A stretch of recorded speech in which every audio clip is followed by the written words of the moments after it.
Ba ba ba ba ba. If I get this off the screen.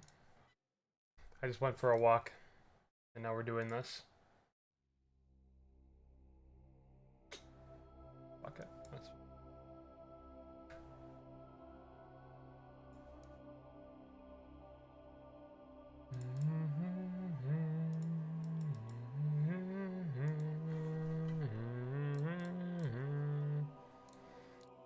Login expired for user screen mints. Fuck you.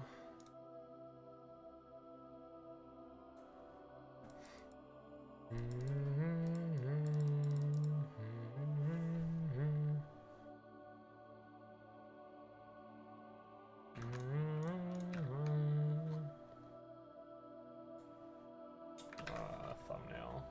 Reddit.com/.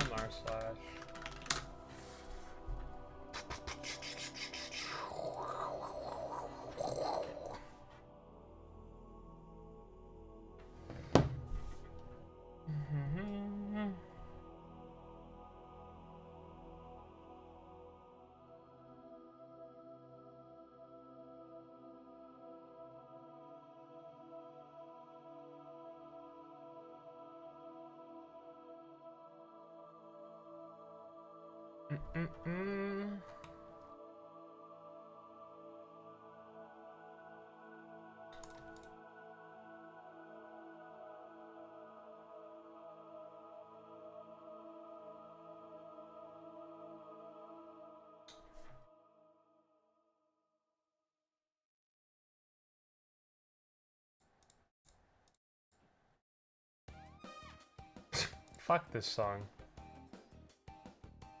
Fringe.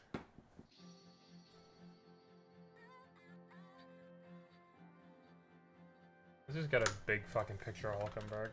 Make that the thumbnail.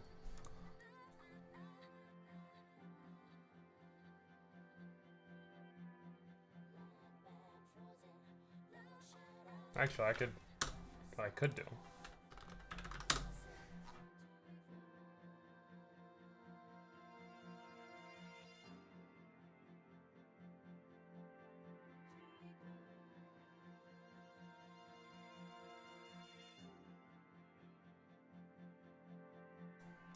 There we go. There we go. That's a good thumbnail.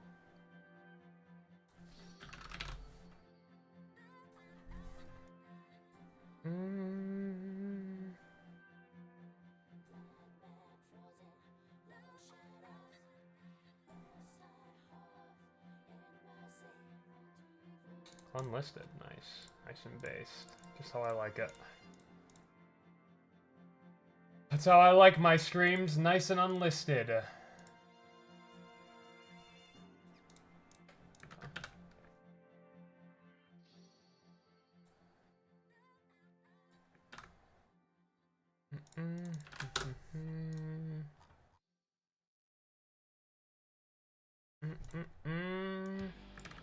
Oh shit. Oh shit.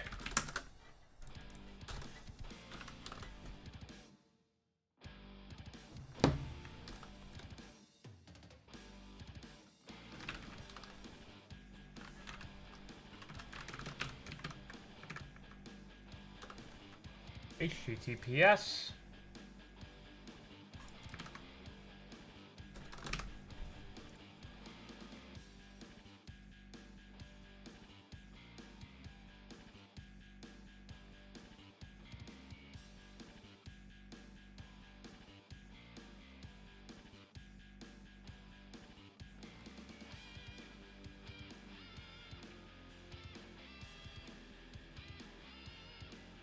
No, fuck, I saw a good... Oh? This one right here. Perfect.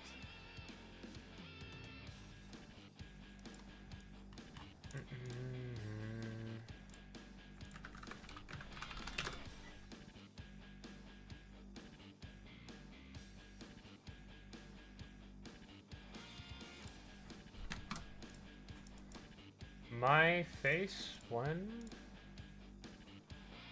My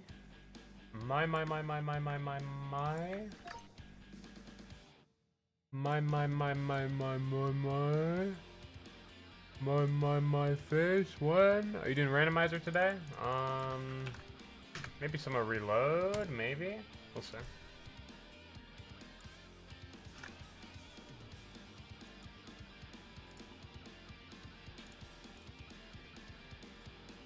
Can't wait to talk about Discourse today. That's my favorite right there. Yes!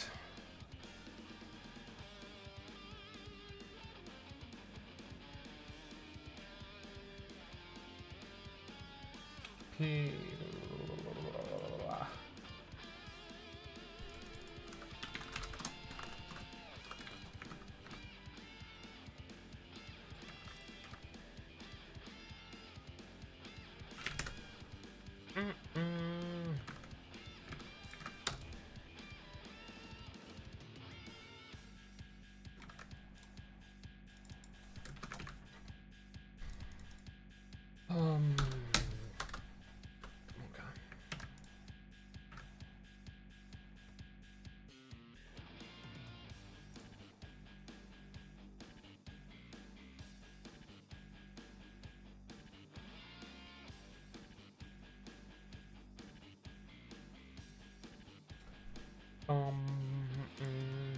I think with the anime manga or something else like P5R for metaphor.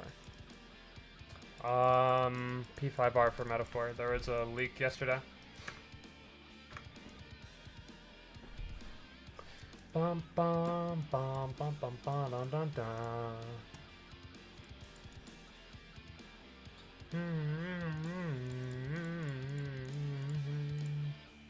Also, the new year. Oh my god, Pac-Man, PogChamp.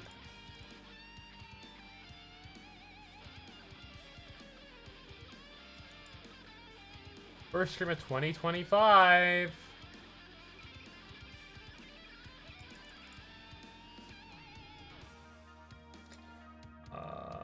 What Arcana am I on in the fucking polls? I'm on this. No, I did Star. I did Moon too. Moon, Shinji, Dempsey. And the Moon is not a great Arcana. I gotta do Sun.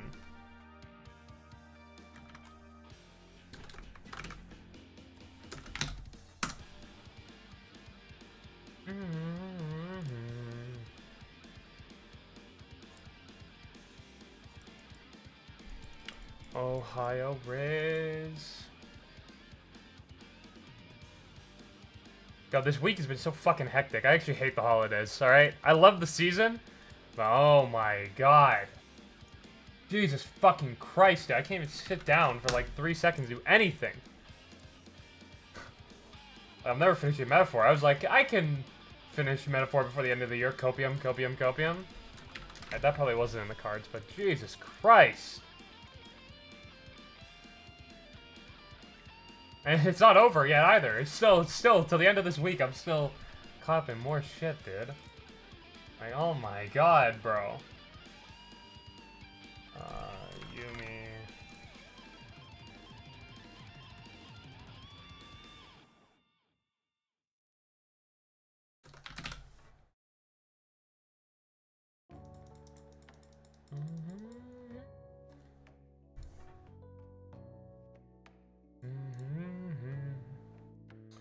Bum, bum, bum. Bum, ba, da, da. Chill vibes. My favorite.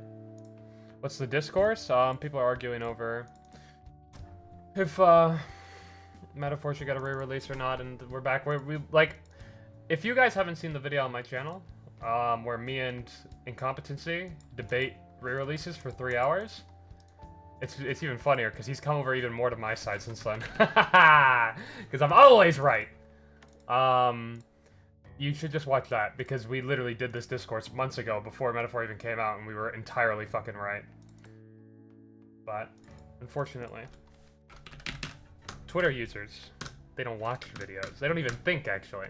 They don't even think! They just type.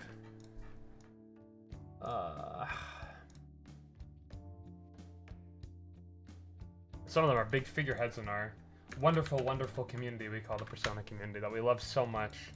We definitely don't get annoyed. They found stuff left in the files as just scrap stuff. Well, no, you're right, but that's not what it's over. That's what sparked it. It was actually Incompetency who pretty much caused all this, by the way, if you want to know. He finished Metaphor and he started going through the unused files, and there's like a lot of unused shit in that game. And he tweeted about it, and that made one of the leakers that I'll say we're acquaintances with. Posted something they knew, and then it went from there. Fuck this song. I don't hear the fucking Velvet Room song. This one. Fine. You know what? Re-releases are such an outdated practice I should have died when DLC became popular. I disagree. And that's what I'm going to be arguing today.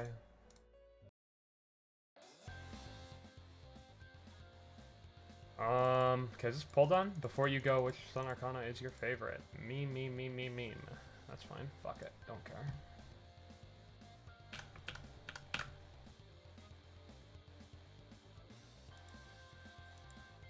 Okay.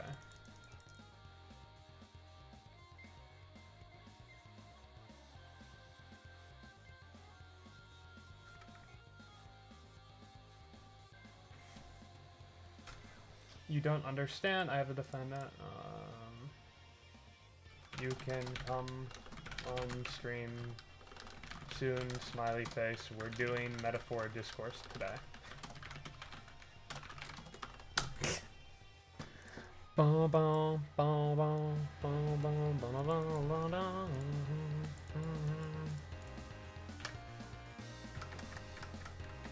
Okay.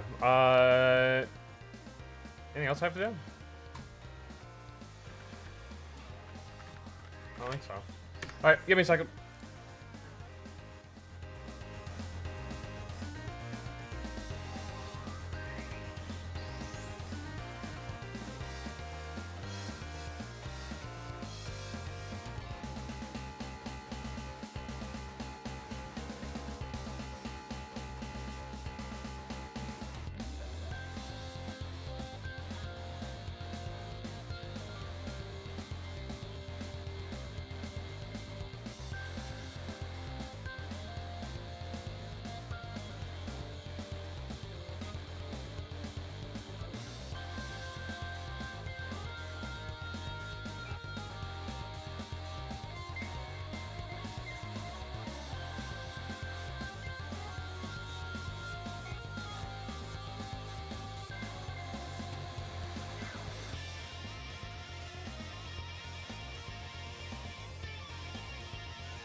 Ugh.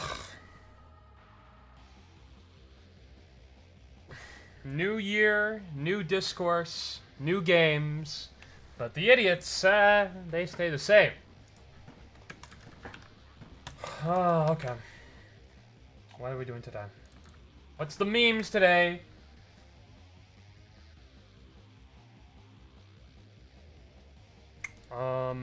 It's showtime apparently. I have to get rid of all this stuff from the Game Awards stream. That was the last time we streamed here. That was a long stream. Do I have it here? I guess not. Are there gonna be spoilers? No, I haven't even finished the game. Lol. I'm near the end though. Okay. Okay. Today. Not today. I lied. Yesterday, there was a big thing happened, okay? And by the way, it's due in part. You guys have good friend of the stream Incompetency to blame for at least half of this. Because it was his tweeting that sparked this getting leaked, I guess. I think. So basically, Incompetency finished Metaphor, and he tweeted a bunch of cut content from the game. And apparently there's a lot. There's a lot of cut content. This one got 5,000 likes. Few others. No spoilers, but there's a really slim chance a half of Metaphor was cut. A lot of big things, okay? A lot of big things. And this, I think, is what sparked a lot of discussion around the idea of a re-release. Because of this, okay? Eventually, people are kind of talking about it, and then, good acquaintance of the stream, Ramona, who previously leaked some things about, like Persona 6 adjacent stuff and whatnot, tweeted out, okay, at this point I'll just tweet it out. Metaphor ReFantazio Retold is an expanded release of the game. Not my info, but I've known and vaguely insinuated it for a bit until yesterday. I think their source is, yeah, Ryan from the Bronx. The next stream we got 10th century, there's no gameplay. So apparently he was, like, memeing about it a little bit. Oh, no, this is fake. I lied. Apparently he did tweet something about it, though. SMTM Metaphor on Netflix. Is that what Retold is referring to? Kind of nosy. Retold is referring to an expanded re-release. Why did this get so many likes? It's a Discord guy told me. Guys, this is the Midori. Do people not know? Wait, people actually don't know. Not necessarily doubting you, but do you have a source on all these leaks? Google Midori, yeah. I don't... What do you mean? This was a big thing!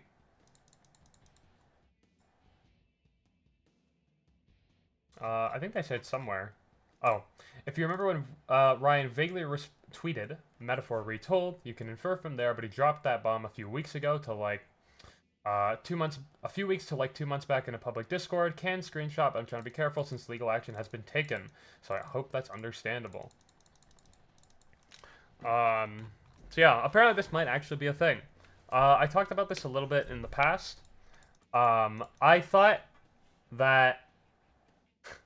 I thought Metaphor wouldn't get a re-release. When people asked me, I said it was probably... Oh, there we go. See, Ramona's in the chat now, so there. When I said that I thought Metaphor would probably get DLC, I thought that was kind of likely. I didn't think a re-release was in the cards, but apparently that might not be the case anymore. This has sparked a lot of discourse, okay? A lot of people based in Tro.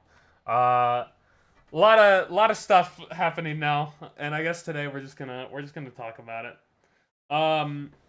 If you haven't seen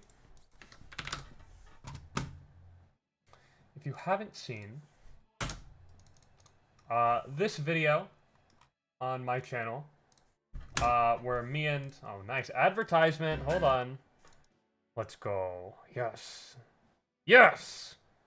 Can I get another one? Can we get another? No. Okay.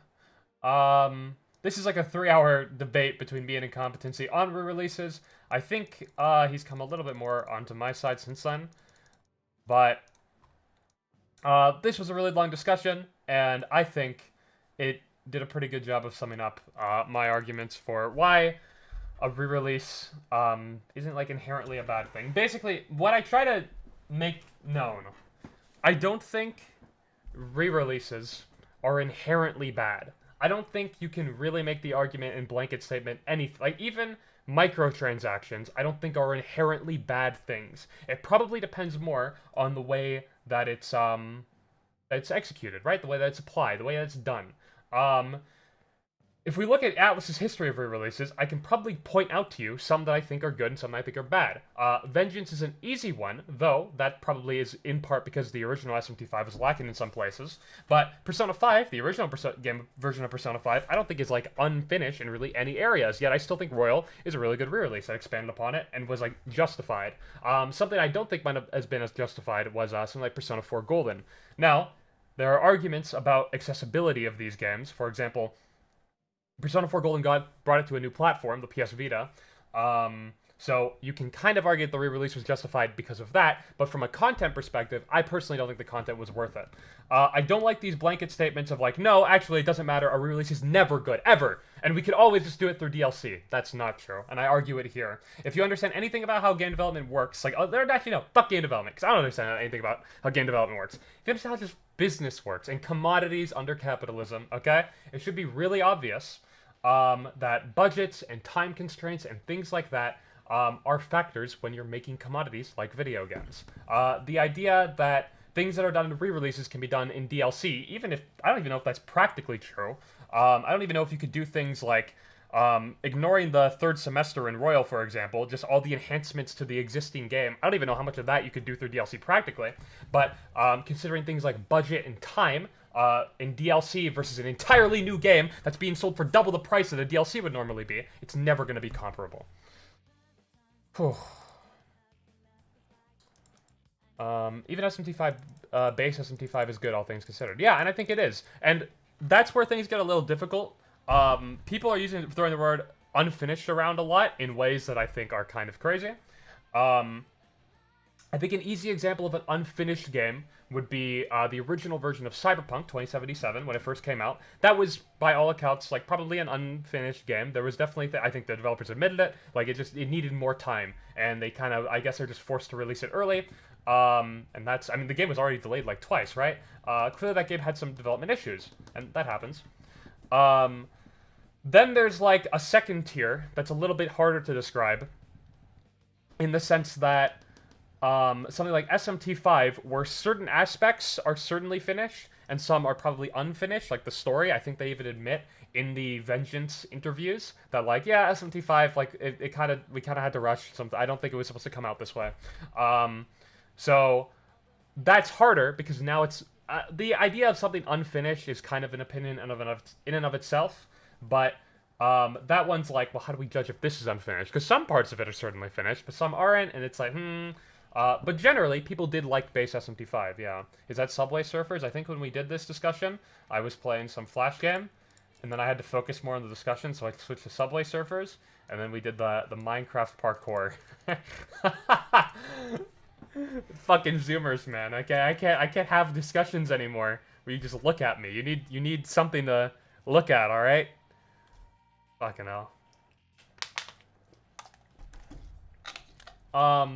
Yeah, I think that's the way that I would look at re-releases. I don't like the blanket statements that re-releases are inherently outdated.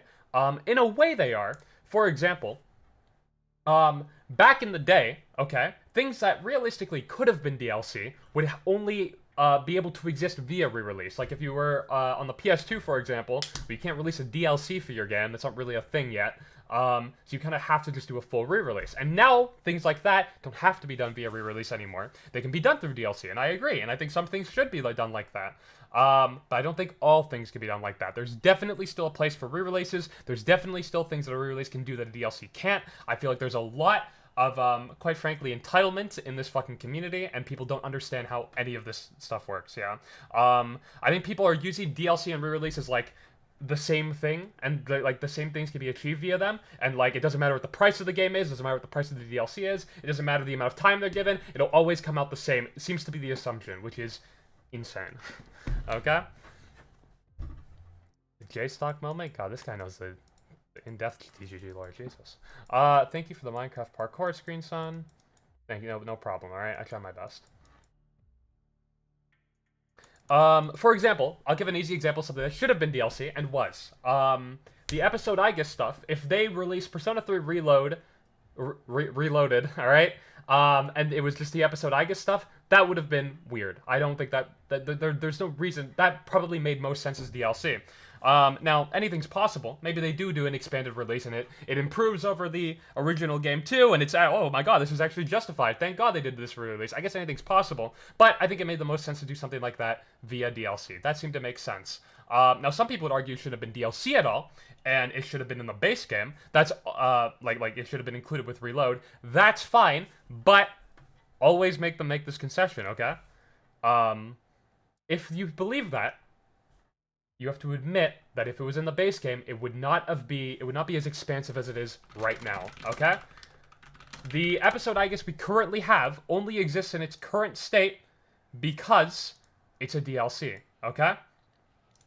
More time, higher budgets, because you're spending more money. If this was included with the American prices, hold on, the $70 base game, okay, it would not have been as expansive as that. And if you think that's okay, that's fine. I might agree. I don't even like episode X that much, so I might be inclined to agree. But just know that like it wouldn't just be this, but again, this only exists in its current state because it cost more money, because it was released as a DLC for $35 or whatever dollars, and because I have more time. Yeah, I think when they dropped the first trailer for this, I think Midori had talked to, formerly, you know what I mean. Midori had said that the game was in localization stages when they had dropped that trailer, and that makes sense because I'm pretty sure that first trailer was in Japanese, right? They didn't even have English. Okay, not this one. This is the launch trailer. This is when it came out. DLC trailer. This one? Awaken to wonder. Oh my god. Final Fantasy yes! Online. I do want to play Final Fantasy 14 online, thank you. This is not it either. Where's the first one they dropped? what was it? I don't remember. Like, teaser? Guys, I'm throwing. Hold on. Anyone know? When was the oh, this one, here. I think, I hope. 9 months ago? March? This is it. This has gotta be it. Yes! Okay, thank god. Yeah, this is the English trailer, but the English voice acting seemingly wasn't even at a point where they could release it in a state for the trailer, right? The Indian name for Midori? Well, I think just saying Ryan is fine. But they were Midori at the time. Did that alert not have audio? I didn't hear it. Hold on. Did I fix my alerts? Am I throwing today? Is nothing set up properly? I hope so. To go March. Hold on. Story at the. I hope. Yeah. I hope. The Indian name for Midori. Oh no, it just quiet. Okay, it was just quiet. Cool. All right. Thank you, Big Cheese, for the $15. You're nuts. You're crazy. All right.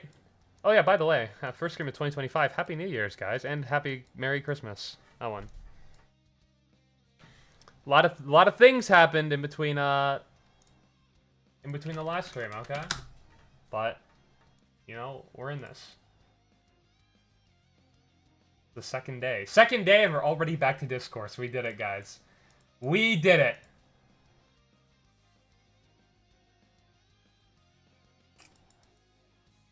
Anyways, yeah. All this to say, I don't think these terms should be used interchangeably. I think there is merit to both ideas. Oh, and Big Cheese had, yeah, $5 earlier. Oh my god, I missed it. I'm sorry. Thank you, Big Cheese. Big Cheese, banger name. So is Metaphor getting a re-release? So if you believe this tweet, then yeah, apparently. Retold sounds like a fake name, by the way. A lot of people would joke about Metaphor getting a re-release when it came out, and they would use this name, Retold. People who definitely didn't know. Like, hold on, if we scroll back. Yeah, look, November 9th. When is Metaphor ReFantazio Retold going to be released? What did this person know? What did Kirby know, huh? What did they know? Sounds like the easiest name to go for, Retold. Another one. December.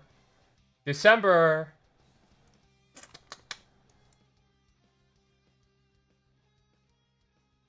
Retail is such a weird name, but that's what Brian is insisting on right now. If he didn't nuke his account, I can show you the first instance of it. I think it was originally tweeted in October. Me and Rena were talking about it the day of. October? Isn't that when the game came out? Was it like shortly after?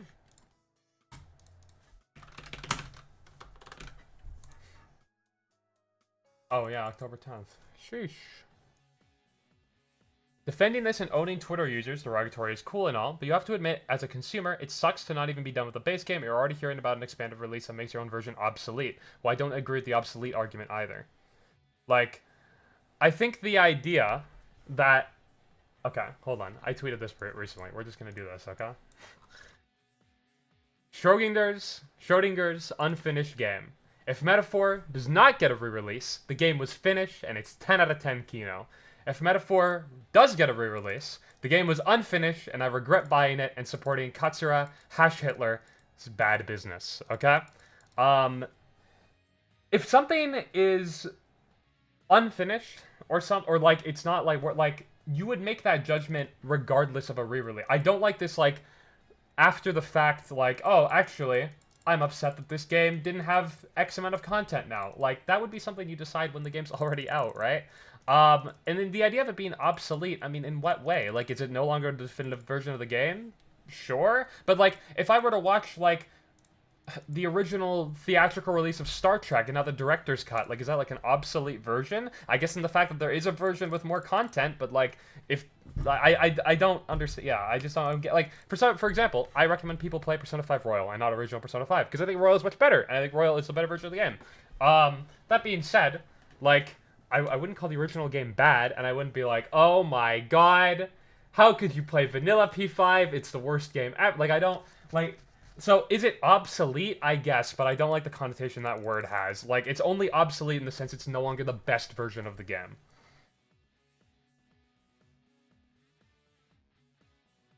Oh my god, high quality end with the 100 bits. I don't hear any of my alerts, and I feel like something's wrong, but it's okay.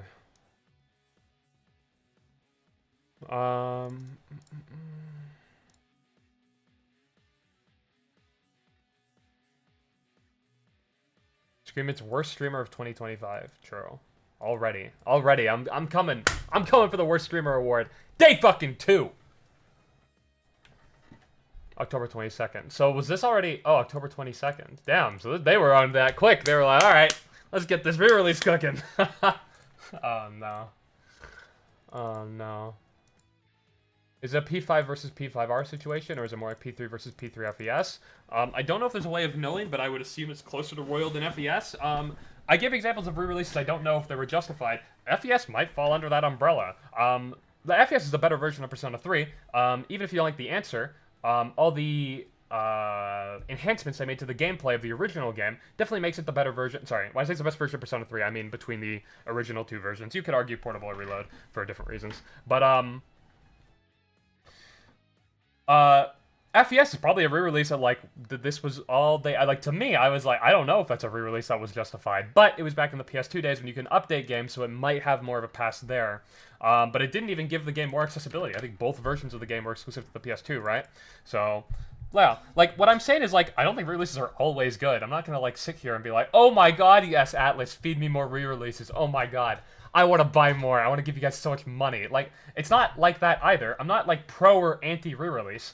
I'm just pro waiting until they happen to see if we actually... I'm not pro blanket statement, okay? I'm not pro, like, going, oh my god, this is the end of the world. They're doing another re-release. Like, I don't think they're inherently good or bad things. I don't even believe this of things like microtransactions. I think they can be applied good, even if I would argue something like microtransactions are typically probably applied in a bad way. Yeah, or like DLC, for example. Or Day 1 DLC, even. Like, am I upset that Metaphor had Day 1 Shujin Academy School Uniform DLC? If I'm gonna argue against this, it's probably because of the price. Probably doesn't have much to do with it being Day 1, right? Yeah. Like, all of these terms are, like, so loaded now. And it's a shame that we can't have discussions about them, because they're just, like, viewed as, like, the worst thing ever now, instead of just judging them the way, you know, based on their merit. Ryan never elaborated. I'll look back on the convo for you guys and double check that. Okay. Not about finished versus unfinished. An expanded release with more content is just a better product. I mean, I agree with that. Typically, it might not always be. You can make an argument that base P4 is better than Golden, but yeah, I get your point. Therefore, your purchase of a game has already that already has a directly better alternative makes it suboptimal and feels bad. You can say that it feels bad, but that's all it'll ever be is a feeling. Like, if Metaphor ReFantazio Retold never comes out, or it does come out, like, this version that I'm looking at right now of the game has not changed in the slightest. It is still the same game. If it was 10 out of 10 Kino before, it's 10 out of 10 Kino now. If it was 1 out of 10 abysmal dog shit, it's 1 out, like that. Yeah, it's if that's the case, it's just a feeling. Like, I'm not advocating that people would buy the lesser version of the game. If you're playing, let's say it comes out 2025. I don't think it will come out 2025. But let's say it does, okay? And in 2026, someone is like, should I play ReFantazio or should I play ReFantazio Retold? And Retold is a better version of the game? Yeah, I'm going to recommend Retold, obviously. But again, I say this the same thing about, like, when you watch a movie in theaters and then they release a director's cut, do you feel like you watch the obsolete version of the movie? Like, maybe in the sense that it's not necessarily the best version anymore, but, like, you paid for that product, you got that product, if you enjoyed that product at the time, like, I don't get the after the fact, oh my god, I can't believe they would do this. Like, it just, yeah. It feels weird not to judge it on its merits. If Metaphor feels unfinished, or feels suboptimal, or doesn't feel good to you right now, you should be able to say that regardless of there being a re-release. Just because there's a better version, yeah, I don't. Is there evidence of a re-release outside of unused files? I don't think the unused files are necessarily evidence of a re-release. I think we're just pretty much going off the original leak here. There's a lot of unused stuff from Metaphor. Maybe the most unused content in a Atlas game, which is funny because it might take that throne from Persona 5, because Persona 5 and Persona 5 Royal have an insane amount of unused content, which I'll document it one day, guys. Okay, I'm sorry. One day we'll get to it. There's so much, even stuff that hasn't even been documented online that I've seen. But Metaphor has, like, I think it has, like, an entirely cut dungeon. It has, like, so much cut shit. But that doesn't necessarily mean there's a re-release. I mean, there could just be a lot of cut content from the game, right? That doesn't, yeah. Like, especially, let's say let's say this game flopped. They would almost certainly not do a re-release, I feel. Because, like, let's say it did, like, Soul Hackers 2 numbers. There's no way they do a re-release at all, even with all the cut content, right? Now, is all that cut content going to be brought back in? I'm sure a lot of it will. I'm sure it was probably cut due to time constraints more than anything, right? But, I mean, the same thing happened with Persona 5 Royal. There was cut content from the original version of that game that made it in. Doesn't mean that content was cut so they could put it in a re-release. Yeah.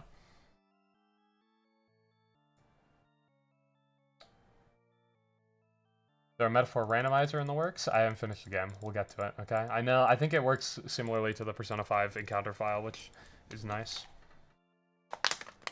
The main difference between DLC and re-release is you can put a lot more time and more hands on a re-release. Yep, and that's also because of the higher cost, by the way. As much as people want to cry, and they want to go, well, I just want it all to be $30 DLC, that's fine in and of itself, but always make them acknowledge it's not going to be the same as an $80 re-release. If Persona 5 Royal was a DLC, if the third semester was a DLC, it would not be as expensive. The gameplay changes likely wouldn't have happened, or at least there would have been less of them. The third semester probably would have been like smaller in scope. It would not be the same product that we have right now. Now, if you're fine with that, then that's okay. But always make them acknowledge that, because nobody will what we're all pretending. We're all acting. I guess everyone's just an actor, okay? We're all acting and we're all pretending and we're all like giving Oscar-winning performances and we're all pretending that none of this costs money or time to make, so everything always comes out the same way, regardless of price and regardless of the way it's distributed, and regardless about... That's not how it works. It's not, obviously. Commodities are made to make a profit. The more money you put into a commodity, the more you charge for it, typically will mean that you're putting more money and time into it, right? I love buzzwords and the weird subsizing of terms into 100% good and 100% bad. Yeah, but that's like Twitter. It's annoying, too, because, like, well, everything I'm saying, I'm not, like, a genius for saying all that. Like, this is... intuitively, you probably know this, right? That's why I say I feel like we're just all acting and we're all putting on, like, Oscar-winning performances, because, like, I feel like there's no way you don't know this. I just feel like people get really emotional around these types of subjects. Like we said before, it does feel bad. It probably does feel bad that there's a re-release coming out when you're playing through the game or whatever, but it's just a feeling. That's all it is. Okay? It probably does feel those, oh man, I just bought this one and now they're gonna do another one years down the line or whatever. But, yeah, but like, you're not making like any sort of logical argument as to why they shouldn't do it or why it's good or why it's bad. Yeah. Like, if you want my opinion too, it's really funny. Because I guess now I'm just going to be pegged as the Atlas Glazer and like, oh my god, you're defending all their business practices. Again, I said this before we knew any of this. I said, when people asked, I said, I don't think it'll get a re-release. I see them doing DLC, not a re-release. I'd be surprised if they did a re-release. And they're doing it. So if you were to ask me, that feeling was based on the fact that I didn't know if the game necessarily quote-unquote needed one. But, like I said, anything can happen. We'll see, and maybe I'll love the re-release. Maybe I'll think it wasn't justified, and they shouldn't have done it. And I'll talk about it negatively. I can't tell you what the future holds, right? Like Persona 4. Like here, two things can exist. I think Persona 4 Golden is the better version of Persona 4. Maybe only slightly, but I like the changes to gameplay because I don't really like the new arc of the game. Marie arc is probably my least favorite arc in the game. And I don't like some things they did to the aesthetic, the fog and whatnot in the game. The fog effects are the thing people bring up the most, are way lessened or like non-existent in Golden. It doesn't look as good. So I think this is still a better version of the game, but I don't think it was a needed re-release. Like, this is a re-release I'd probably say is probably unjustified, maybe outside of the argument that it brought it to a new platform in the Vita. I don't think the new content here was substantial enough to justify a re-release. So maybe I'll feel the same way about ReFantazio Retold. But I'm not making that assumption immediately upon hearing that there's a re-release without anything else being said about it, okay? That's the difference.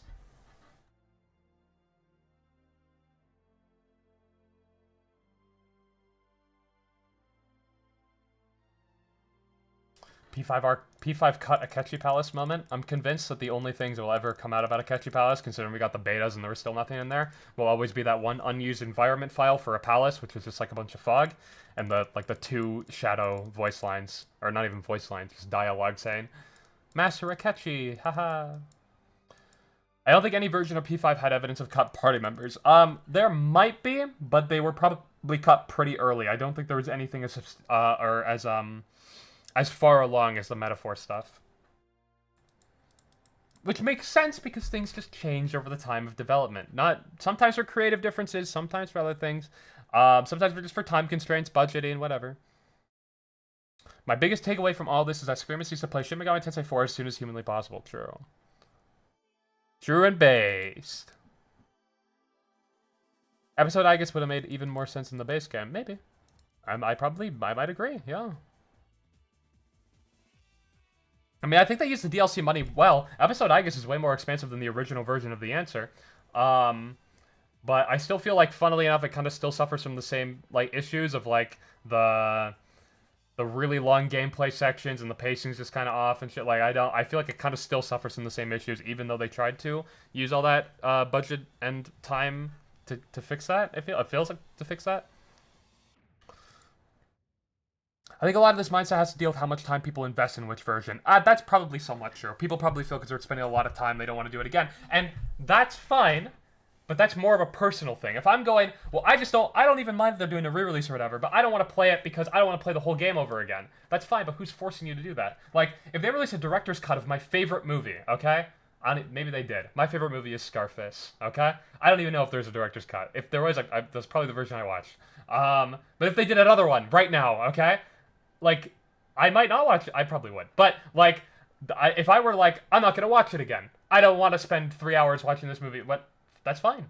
That's fine. But that's more of, like, that's not really a criticism. That's more of, like, I don't want to do this. In the same way, if I were to go, I don't want to play Metaphor at all because it's too long.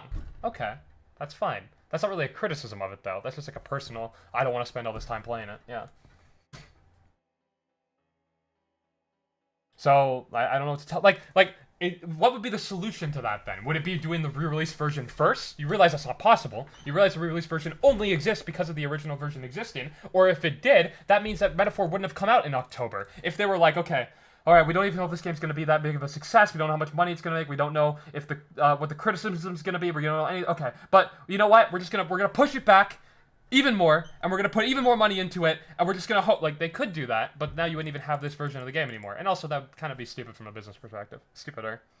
I mean, it could be beneficial. Maybe the game would make even more money with even more content. Certainly a possibility, and maybe it would have been beneficial, but clearly they felt differently, and I think it's probably understandable why. Atlas never... Oh, am I wearing the shirt? Fuck! I have to show the shirt. Fuck, we're gonna do it later. Hold on, we're gonna do it now. Hold on, I'm changing. Hold on. I have to show you guys a shirt. This is completely unrelated. We're gonna get back to the discussion in a second.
Here, we press the button. Okay, good.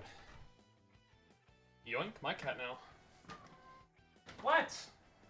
Kurt, we're doing metaphor discourse. Don't you want to join? It's fun. We get to yell at Persona fans on Twitter. They're gonna call me too mean afterwards. They're gonna make 300 threads about me. It'll be fun. It'll be hype and epic.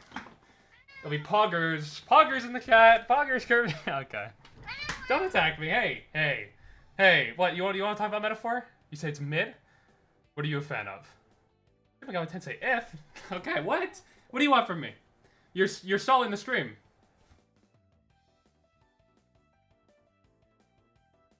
Pause. Come on. Give me your paw.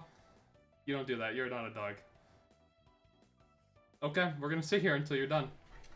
Okay, have fun. Okay. There's a cat in Metaphor, by the way. He's cute. That just reminded me. Look at that. I just tied it back to Megaton. How can I make this about Megaton? Okay, hold on. Alright, if you're in my stream right now, and this is like your first stream line you're watching, you're not going to get this joke at all. But if you're a long-time viewer, this is a big payoff, okay? Do you guys remember what we sign when we do P5X polls, okay? Do you remember whose name we sign when we do those polls? Because of how fucking goated his aura is? That's right. We sign Wild fucking Woody. Alright? This guy right here. This is Kino. Fuck's Atlas, alright? This is the best game of all time. Okay? Now. I got a lot of gifts this Christmas, okay? It was cool. It was hype. But maybe the best one I got, I'm wearing right here, alright? You wanna know what it is? You wanna know?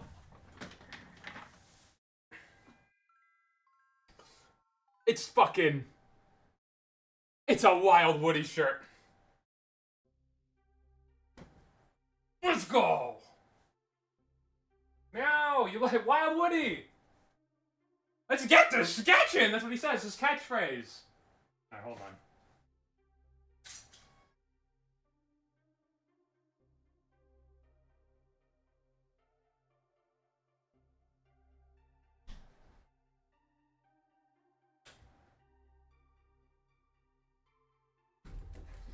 Anyways, this is literally the best thing I've ever received in my entire life, and I'm grateful for it. Okay? I'm gonna be wearing this for the remainder of the stream now. This is how what we have serious discussions in, okay? This is the face of Atlas Change. You're looking at him right here. Is the Katakachi Palace actually true? There's like lines in P5, of like shadows, saying like, you know when you talk to a shadow and you like negotiate with them, you let them go, and they're like, oh, Lord Monorame is gonna... Don't fight him, he's too scary. There's a few lines that say like Lord Akachi and shit. And there's one environment file, cut from the game that's like a bunch of fog. And it was probably made for the Akechi Palace, but that's literally all that there is. So it was probably cut very, very early. And it wouldn't make sense with the current lore, because Persona users can't have a palace, right? So he has a Persona, he should be able to have one. So this is probably cut really early.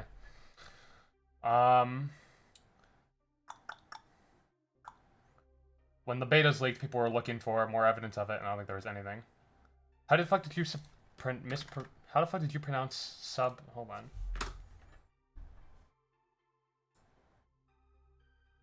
Subsume. Subsume. Was this even what I said? I don't remember. It would never happen, but would be cool if you own the first game, you could get the re-release at a slight discount.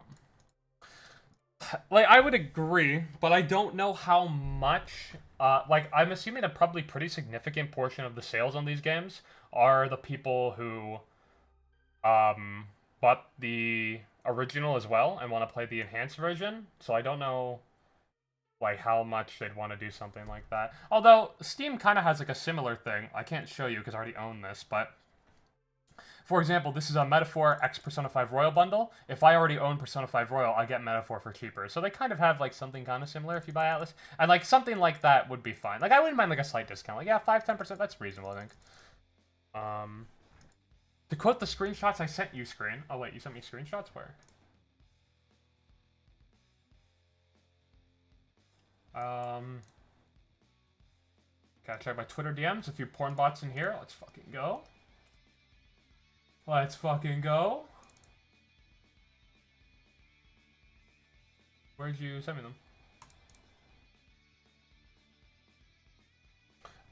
Re-releases will vary depending on what Atlas sees fits, i.e. not being on a specific platform like SMT5, and Retold will be like P5R, so I assume an expanded latter half plus QOL that I can't fathom. Yeah, that seems reasonable to me. Seems like that'll probably be the case. Would they add new things on the re-release? Well, of course.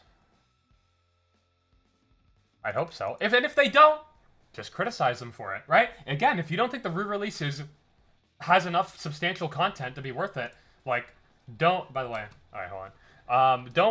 Don't let them go. Yeah, criticize the fuck out of them. Go, this re-release is not worth it. Don't buy it. Fuck Retold. Fuck this game. Fuck Atlas. You know, yeah, do whatever you have to do. Yeah. And by the way, I'm coming to you as one of you, okay? I paid $90 for this game, okay? Canadian. All right? It's a lot. I think I bought the game a second time actually because I bought it as a gift now. So I've played this game. I bought this game twice. All right? If they do a re-release, I'm in the same boat as you. I'm like, well, I bought the original, but fuck it. That's the price I pay for wanting to play it as it came out, I guess, right? I shouldn't say prices I pay because it's like I said, it's different. It's different than being that simple. Yeah. Even though I am in the Sega Key program, but I haven't redeemed any of them yet. We'll see. Maybe one day. Maybe the next game I'll get for free. Lol, lol, lol, lol. Here? Okay. Should I just read these DMs?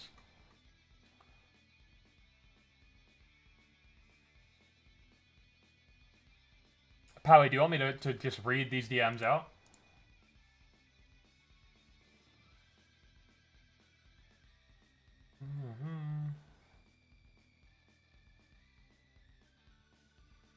This is a good point. Go right for it. Yeah, they're from the P5X disc. Oh, so they're from a public Discord, anyways. Okay. So this is Ryan from the Bronx. I'm not gonna show them. I'm just gonna read them. This is from Ryan from the Bronx, formerly Midori. He's responding to a reply or a Discord comment that says, "Wasn't Sega officially done with expanded releases, though?" This is referring to the fact that I think Midori was the one who said this, right? But it kind of seemed obvious, too, that Sega wants to focus more on, like, passes for their single-player games. The Persona 3 Reload expansion pass is the first example you saw, at least in an Atlas game, I think, of something like this, where they had 3 waves of content. The first wave was BGM, music. The second wave was costumes, and the third one was episode I guess. I criticized this pass quite a bit for being fucking worthless for the first 2 waves. Yeah, here they are. Wave 1, P5R EX BGM set and P4G EX BGM set. Wave 2, Velvet costume and BGM set.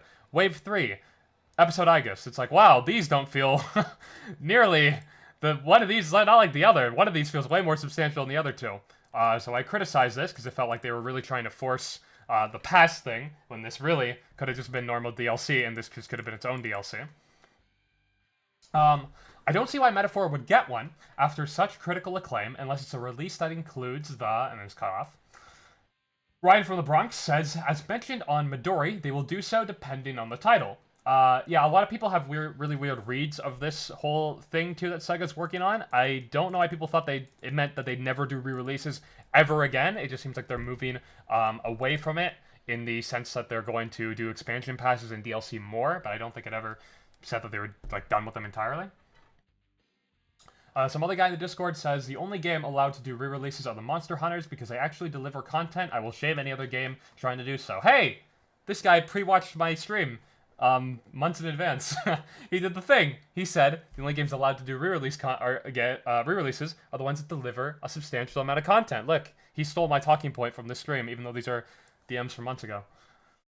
Ryan says, so with Metaphor, since it has the same issue with SMT5 in terms of missing a platform, it will likely go for the expanded re-release route.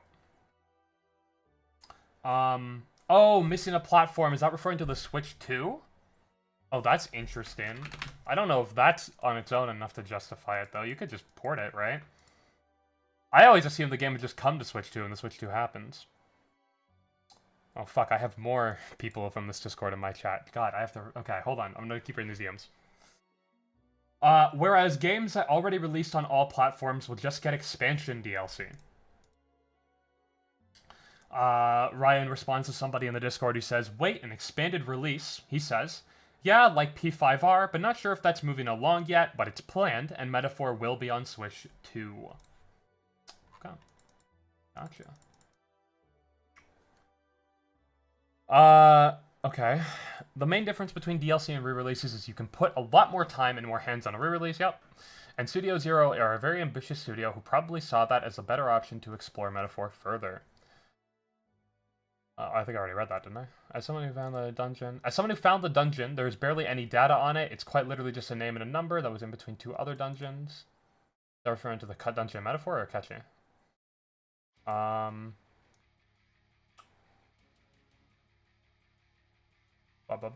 quote the screenshots I saw... Okay, yeah, I read that. Adachi's social link is Kino. Yeah, maybe that did make P4G worth it. If it's being said to be blah, blah, blah, I like Marie. Ah, well, fuck you. Chad Atlas would release a second P5 re-release. Fuck it, I'd buy it. Hey, you know what? It's gonna... On optics, it's the worst looking thing ever. If it's substantial enough that I think it's worth it, I would buy it. I would buy Persona 5 Royal 2, alright? And I'm tired of pretending that I wouldn't. There, now you can call me an Atlas show. Quote all of that, and just put it on Twitter. Put my make like a Dick Soto article. It'll be perfect. Wasn't there evidence Hifumi might have been a planned party member at one point early on? I don't remember what that stems from. It might just be something from the art book.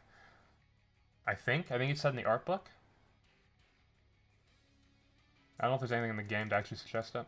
It's probably cut really early. I think she was, or no, I think it was, she was designed as one or something. I don't fucking remember.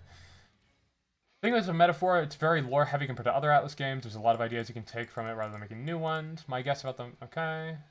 He never had a palace. His shadow probably had a bigger role. I mean, maybe. But there seems to be a cut palace that would have taken place in between Sai and Shido, which is what makes it seem like a palace. And I think they even correspond with those lines, so I'm pretty sure it is a palace. I don't think 90%, 5% of the cut content will be in there, for example. Maybe one cut party member, I think that's likely. Screen Enema. By the way, Huan Yu, I see you in the Screen Stream Memes Discord, okay?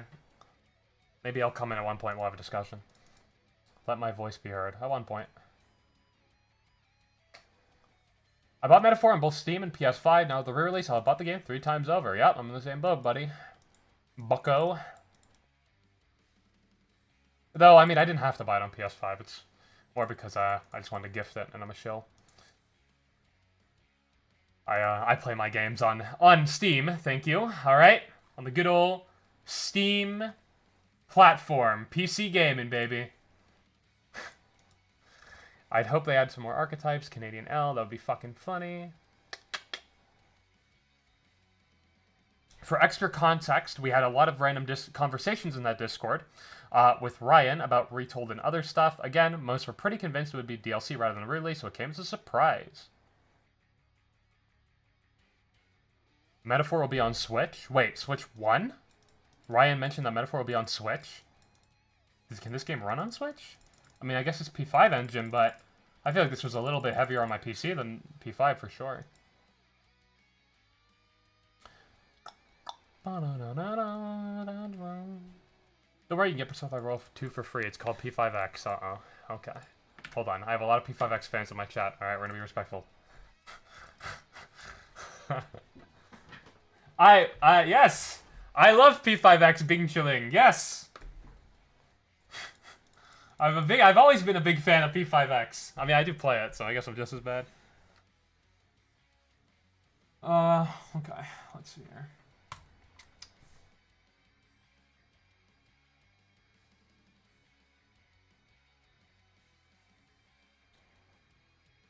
We really want P6 at this point? I think that we'll get a reveal this year. I think it'll be... I still hold my initial prediction from, like, late 2024. I still hold it now. I didn't think it was going to be at Game Awards. There were some things suggesting, there were some leaks suggesting there might have been, but it wasn't. I still hold my initial prediction that it'll be at the Xbox show in June this year. That's my prediction. Okay? If I'm wrong, you can stone me to death legally. Who wants to talk to some people on Twitter? I mean, alright, so this is in response to my Schrodinger's unfinished game. They said, I mean, yeah, I kind of think that, unironically, this whole thing. If you're already working on thinking on a release before you even release a base game, then maybe don't release the game. This is weird to me because, what do you mean don't release the game? Like, extend it more? Like, it's like, you're already thinking on putting more content in the game, but like what? You're not just going to unilaterally increase your budget and the amount of time on the game? Like, yeah? Why would we do that? We don't even know if this game's gonna be successful. We don't know, like, I don't even know, like, do people realize these are really big teams, right? Like, there's people who have a lot of creative ideas, and then only some of them make it into the game. I had a big response to this. I said, there's literally nothing suggesting the re-release is being considered before release. The leaker stated the exact opposite. I believe Powerful tweeted that that they started thinking about it after the game released, the original version of the game, Metaphor. But even if they were thinking about it beforehand, like I said, it's not really that big of a deal. The leaker stated the exact opposite, plus it was never going to happen if Metaphor wasn't successful. Also, this isn't how we should judge if games are finished, unless you're willing to concede that any of the original versions of these games have the potential to also be unfinished. You should probably make that judgment based on, you know, the actual content in the game.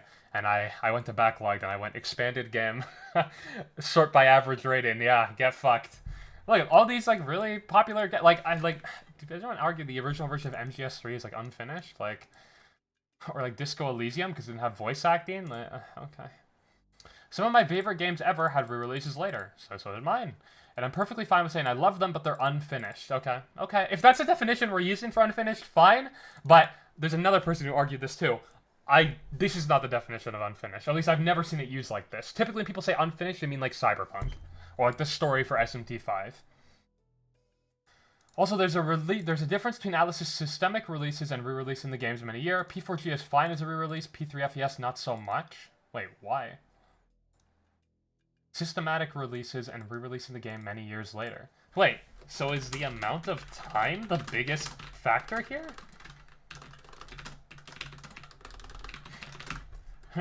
Why wouldn't it be based on the... content? Am I reading this wrong? Between Atlus's systematic releases and re-releasing the game many years later. I don't get it. Why? Am I, like, am I reading? Fuck it, I don't care. You say this mockingly, but it is genuinely the... Fuck this song. It is genuinely true minus the hyperbole. Perhaps unfinished is the wrong word, but the idea of releasing a game with part of the full vision missing... This triggered the fuck out of me. Part of the full vision missing. You mean probably every video game ever? You realize there's constraints to your vision, and it's called a budget and practicality. Like, I don't... What do you mean? The full... like, the literal full vision? Like, maybe I'm being too pedantic, but, like, I don't know. Re-releasing later is scummy as hell. It doesn't detract from the base metaphor, but it's anti-consumer. I said, with part of the full vision missing, you mean any game ever? Very rarely does everything from the original vision make it in. You should probably make this judgment based on the actual content of the game.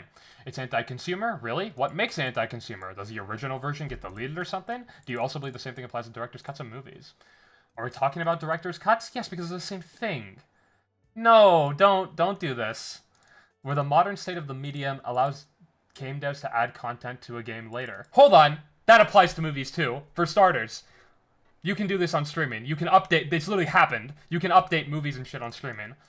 P5R could have been sold as P5 DLC. No, it couldn't. Ah, killed me, we're doing it. We're actually doing it in real time. You're seeing it. You're seeing what I talked about. You're actually seeing it. The re-releases and DLC are not the same thing. They will never be the same thing.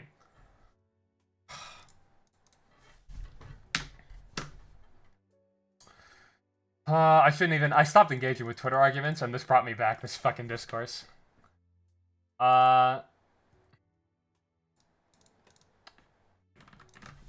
This does apply to movies and TV in modern day. This can, and has been done, on streaming services. I know a really niche example. They updated the animation for Part 6 of JoJo on Netflix. Like, I know this happens. And by the way, this would even happen pre-streaming too. I mean, like little things like that. Like, didn't Blu-ray cuts of anime typically have better animation and shit? Yeah, it's just we can do it on streaming now. Like, I understand, like, that specific example of them being updated on streaming is done for free, technically, because you're only paying for the subscription, but you're still paying every month. But, yeah, I don't, yeah. You know what? Here.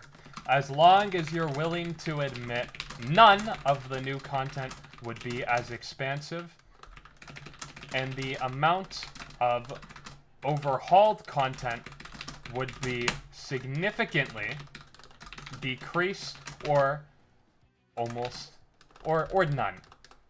Or none. Because it'd just be the third semester DLC, right? It wouldn't even touch the main game. Just like episode I, guess, right?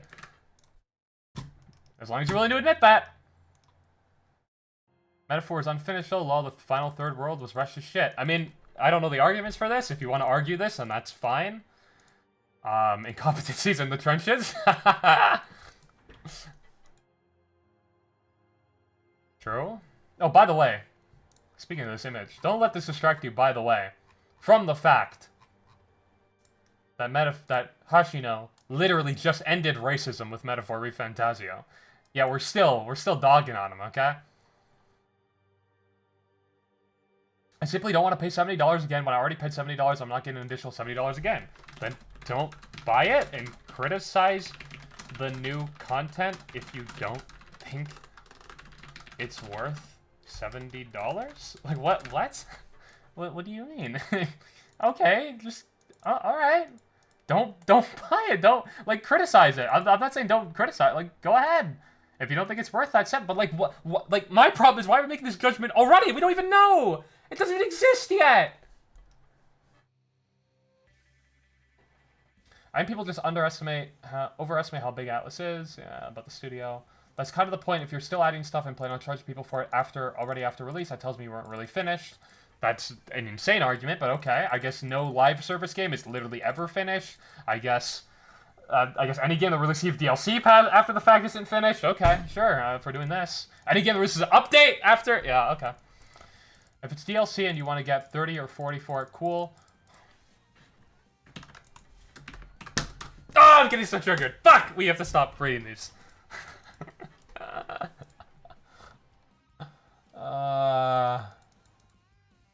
You can look through those replies if you want to see me lose my mind. That's the stream today. We're doing Metaphor Discourse today, baby. Oh, by the way, I need to make something clear. Hold on. I saw people say things like this. I saw people say, by the way, I'm really surprised they're doing this when they keep getting so much backlash for doing it. Here's the words to live by, okay? Twitter is not a real place, and it will never be a real place, okay? Just because people give it shit on Twitter when these are literally incredibly successful and profitable re-releases, people obviously want them. People obviously buy them. The idea that people have been giving them backlash because you see a few people on Twitter making arguments like this, that people don't want them, is insane. Persona 5 Royal was incredibly successful. I'm pretty sure Shin Megami Tensei 5 Vengeance is literally the best-selling SMT game ever. Wasn't it? all-time peak when the game came out, wasn't it close to reloads? 21,000 on Steam? Like, keep in mind, this is SMT, way less popular than Persona. Nice. Nice. Nice. Persona 3 reload. Okay, well, it was about half, but still, that's really impressive. Definitely higher than any fucking SMT game before, right? Did they ever make a public comment on the sales of this game?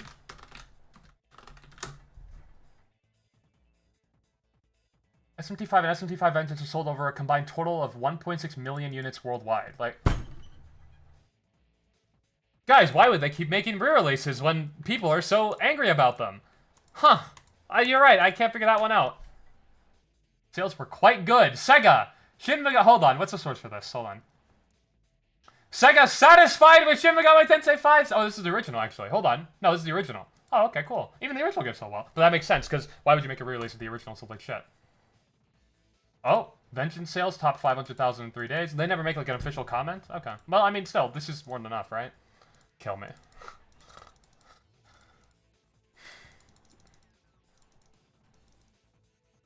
Hashino seen a Catchy Lover 42 say Metaphor re-release is not a good idea. Atlas said to fold and close. Like, you know what's hilarious to me? That, like, you can make both of these arguments in the same breath. Hey, 3,000 followers, we just hit it. Hold on. Woo!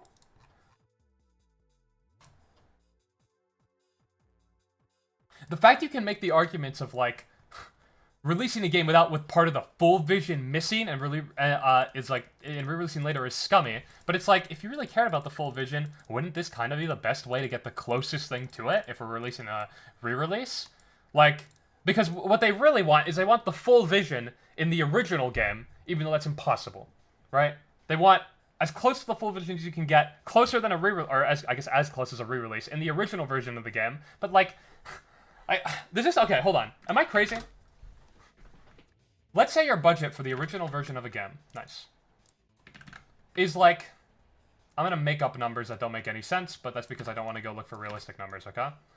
Let's say it's like $20 million, okay? You have $20 million, okay? But your vision, right, would probably cost, I mean, you probably have really big ambition. It probably would cost like 400 million. Even then, hold on. Oh, I have such good arguments. Hold on. Everyone shut the fuck up. I'm cooking. What was the budget for Marvel's Spider-Man 2? What was the budget for that game? I know where to find it, actually. Hold on. Wikipedia. Highest cost of video games. Like, to make them. List of most expensive video games to develop. I don't want to adjust for inflation for now. We're fine. Genshin Impact, 900 million. Okay, that's a live stream. Makes sense. Monopoly Go. What the fuck happened to this? What happened?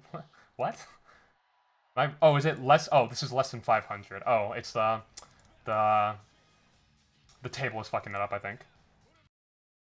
Star Citizen, Cyberpunk. Hey, there it is. Marvel Spider-Man 2 at $315 million. If you know anything about this game, there was an insane amount of content cut from this game. Really weird how even though they had one of the highest budgets in video games, that they still weren't able to get the full vision in. That's odd. Then we can look at games like GTA 5 and games with other, like, also really high budgets that didn't get, like, yeah. So, like, if this is like your, which you probably can't even put a number on it, but let's try for now. Let's put a number on your budget, right, or on your vision, and then you got a second release of the game that is able to use all the content from this, so we don't have to pay 20 million again because we already have all of this, right? And then we get another. Let's say we get 15 million.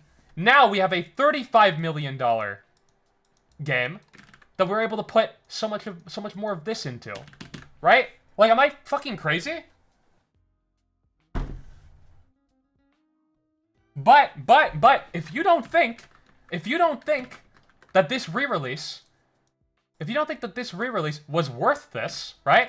You don't think it was worth, if there, it's $35 million budget, so maybe we're charging, another $70 for the game. If you don't think it's worth this, criticize it. Don't let me stop you, yeah. Kill me. Like, all these blanket statements is just so annoying.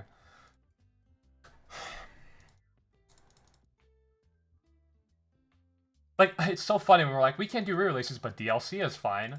So is it just, we just want smaller re-releases? That's all we want, really. We want smaller re-releases for cheaper, I guess. Which is fine. That's not what they're saying. If you tells me you weren't really. No, I'm just responding to this. This is the stupidest statement here.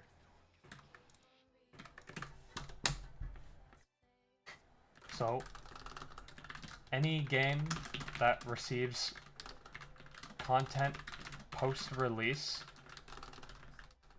is unfinished. Do you know? Do you know how many games? Like at this point, does are a majority of modern games unfinished? Is that just what we're doing? Is like if everything's unfinished, is anything unfinished? Like I don't get it. How many games? It's just me. Fuck! It's entitlement. It is. Do you understand how many games get like day one patches now and like updates over time to fix things? Like you just don't care because they're not tangible content. When it's bug fixes, when it's like resolution, when it's things like that, you don't care because you're not playing the bug fix, right? It's not like a new dungeon or something. You don't even consider that new content, do you? You don't even consider that an update.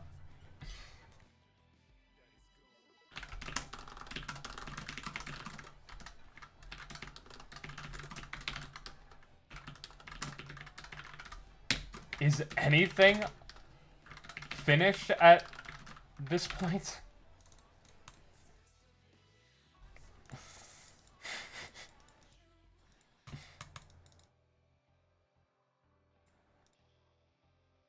I feel like if Sony, Xbox, Nintendo, Steam did all that for all of outlets whose releases, it would be no. The fact that you can't pay like $20, $30, $40 to upgrade the base game from the cheaper and have to pay full price again is absurd. I don't really think it's that absurd. I can agree with like some sort of discount maybe. Like Steam, like I said, already has something similar to this where if you have other Atlas games, you can buy them for cheaper. This bundle will be cheaper if you already own one of the things in the bundle. But like, is that like, yeah, of course they're charging full price for it again. They had a full price budget. They spent a full price amount of time developing it. Yeah, no shit, it's the same price as full price, yeah. Even if it's not quite as much money or time as the main game. Call me crazy because of this. Exact reason I put $100 on P6 not having a re-release. For what reason? Because of this discourse? I don't think this discourse is representative of reality at all. These re-releases are really successful.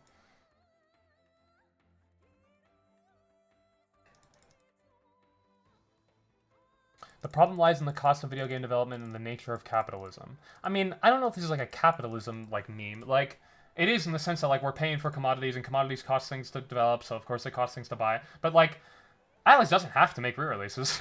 They're doing it because they're profitable. They make the Metaphor Refantasio Retold will come out because it'll make a fuck ton of money. That's why. But typically, at least I thought we did this. Typically, we're like, oh, you made this game to make a fuck ton of money? Well, that's okay, because I thought it was worth the money I paid. I thought it was really good. I thought that's how we judge it. I thought that's how we judge all games, regardless of pre-release or not. Like, I don't know, but I guess not. I think that because P6 will have a considerable amount of budget in comparison to Metaphor, so they can realize more of the vision. It'll probably have, I would assume it would have their biggest budget today, just because it's Persona 6, but I don't know. There's probably a lot of factors that go into that. A lot of it is also advertising budget, by the way, that goes, like, when I simplify these things, don't think it's literally that simple. Like, $350 million, a lot of it might be marketing, right? Like, if we look at Cyberpunk here, right? The original release is at $441 million, but 142 went to marketing. And then 174 went to development. So, like, these numbers aren't literally, but you get what I mean. It's an all-encompassing budget, right? I low-key think that upgrading the game from the 2016 P5 engine to the modern engines we're using now would be worth it almost exclusively. I mean, it would, but that's only because that could take an insane amount of time, probably. Put it into a new engine, I would be very, very surprised if that happens. I don't even know if it would be worth it. Would transparency not help to I don't know that word, hold on.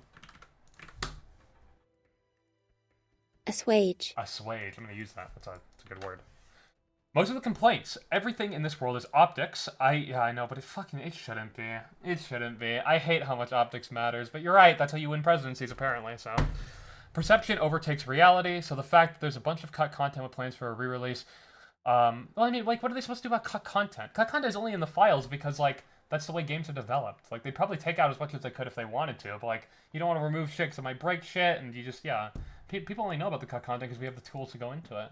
And I don't want to get rid of those tools. I like being able to look at cut content. I want to do YouTube videos on the cut content of these games, because cut content can be very interesting, because it gives you a whole sight into what the game could have been, or what it wanted to be at one point, or what it might have been if they had, you know, more time or more money or whatever, right? But it just wasn't.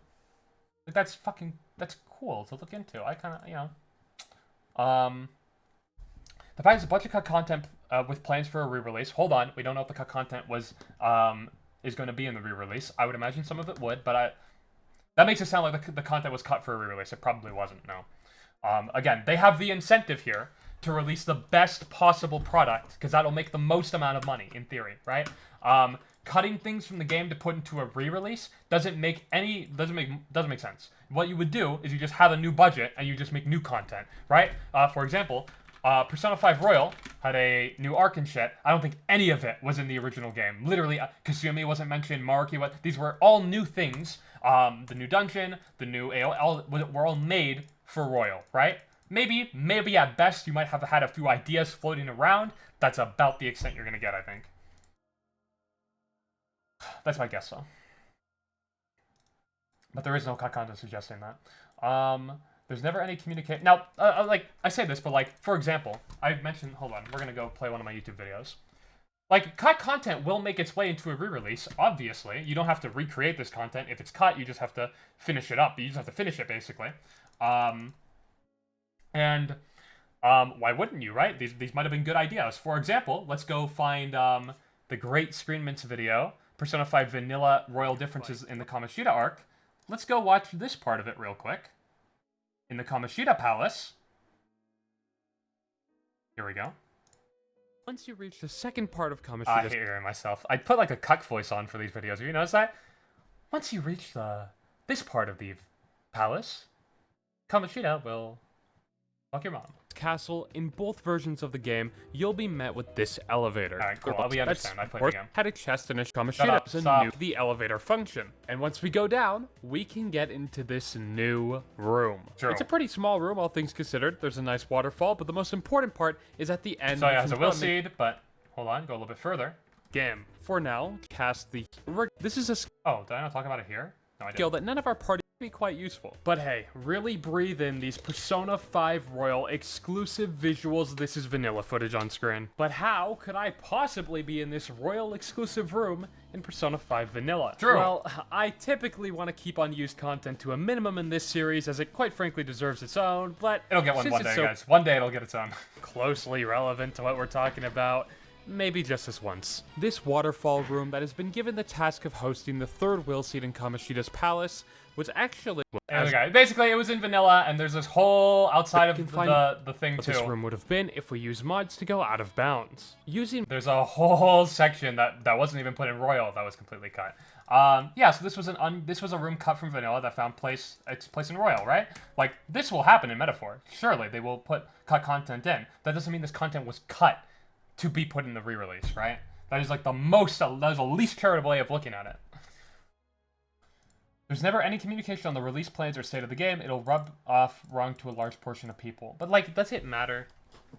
Like, I don't know if it does. Like, do they have to explain to people like they're children? I guess they do. But like, hey, by the way, yes, we're doing this for money because these are commodities made to make fucking money, right? But like, yeah, maybe we didn't like intentionally make a worse game so we can make the re-release better. Maybe that's just not how things work. Maybe that's just not how, yeah. Okay.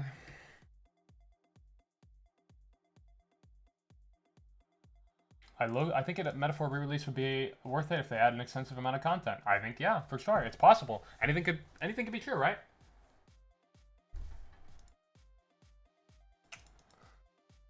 Okay.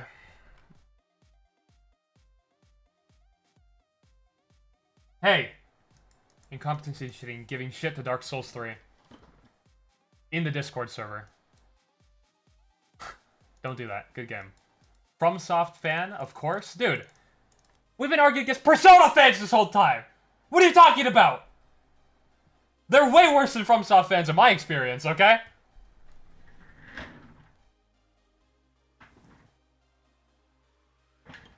Even post Elden Ring. Is he in the chat? Incompetency? He is. Yeah, fuck you. Alright, here we go. Incompetency linked some tweets of him going off on people. We're gonna read them and see how much we agree.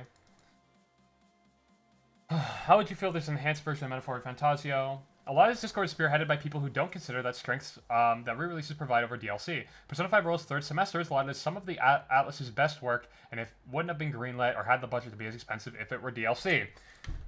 True! Consumerism is a brain poison. How do you manage to believe that Atlas's content release structure is a good thing? Probably because we actually think, but that's okay. Add me, hon me, all you like. It's a reality that game development costs money.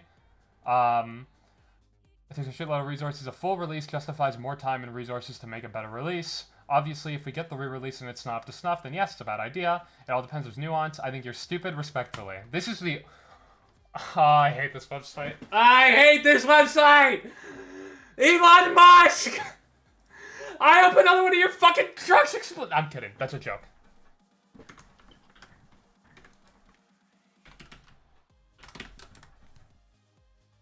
But this is a very funny image. Where's the one with the Trump? Oh my god. If this was a fucking shot from a movie, you'd say it wasn't subtle enough. You'd say it's too on the nose. And you're cuck-based. True, you should insult these people. They deserve it, because they're insulting you. And then they're gonna cry about it. This is the part where they cry, alright? The cry bullying. Fuck, I hate Twitter. I got another link. Hold on, I have so many people sending me links right now. Read the other quote tweets to this one. Has Atlas ever considered finishing their games before release? Good one. Can't believe Rin was cut from the original release of Catherine so they could sell us Catherine full body. Can't believe Atlas took Yoko out of SMT5 just to resell SMT5 again 3 years ago. 3 years later with new areas and a revamped story. This is a really good way of putting it, yeah. I think people genuinely believe Hashino walks around Atlas like a tyrant demanding certain characters and extra content to be cut out of it exclusively for her. Yeah, he's the director and he's like, guys, I know I wrote all this.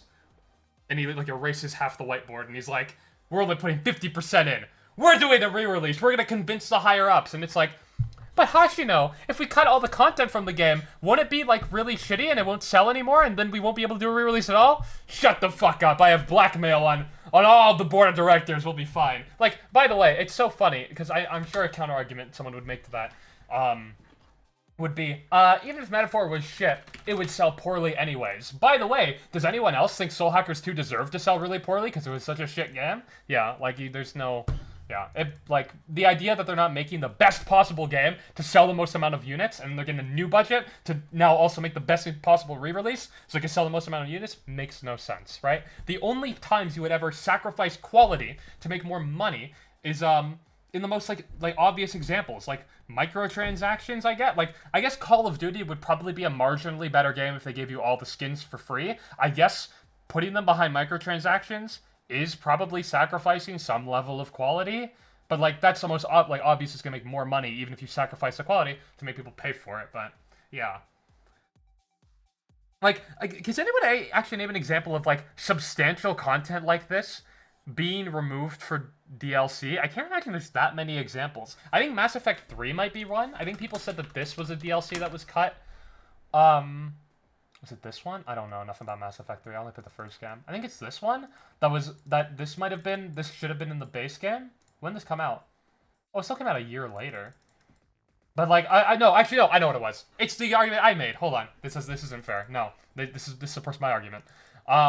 People said this game had a really bad ending, right? I'm talking about a game I haven't played, so I might be a little wrong, but we'll see. I think people said this game ended really poorly, and this was like a proper, like, finish the story for the game. So you're not critiquing the re-release for not having substantial enough content, you're critiquing the original release for not being good enough, similar to how you might critique Shin Megami Tensei 5 for not being good enough in some areas, right? Yeah. COD sucks because it's basically a yearly re-release at this point. Yep. But just like, by the way, you want to see, this isn't exclusive to our fan base, keep this in mind. You want to see people cope all fucking day, right? Where is it? Hold on. Call of Duty Modern Warfare 2. Is it this one? The new one? Yeah. Call of Duty Modern Warfare 2. Mostly negative reviews, right? Call of Duty in in general. This one, mixed, right? Call of Duty, and this is unfair, but is it Warzone or Warzone 2? Yeah, Warzone, mostly negative, right? People in this fan base complain. Obviously, you can tell. They complain and they give it negative reviews, which is good. You should criticize things, right? But guess what? Then these games, Call of Duty, every time I check, highest sold games in the US or whatever, highest revenue for a game in the US, Call of Duty's always in the top 3. It's like hilarious to me. It's like, oh, okay, so all you guys negative, but then you just buy it anyway. So, like, no shit, they keep feeding you things you don't like. No wonder they keep making bad games. You just keep buying the bad games. Here at Atlas, I feel like we held them somewhat accountable. People didn't like Soul Actors 2, and the game did really poorly in terms of sales, right? And by the way, if the Metaphor re-release is going to be as bad as everyone says, it probably won't sell that well. But we'll see. Obviously, you can disagree. I'm not saying sales equals good, but I'm just saying that, like, the idea that everyone hates these re-releases while they're, like, consistently some of the highest-rated fucking games of all time, and they sell like wildfire is insane. Like oh yeah, guys, nobody likes these re-releases. Yeah, nobody has been like, how can we pull up the sales for P5R real quick? Can we pull up Shin Megami Tensei 5 Vengeance real quick? Like, the idea that these games are just, yeah, I don't. Okay. God, yes, we get to do our outrage bait stream today. But unlike everyone else, at least we're outraging for the right reasons, because we're just angry at the people who are outraged. It works out. Begging people to understand the difference between a game genuinely being unfinished and an expansion of content. Wow! What? Are you telling me Metal Gear Solid 3, Silent Hill 2, every other fucking game that's gotten a re-release, what? You're telling me those weren't all unfinished? Guys, does anyone else think Silent Hill 2 was actually unfinished? That's why they had to do Restless Dreams? Anyone else think Metal Gear Solid 3 was unfinished and that's why they had to do Substance? Like, best games of all time, by the way? To play devil's advocate against Atlas, I'd like to, actually. I hate being so much on the Atlas side. I look like a dick rider, but, like, it's just that, like, the anti-Atlas people online are fucking morons. Like, it's, because this is such a stupid point of contention. To play devil's advocate against Atlas, Reload up and lied about the DLC with the premium edition and still sold the new expansion. Well, hold on. I don't know if lied would be the right term, but I agree that that this probably shouldn't have been done the way it was. But I argued against the expansion pass. I didn't like it. I didn't like the content in it. I didn't like the way they did it. I said this was shit. But what's hilarious, he said this is a DLC. Now, I'm not saying this means DLC are always bad. I just think Episode August should have been done through a DLC, just not the way it was done here. But it's just funny to me that, like, so far the worst example we have in the Atlas track record is a DLC. But I'm not saying that DLCs can't be done right. I think both should coexist. That's where my stance is. Re-releases and DLC. But yeah, I think they did like a digital deluxe and digital premium, and then people bought this digital premium being like, all right, we have all the DLC, and then a month later they announced this. This probably should have been announced. Oh, hold on. Hold on. What's up, homie? Huh? Boom. GTA 5 was a good game. Big Cheese, another 15! Big Cheese is going crazy, alright? It's because Christmas just passed, alright? He's got all that Christmas money, and he's gonna give it to your boy Screen. He's a generous guy, donating to keep the stream running and keeping my brain fueled so I can argue with all these people online and not fully lose my mind. Metaphor re-release funding, thank you. I'm gonna put this. Has just donated 14 Canadian dollars and 40 cents. True. Metaphor re-release funding. I'm gonna go donate this to Hashino and his team right now, so they can go make another re-release. I'm gonna say, don't put this money towards the Metaphor re-release. Put this towards the second Metaphor re-release that we do of the re-release. Do that one, and we're gonna create a big enough fund that they do it. Still review bomb to hell and back, but they don't care because they're making money. Yeah, but to be fair, I don't know how well this expansion pass did. My guess is it probably made a profit. It probably wasn't the most expensive thing in the world to make, though. But, like, I don't know if this was, like, super, super successful, this, DLC. And it shouldn't have been. This wasn't that good. I mean, I thought Episode X was okay. I'm not the biggest fan of it. But that's more just for actual criticism of the game itself. But the way this expansion pass was done was just in the stupidest way possible. But the Digital Premium Edition came out, and like they should have at least said there was going to be more DLC coming down the line. I think transparency. I do agree that it should exist in some respect. We did bring up the optics thing, but I don't think this is like an optics thing. I think it's like transparency can be good. Just in general, you should be transparent with the people you want to buy your games. Yeah, like, and this is probably something worth being transparent about. Maybe they wanted to surprise release it, but I don't know if it was worth it if that was the case. Like,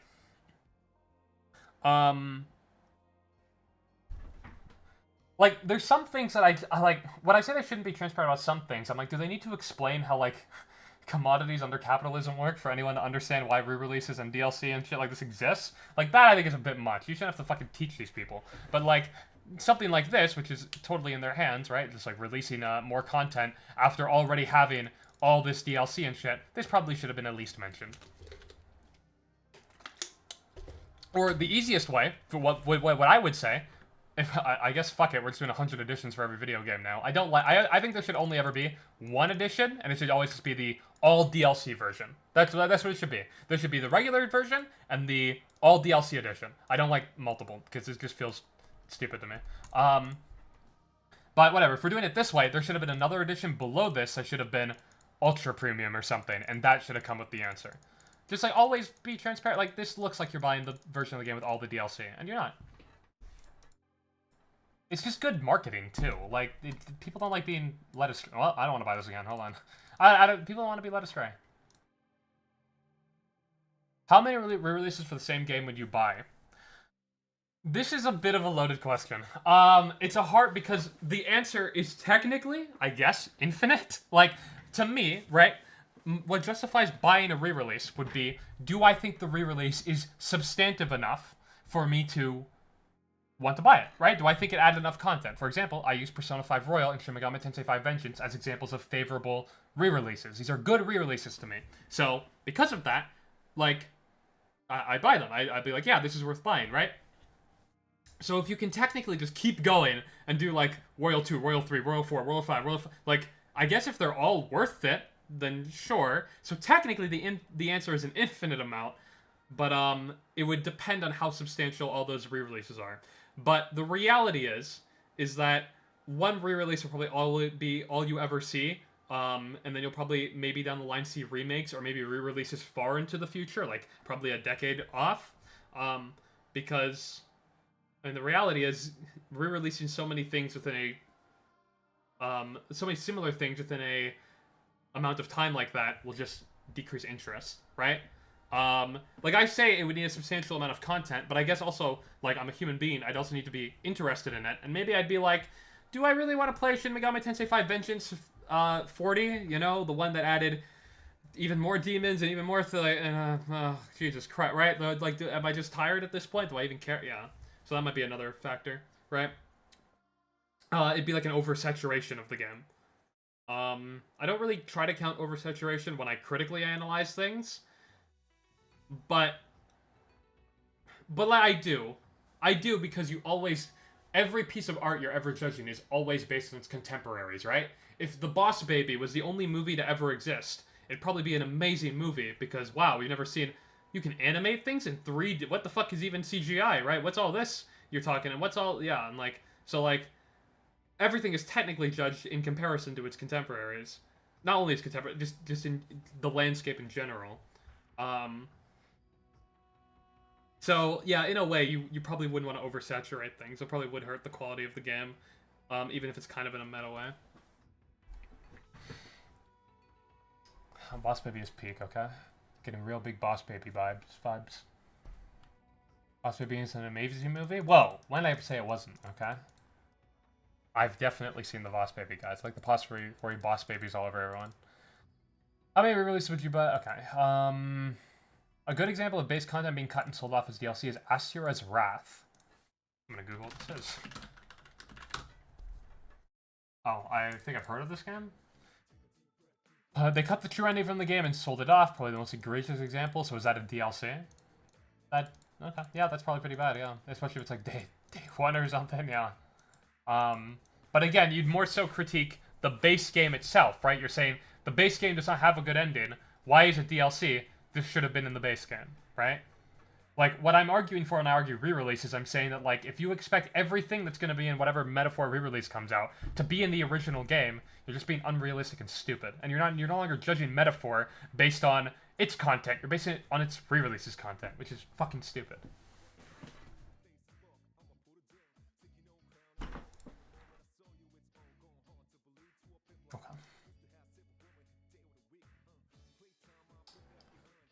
Okay, what else am I being linked? I don't have enough in me, dude. They keep being triggered all the time.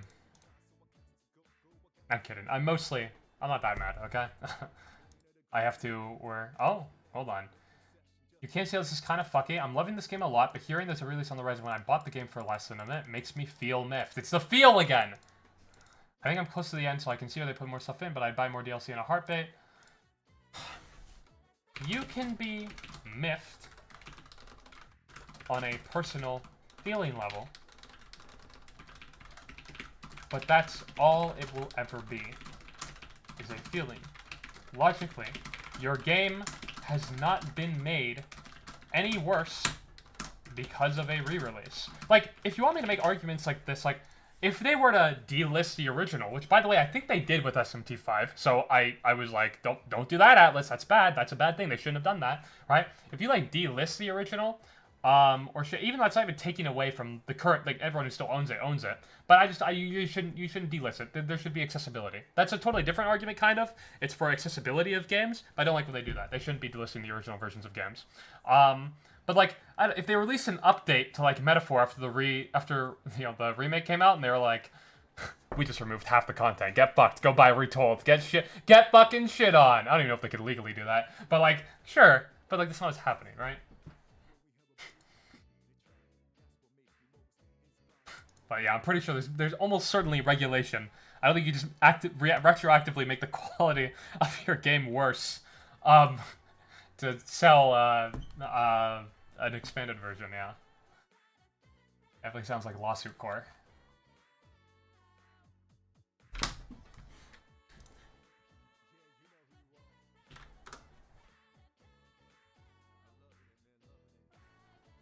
Oh yeah, I responded to this too. I feel like Meowthcat is exclusively, like, engaging with the arguments that are, like, the lowest quality and really stupid, and I don't know why. He said... Alright, so hold on, we'll go with... So, in context, yeah, they had a good argument, but then, let's read it. Yes, Atlas re-releases are some of their best games, but they are not $70 less than a year later best. Talking about this so soon already has people regret buying the original, and that's bad for business. Like... I don't know who said the game was coming out less than a year later. I don't even know if that's true. And also, I'm talking about this so soon already as people regret buying the original. Like, why is this what we're focusing on? Is it just people regret posting now over a game that might not even exist? Like, if people can only engage on the level of pure emotion of the timing, then why do we care about their opinions at all? Atlas releases have been incredibly successful and profitable despite what a few 80 IQ Twitter users claim. True. Like, if people are going to soy out about it, who fucking cares? Oh. It being profitable doesn't negate it being a scummy practice, just like how loot boxes and battle passes are profitable, but most people think they're a scummy practice.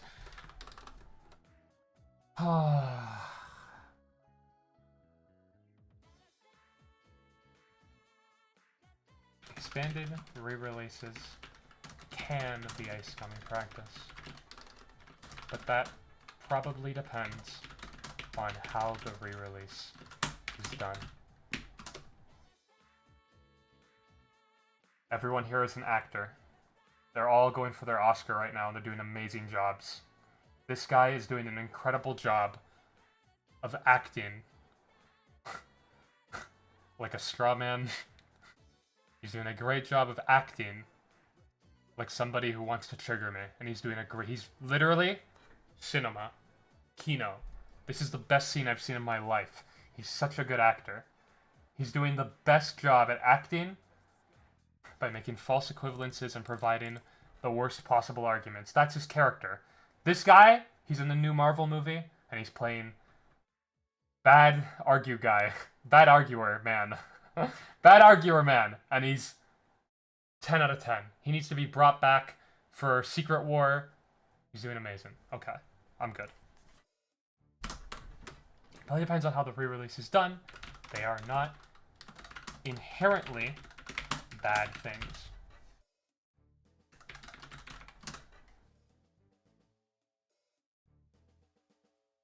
I guess it was never confirmed they were going to stop doing re-releases, but the people are under the impression from other leakers that's why they were going to stop. So people read those quotes wrong, I'm pretty sure. Someone can link it, because I don't remember the exact quotes, but I'm pretty sure what they were talking about was that Sega was moving towards expansion passes, not that they were getting rid of re-releases in general. And, like, it's so obvious that, like, just moving towards, like, does everyone just think that, like, yes, they're doing expansion, they're doing DLCs now, yes, all of our problems are fixed. Like, didn't you guys hate Episode Igus?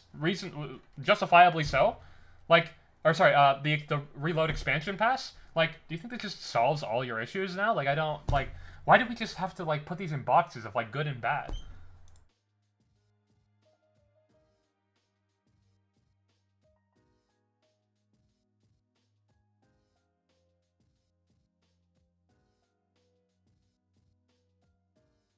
Loot boxes are designed to exploit people 9 out of 10 times, if not more. Yeah, loot boxes are probably usually pretty bad, yeah. But that's because gambling is bad. That's like the type of thing that, like, it's not even, like, this is, like, how do I explain? Okay, this is not a favorable comparison. I want you to understand this is a false equivalence, okay? When you compare re-releases to loot boxes, this is a false equivalence. Why? It's a false equivalence because the comparison here should be microtransactions. Microtransactions can be favorably done. They can be done in good and bad ways, just like expanded re-releases. Things like loot boxes, well, that's a lot more difficult to defend, but now this is a specific thing. Like, that's not a false equivalence. Now we're getting more specific. You have to understand, when people make equivalences, see how specific they're getting. Because right now we're comparing this to expanded re-releases, a very general, broad concept, and we're focusing on loot boxes and battle passes, which are the easiest things to focus in on because they're not compared. What you should be saying is microtransactions are profitable, but most people think they're a scummy practice. And then I'd say, yeah, but microtransactions, just like expanded re-releases, can also be done well. Yeah.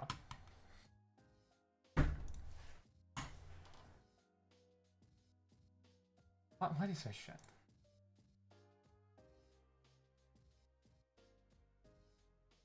Why do Twitter users randomly move to a quote retweet? Is this supposed to be a dunk? Yep.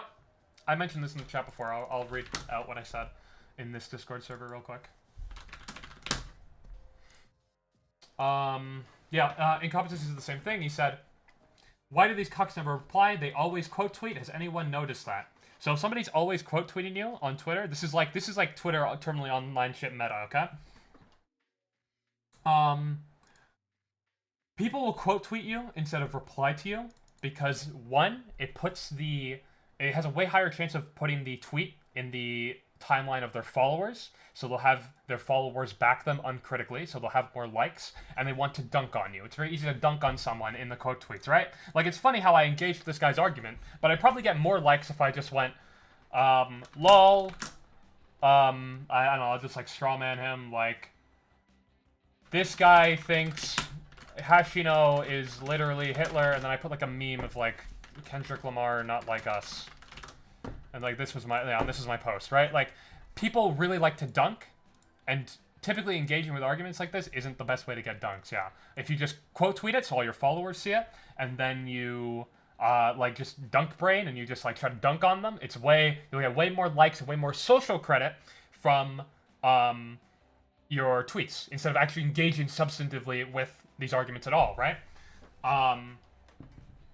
That's why I kind of say that these people are actors, right? None of these people actually care. If they cared, they'd engage with you. But, like, understand that when incompetency, right? Engage with that person. Where is it now? Hold on. We watched this happen in real time, right? It wasn't a quote tweet, to be fair. The original one was, though. Yeah, here, right? Notice how this guy dunked, right? Quote tweeted for the dunk, okay? Right? Quote tweeted at Incompetency's genuine argument and said, consumerism is a brain poison. Like, okay, right? So we're going consumerism bad, which is a very agreeable statement because people typically don't like consumerism, but it's not really engaged with anything he's saying. But we put in the quote tweet, right? So we get some of those likes. We got those 2 likes from our 200 followers, right? Hey, Chainsaw Man, this movie's gonna be Kino. Right? And how do you manage to believe that Atlas's content release structure is a good thing? So now we're generally saying, Atlas's entire content release structure, you agree with everything Atlas does in the release structure? That's how people are going to read this, right? And then, when Incompetency tries to explain it, and he was a little mean, but this guy deserved it. He was doing the same shit. He's just not using mean words. People on Twitter love being crybullies. You should do this to them, okay? This guy is being mean. He's just pretending not to be, okay? And then he just goes, I think you're stupid. You understand how Twitter works? You understand how this is like dunk brain? It's never engage, just dunk. Just get dunked. This is such a good dunk line. Oh my god. Imagine if I just replied to everyone against me and I was just like, I think you're stupid. Ha! That's the T, sis. Got him. That's the T. I think you're stupid. Yeah. This is why I say pay attention, by the way, when people do this to me. There's been a lot of people, because I'm just like Incompetency is now, which good. I don't know if he learned from me, but he should have. Good. This is like watching my young Padawan move on. I'm so proud, okay? When people do this to me and they're like, hey, Scree, how could you be so mean to these people on Twitter that are just... right? This is mean. This is literally the meanest thing you can do. This is more mean than calling someone a dipshit. By 1,000 times. If you're gonna try to pretend to engage with someone by just trying to dunk on them in a quote tweet, this is the most mean thing you can do. Okay? Right? That's why I say pay attention, by the way, when people do this shit to me and they're like, Screen, how could you be so mean? How could you do this? And they never engage with the substance of anything I'm saying. Always realize that. Always realize how they're never engaging with the substance of what I'm saying. Always use emotional art, yeah.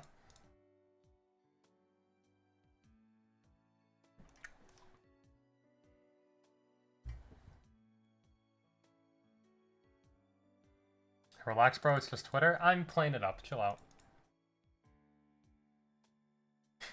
But it is. No, but these people do deserve to be... You should be mean to them online if you're going to reply to them. Yeah.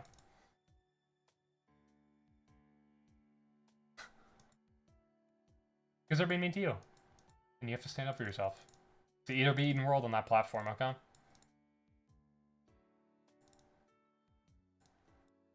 Episode Luis with Carey. Every time you talk about Twitter, I want to kill myself. True. That's the way it is. You want to see something fun? You want to see something fun on Twitter that I did? This was on New Year's Day. I tweeted this out at 1:34 a.m. on Twitter. I got 4.6k likes. This is a very funny video that I made here. We're gonna watch this. 3, 2, 1. Happy New Year! Happy New Year, Hulkenberg! Man, that was a long year, but we made it through, right? Yeah. Oh, I love you, Hulkenberg.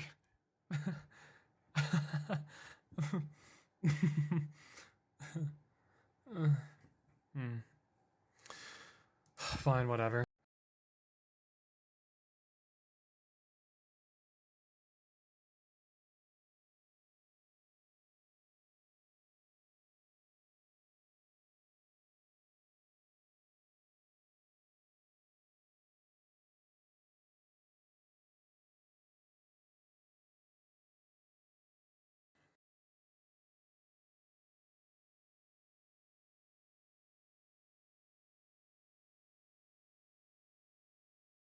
Whoops, I'm muted. Whoops.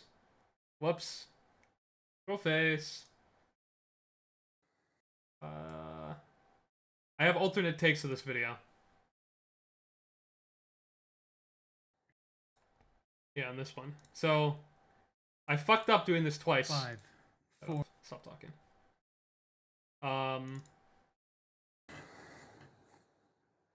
So, 5, 4. I fucked this one up because I had the date set to December 31st, 2025. I was going into the 2026. 2, 1. Like, nice one, dude.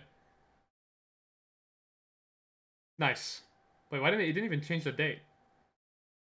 2, 1. Nice, good. Oh wait, this is I'm in the AM too. Nice one, nice one. And I think this one I fucked up too. Yeah, this is also 2025. God, nice one, screen.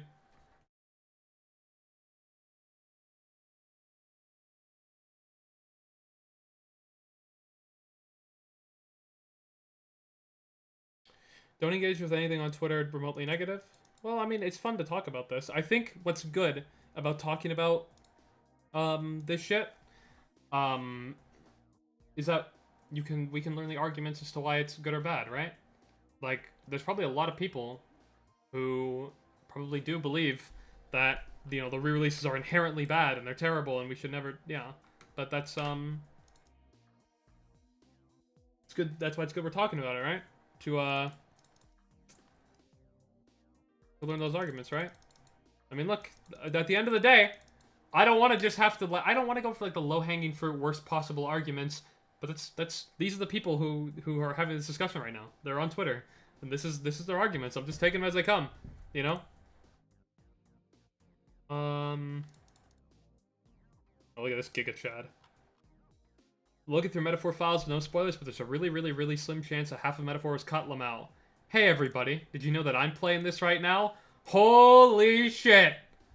Balls at my Cool Balls 1 is playing Metaphor. Holy shit.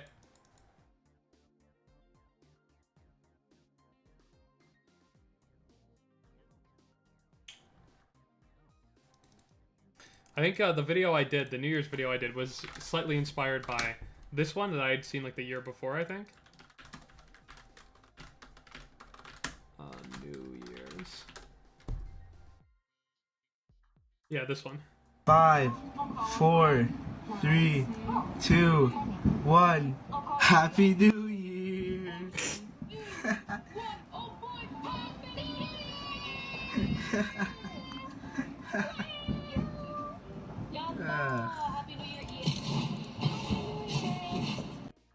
a good video. It's good. Had to make my own. Had to make my Metaphor version. Okay, we're gonna talk to somebody who's a little smarter soon than Twitter users. I'm just going through. In competitions, he's arguing with so many people, he's linking me to all of them. There was one that I wanted to talk about because it was a really weird argument to me. I don't know what this is Xenoblade means. Let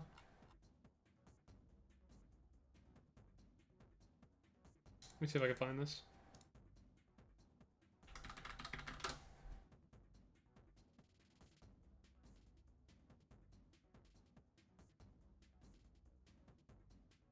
Why wouldn't it be based on the content? No, that's me.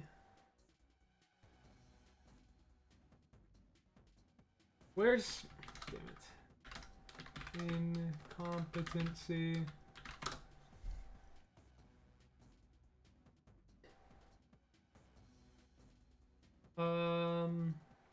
Why isn't... Blah, blah, blah, blah, blah.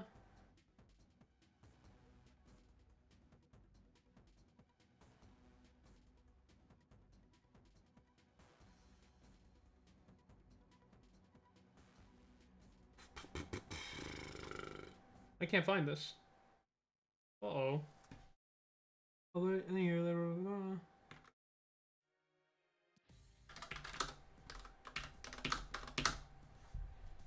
Fuck, I wish I'd saved these tweets for the thing.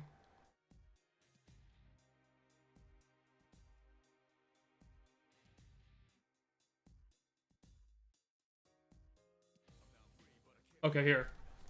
This was also an interesting perspective. So that was ever considered finished your games before release? And Consistency says the game is fucking finished, you fucking dipshit. Do you Neanderthals have no concept of how game development works? Finished games don't get re-releases a couple years later. That add a whole expansion pass worth of content, you're just meat riding. Finished game means playable from start to finish with minimal bugs and ideally a satisfying conclusion. This is a little general. There's, where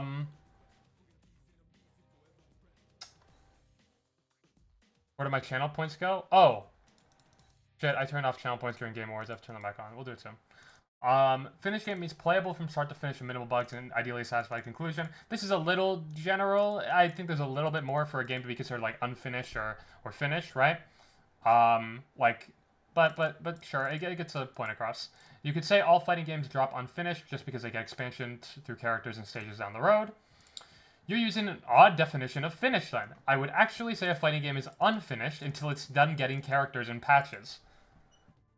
This is like, it's funny, because when I read this first one, I'm like, this is a really weird definition of finished. And then they're saying, you have a very odd definition of finished. Like, would you say that Smash Ultimate was an unfinished game when it came out? And it was only finished after all the DLC came out? Or like if Melty Blood type Lumina, like that game wasn't finished until it got all its updates? Hold on, when it dropped, when Smash Ultimate dropped, was it finished because they didn't announce DLC, but then they did, so it was unfinished again, and now it's finished again. Although then it was finished again after DLC Pack 1. Oh no, DLC Pack 1... Where am I? Like, the idea that, like, sure, if you want to go by this definition, but just understand this is not how anyone uses the term finished or unfinished. No, it's just not how people use this term. Thing is, in a fighting game, I don't have to pay for the base game again every time a DLC character comes out. Yeah, because why would you do a whole re-release for just characters? Unless this was like the PS2 era. Yeah, that is something that should be DLC. But characters in a fighting game aren't equivalent to the content in these re-releases. You used to, but it was able to shift to DLC because of changes in how they're handled industry-wide. Atlas re-releases are done because they're significantly more ambitious than the scope of DLC would allow. True. True. True. Get this man a true. Get him a true. Are there any YouTube videos on this? Refantazio. Let's go hear a YouTuber opinion.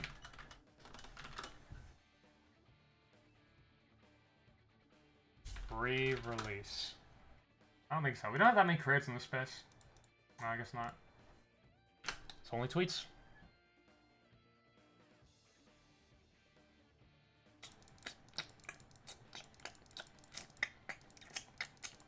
Was wrong earlier. I made a single reply not to Laru calling him annoying months ago, and that's why he blocked me, I guess. Well, that's what they're doing on X. They're censoring the truth speakers, okay?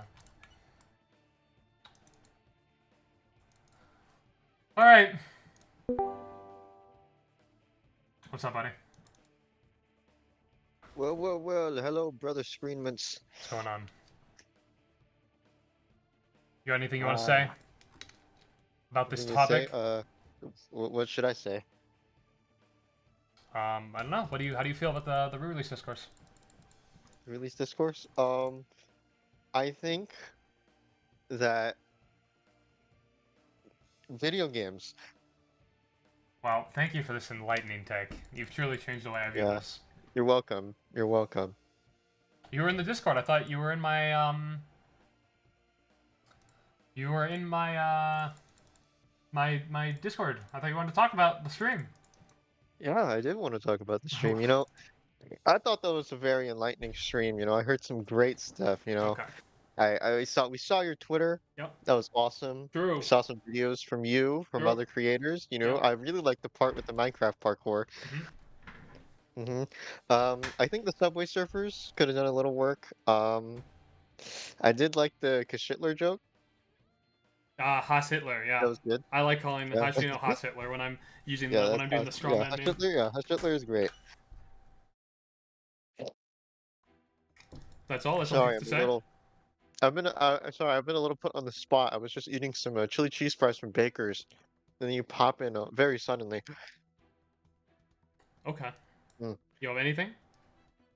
No What? opinions, no thoughts, No. nothing at Unfortunately, all. I am a netizen, and I am not allowed to have opinions Okay. because I let people who have more followers than me make my opinions for me. True and And I something you just should do, parrot- but only I- if the guy's I name's parrot those Screamers. opinions. Yes, I parrot all the opinions of Mr. Screen W Mints.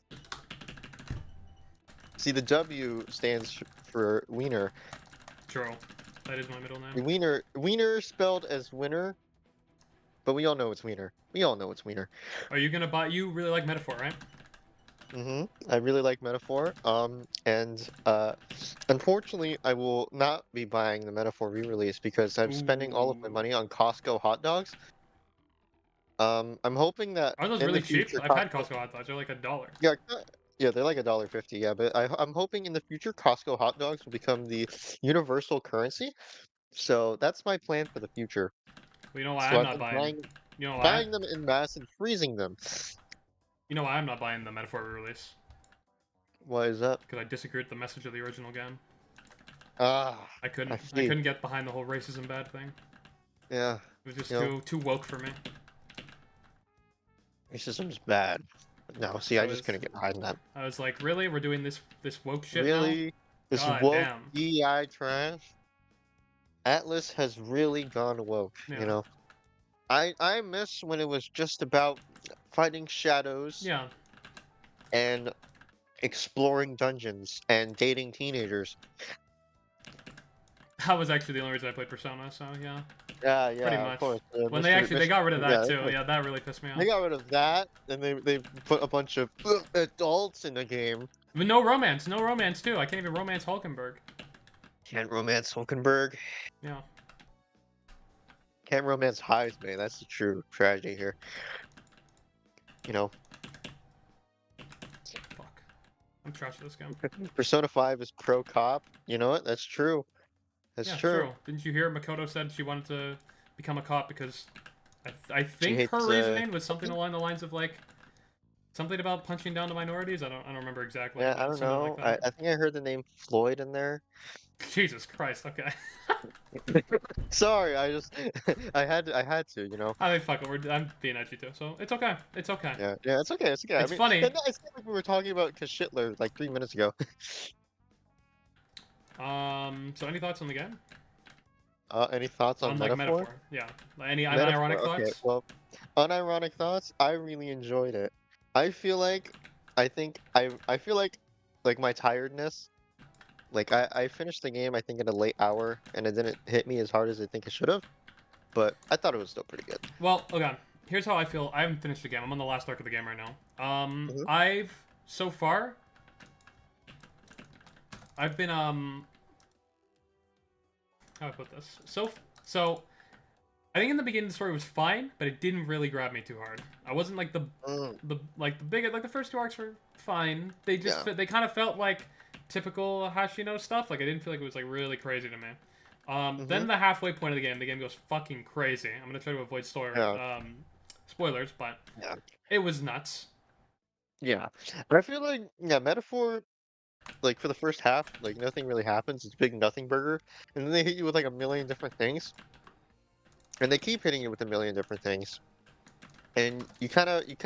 I feel like it's not that bad, but I think the hype of being hit with like a bunch of different things kind of lowers your ability to critically think about some of those things. Well, I kind of agree because fuck, I'm gonna try to talk in vagaries, but when it got insane, I'm like, okay, now I get it. And there was a really good scene, to talk vaguely, but anyone who played the game will know what I'm talking about. The scene, the spear. Oh yeah, yeah. That was I really like that cutscene. That was Yeah, really that good. that was great. But everything that whole- comes after great- it, I'm like iffy on. Yeah, The whole fake out thing, I don't know if I super enjoyed the way it was executed. yeah. I think it was alright, but I don't know. I will say that the spear thing, I remember a certain part, like very fondly. You know, party member bias and all that. But I won't get into anything. Oh, okay, Try- we'll I'm be a trying to little be bit more vague, I'm not descriptive. sure I if don't I'm even know what being you're talking too about. Oh yeah. It's one of the later ones. I think it's like the last one you get. Oh, sure. He's probably my favorite character in the game, actually. Yeah, no, me too, absolutely. Actually, that was really well done. I don't love the I way... really like that. Okay, fuck. How are we gonna be vague about this? Mm. Shit, okay. The character he's with, Mm-hmm. there's a certain death scene in there somewhere, right? Yeah. I don't know how much I love that death scene either, but the thing that comes after it, the awakening part, I thought that was really well done. Yeah, that was really good. That was a really good scene, actually.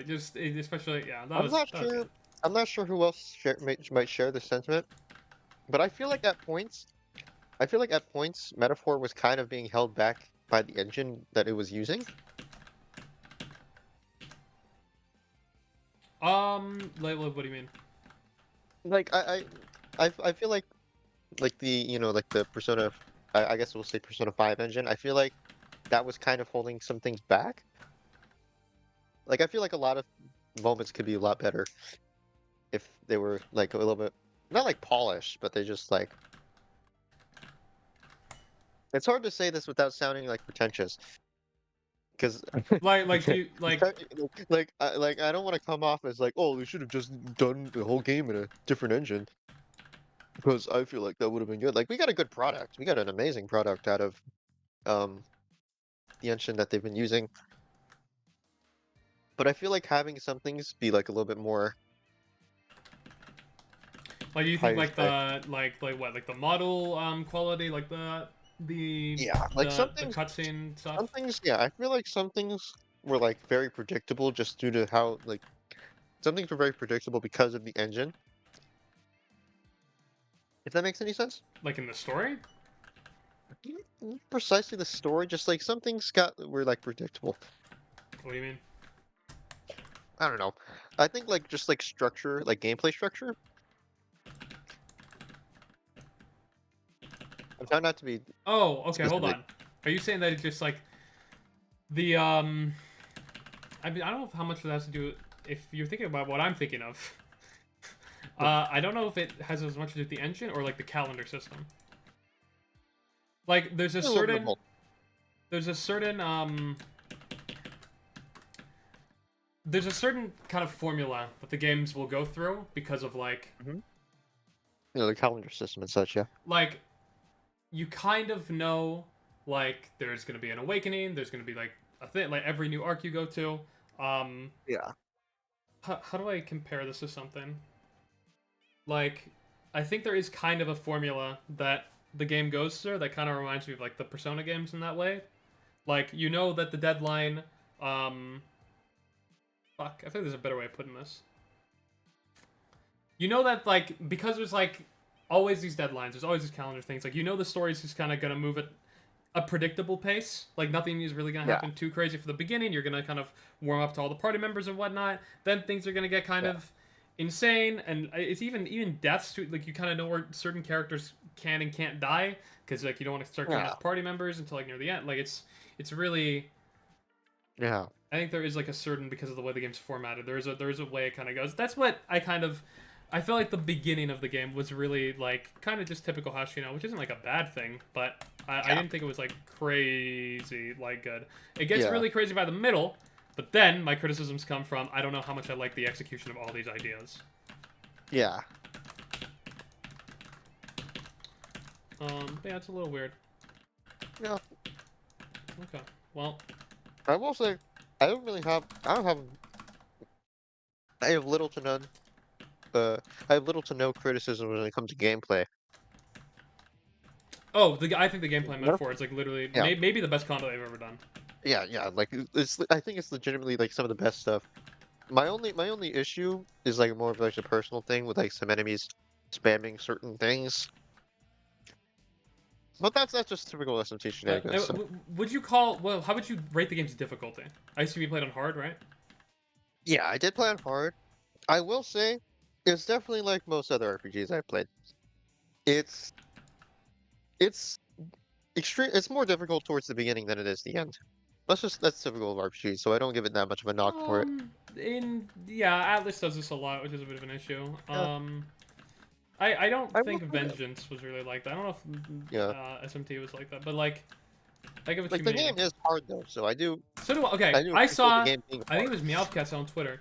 He said that Mhm. it was easier than P5. I think that's nuts. That's that. Yeah, I think that's not. That's pretty not true. Like I don't know like what it like I don't like by what metric like maybe there's more abusable stuff in it, but it's like is that how we judge difficulty? Like the game itself, if you're Yeah. like what makes it easier than I felt it was. I'm like, am I crazy? Because I'm debating in my head if it's harder than fucking SMT5 Vengeance. Because it might be to an extent. The only reason I don't is because, yeah, there is kind of some abusable shit in Metaphor.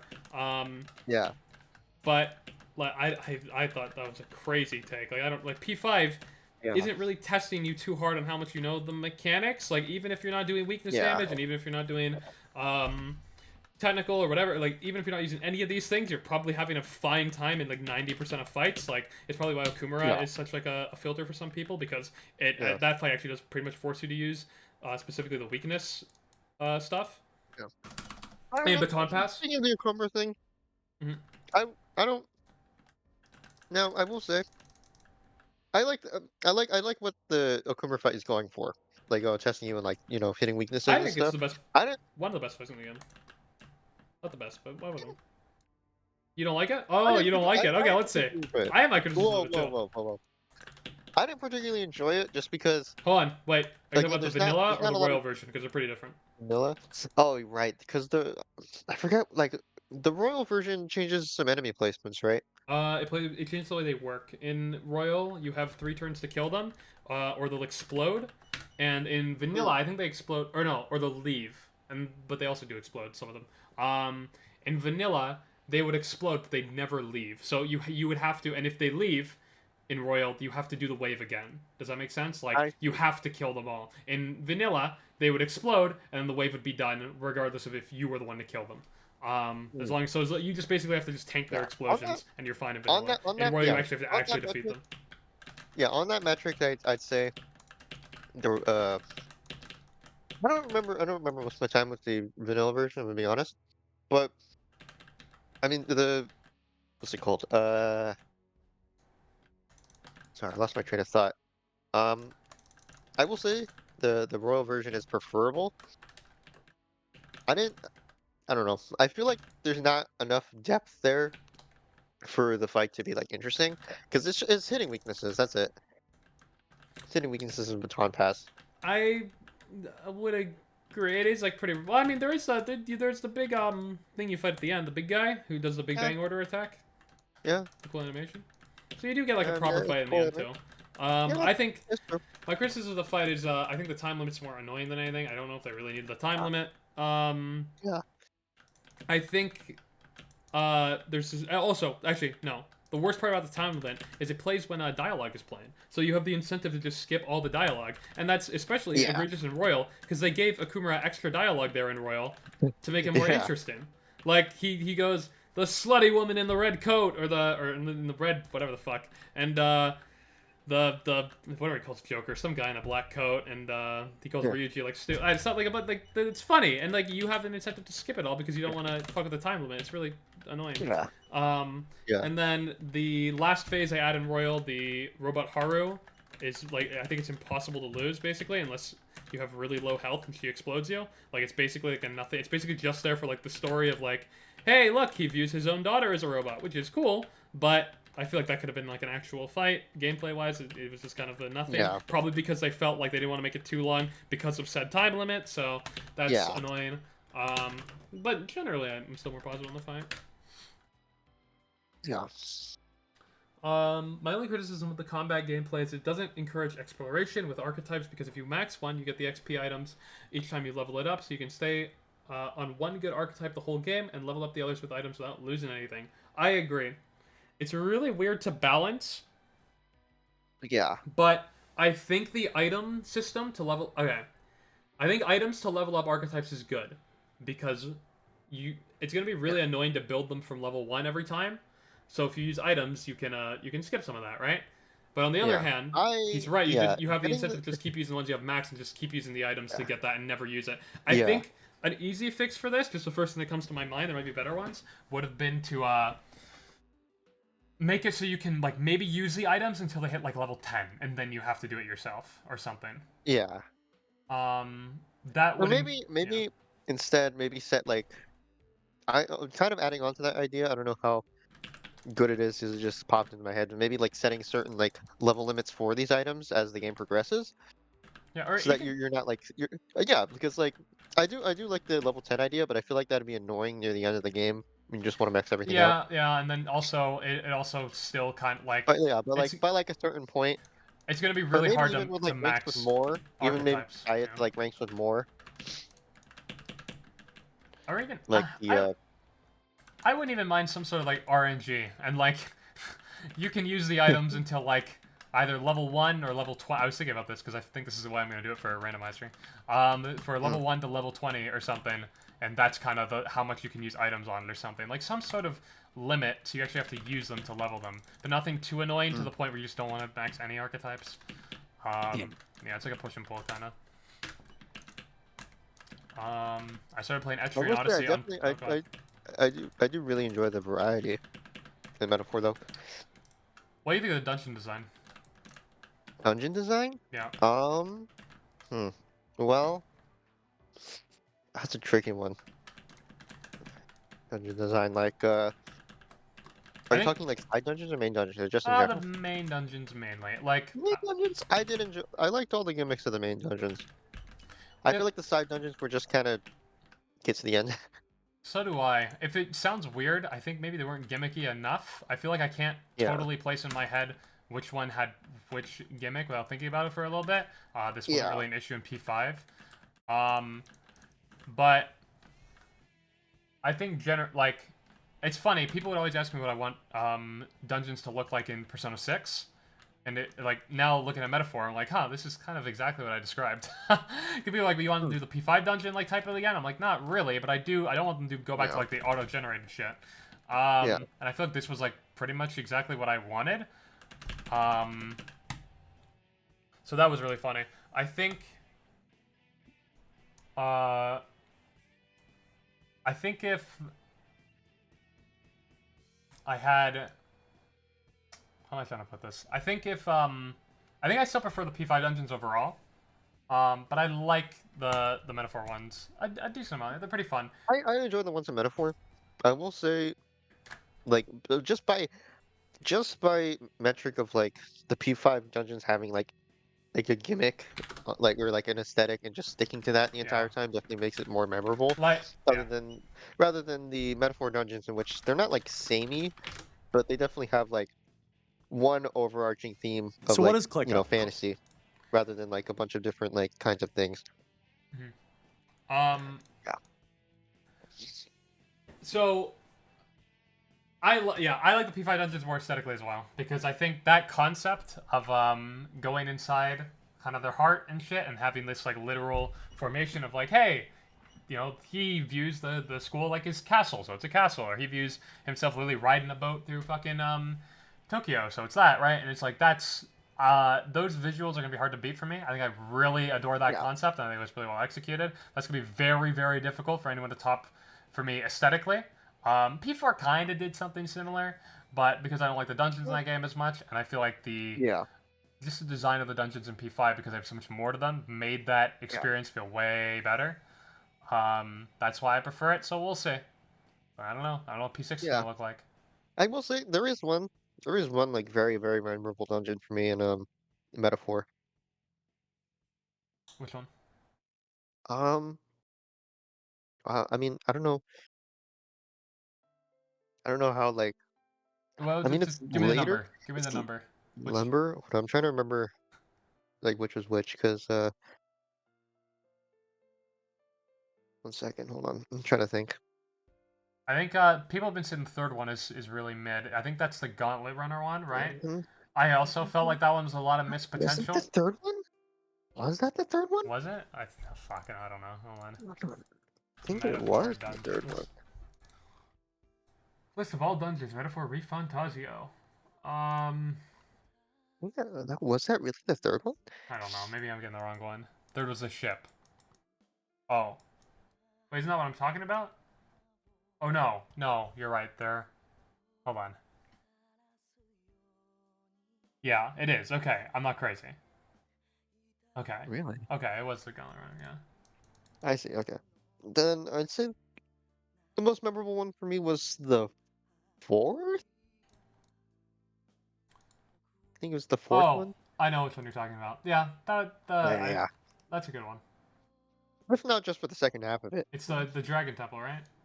Yeah. I like that one too. There's one puzzle in it that I felt was really good in concept, but a little obvious once you figure it out. Isn't the one where you have to look up at the top of Oh the map to yeah. figure it I out? do. I was like, I we do could do like. more variation than that. I feel like I'm not sure if that was there the whole time or if it's only after you interact with that one thing. If it Oh, was there the that whole might be time, it. that's really dumb. But I just feel once I did that, it was pretty easy from that point forward, and I was like, Yeah, oh, there I could have been more feel yeah. variation in this puzzle.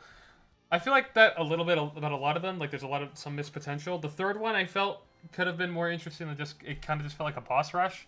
Like, Yeah. the third one, that's where Stroll goes, and he's like, hey, let's get drunk together and get info or whatever. And I don't mind that as a way of moving the plot forward. But all of that happens like off screen, and I'm like, huh.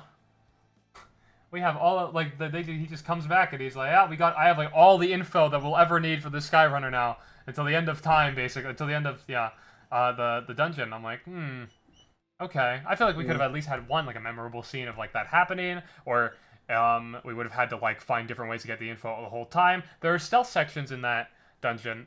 I actually like the stealth sections. I think. Yeah, I think the stealth sections were fine. I never met. They were pretty easy. I didn't mess them up. Yeah, they're not So, crazy or anything, but. they're not hard. Yeah. But I think the combat's really solid. Yeah, I started Yeah. playing Etrian Odyssey Untold recently. Hmm.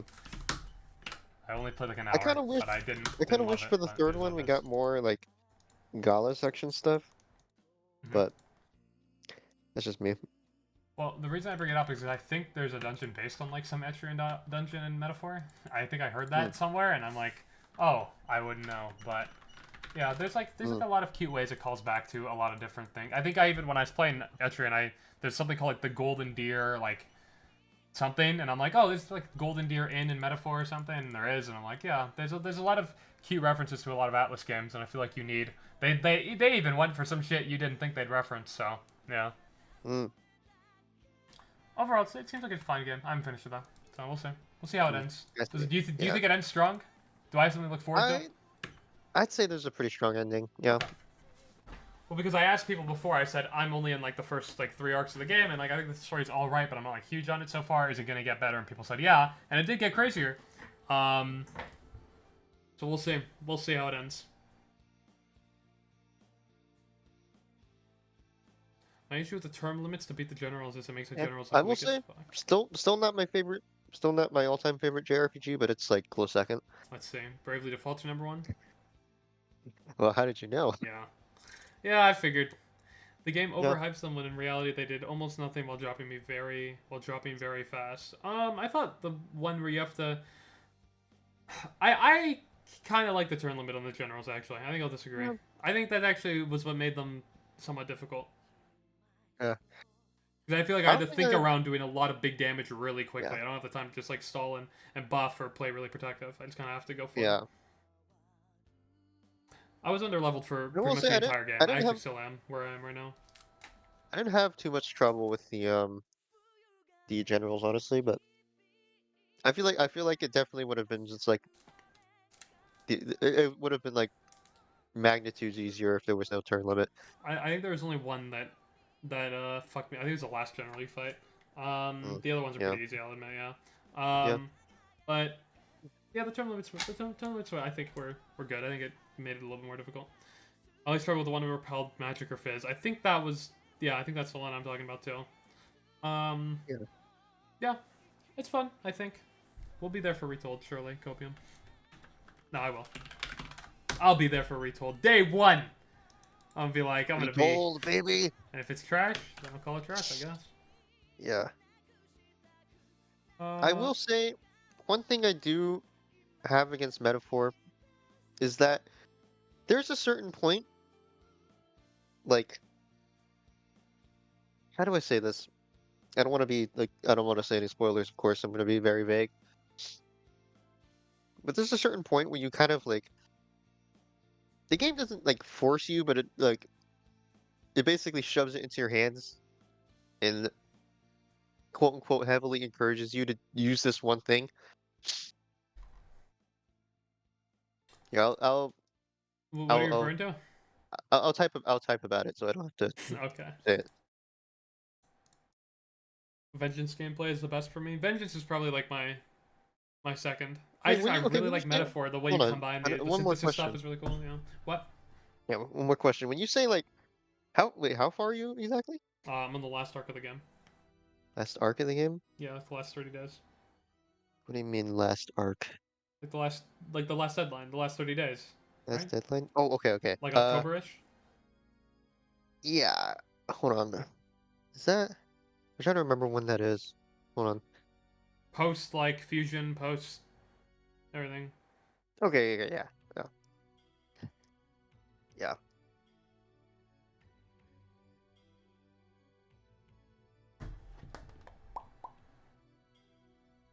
But yeah, Vengeance had really fun gameplay too for a very different reason. But I like the way that Metaphor. I feel like I have to. Okay, my big thing with Persona and SMT and I think one of the weaker parts of it is it doesn't really feel like it matters that much which persona or which demon you're using. And in Metaphor, it really feels like what archetype you're using matters. Yeah. Like, especially the combination of them actually matters more than anything. The combination that you have on your team is going to decide what you're using, what skills you're using, like how you're like. That is very interesting to me. That is easily my favorite part. And I think that's what makes it my favorite combat, just because that system is so fucking cool. Before, demons have been like basically what's their level, what's their skills, and that's it. And now it's like what's their skills, what's their the level. I guess doesn't really matter because you just they all start at 1 and they go to 20. But like it's like what's their skills, what synthesis can I get out of this, what's their weaknesses. I guess the weaknesses always mattered, but like now it's like, oh, I can't use this synthesis would be really useful, but this enemy uses fire and this guy's weak to fire, so it's just gonna give them more press turns when you get like there's way more that goes into it, I feel. Yeah. I typed it out. I wanna look it up quick. There you go. I kind of agree. Yeah, when you get the he's talking about the big archetype you get for the protagonist near the end. That it kind of just shoves it into your hands and tells you to give up your previous builds. It is like it feels like it's just a really insane archetype to me. Yeah, like I feel like I don't have to. Oh, they messed up. Hmm? You know, I'm watching the part where they messed Yeah, I that know shit they up. fucking mess. These guys are trash. Oh my god. But it's like. That's like it's like a really good archetype, and yeah, it doesn't feel like I have to think as much about what I'm using on the protagonist after that point. Yeah. Yeah, it's a bit of a shame. But but before that, anyways, you're experimenting a lot. Yeah, that is actually probably a big hit on it. Yeah, like I feel like it shouldn't be as busted as it is because it just seems like the good one. It just seems like the one you should be using on the pro tag pretty much until the end of the game. Yeah. Once you I get will it. say most of my playthrough was using what was it? I think uh the commander line for the protagonist. I did have a lot of fun with that. I loved using buffs in Metaphor. Yeah, Commander seems really good. Yeah, I think I use Commander a lot. I really like Commander, yeah. He's uses buffs and debuffs, and he has a lot of good ones, so you can use even without synthesis. Yeah. Oh yeah, Like the two rank ones were crazy. The restart button's really nice in Metaphor. The Yeah. retry battle, you're gonna need it. Mm-hmm. Yeah, it's a nice addition, I think. Unless you're playing Regicide, in which case Oh, you don't got one? you Sure. don't get that anymore. That is brutal. Uh, the whole game. P3 used to be good at this with fusion spells. Yeah, that was an interesting way of getting people to use certain things. Yeah, and these kind of abandoned it. Even in Reload, they kind of abandoned that idea and just worked into the theory sheet, which is pretty different. It doesn't really encourage you to do that same thing. Okay. What stats did you guys go for? I was partially agility maxing.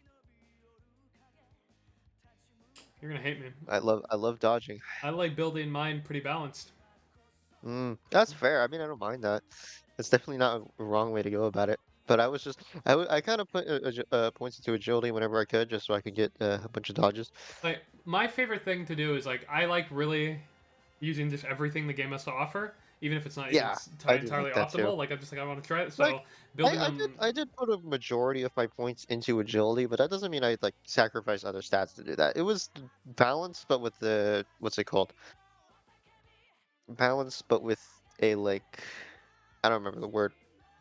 Well, agility is just crazy in general because it's probably the most important stat maybe because it's press turn, right? They lose Yeah, so many press press turn. turns when they fuck up.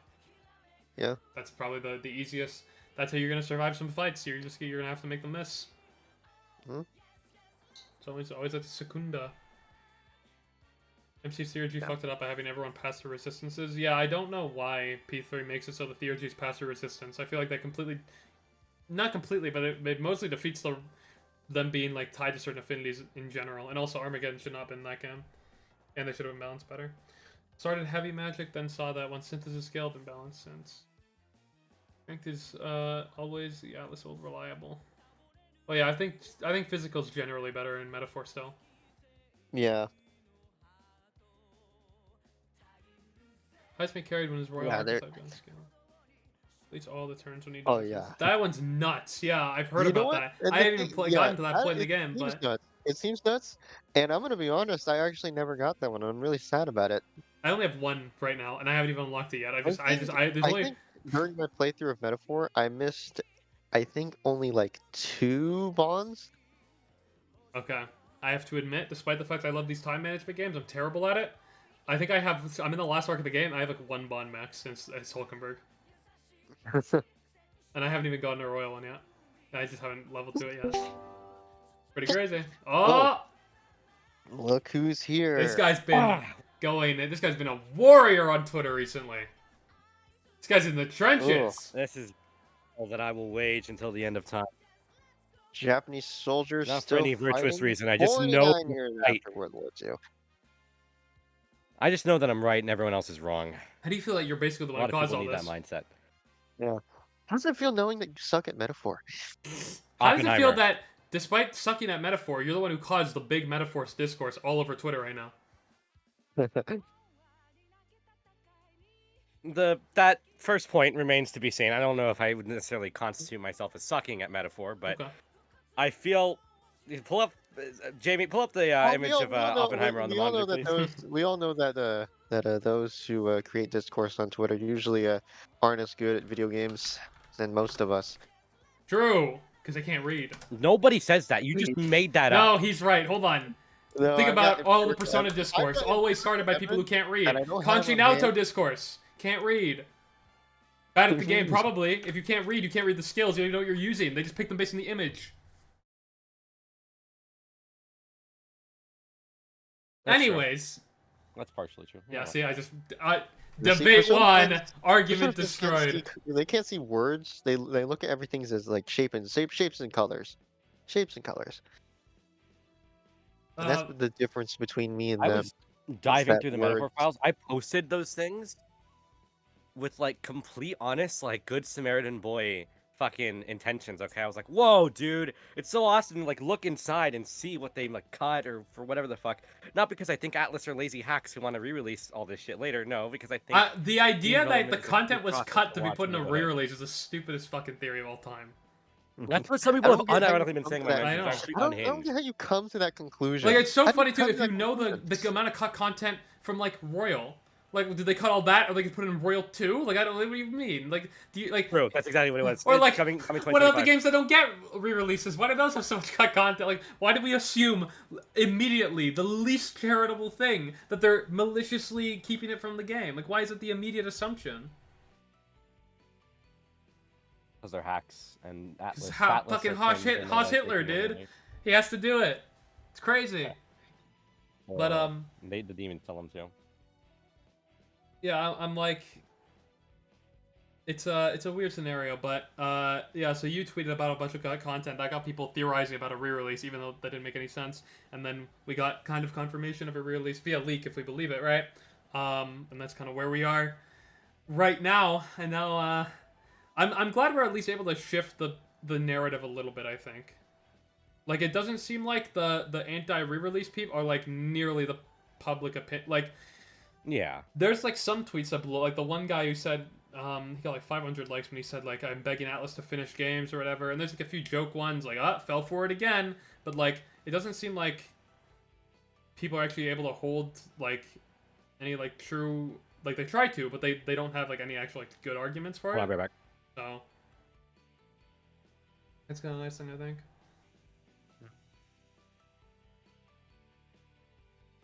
Like re-release is when cut content. Will Atlas be like, no re-release, no cut content, shitty all game? Like, yeah, This is true. true. P5R is unfinished because cut content. Remember, it's not the full artistic vision or Remember. whatever because something was cut from it. So really, no game is ever finished. Has there ever been a finished video game? Yeah, Maybe nothing ever Pong. happened. Maybe Pong. Do you think they cut anything from Pong? Yeah, They definitely probably caught. did. They probably did you know have what higher they did. aspirations.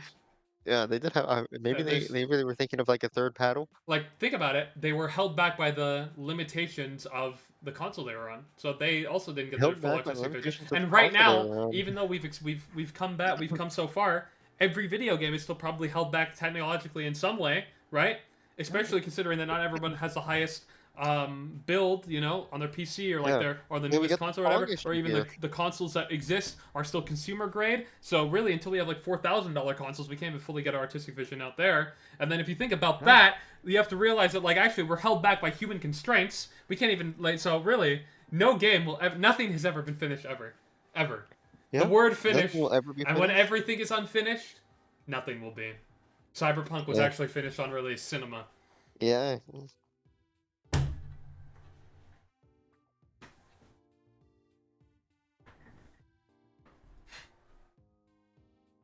Yeah, my Video games. you know, my opinion on cut content is that you know, I guess my twin that died in utero would be considered cut content.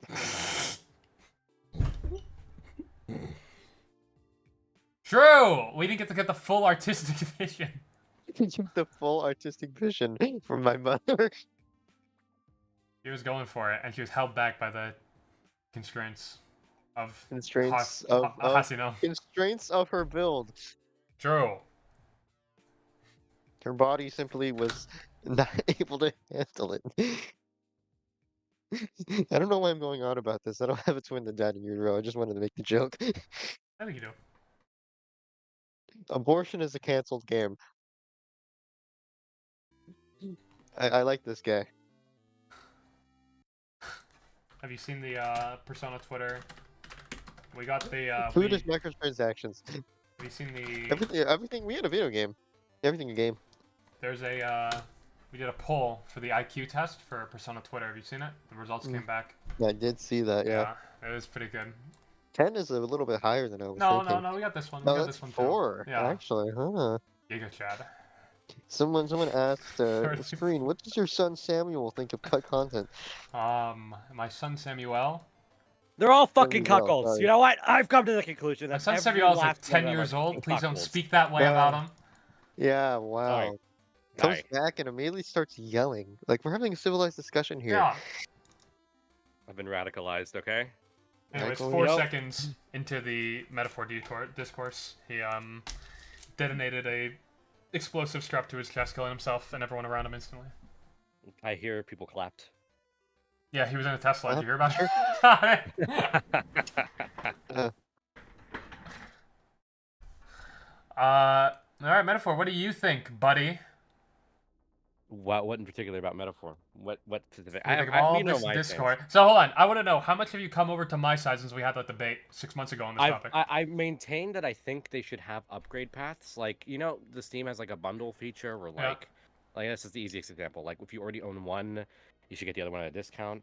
I think that should be done to most I platforms. feel like if you own the previous version of an Atlas game when it re-releases, you should have to pay more money because you're enough True. smug to buy the Oh my unfinished god, version so based. with all the cut content. You gotta pay for more of it, You get a multiplier. buddy. Spending Because multiplier. now you're And getting they- greedy. and Now they you're take- greedy. You and want both and versions now- of the game? And now they take content away from you specifically, True. so that you're playing an even worse version. You You're guys gonna see that look person at who called all of me these a fucking people. consumerist? Did Yeah. you guys see that? It's What like a it's like fucking it's cuck. like the buzzword. Like we just use all the bad people. Okay, what do people not like? Consumerism. That's bad. Okay, hold on. Atlas business practice. That's bad. Okay, ha. Imagine being so consumerist that you defend Atlas business practices. There, argument destroyed, and they don't engage at all. Yeah, it's like the buzzword. It's like the buzzword bingo. It is actually cinema how these people argue. I don't even know how they Like it'd be like if right now you're like, oh, you think re-releases are good? They can be good. Oh, sounds like you're a hardcore capitalist who wants all of us to die, and you want to shut down. You want to privatize healthcare.